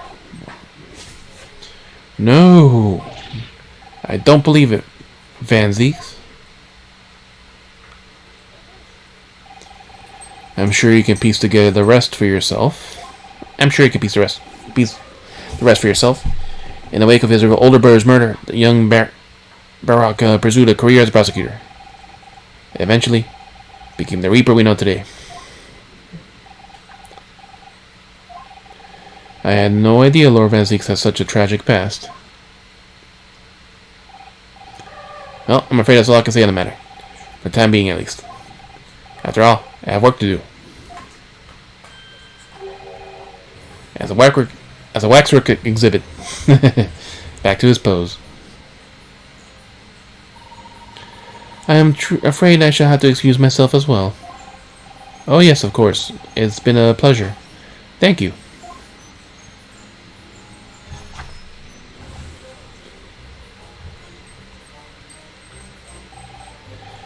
Well, none of the predicted scenarios I've been analyzing involved you coming to visit me here.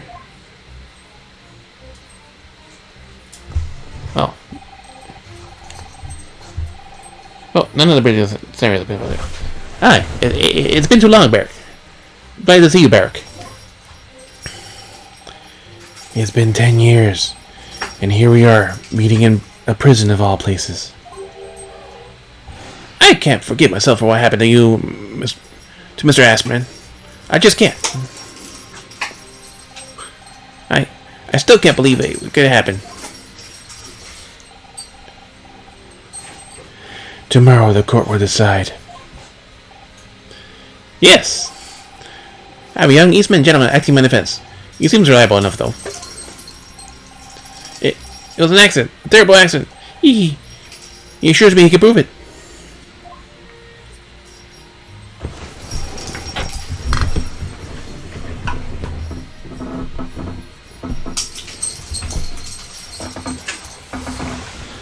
I must warn you. Oh, I know. I read already. You're going to be prosecuting, aren't you? Yes. Since I returned to England, I heard lots of stories. Barak, are you really? What?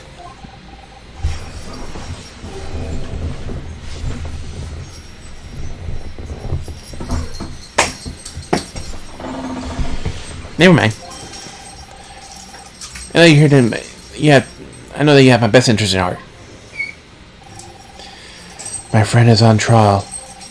I wouldn't entrust it to anyone else. Of course, I fully understand. Thank you, Burke. Until tomorrow, then. I'll see you in court.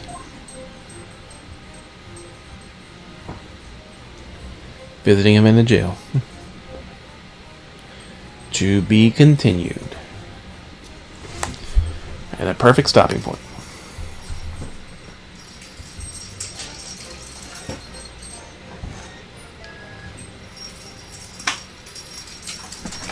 Trial Part 1. Perfect.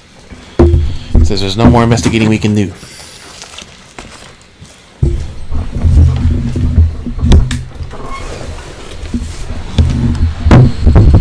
Alright, man. I'll see you around.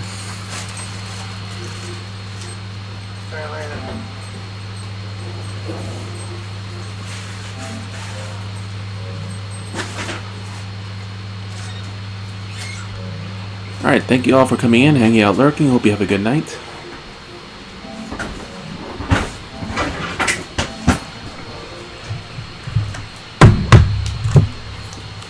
Be sure to check out my socials so you can stay up to date on stream changes and read the random stuff I post.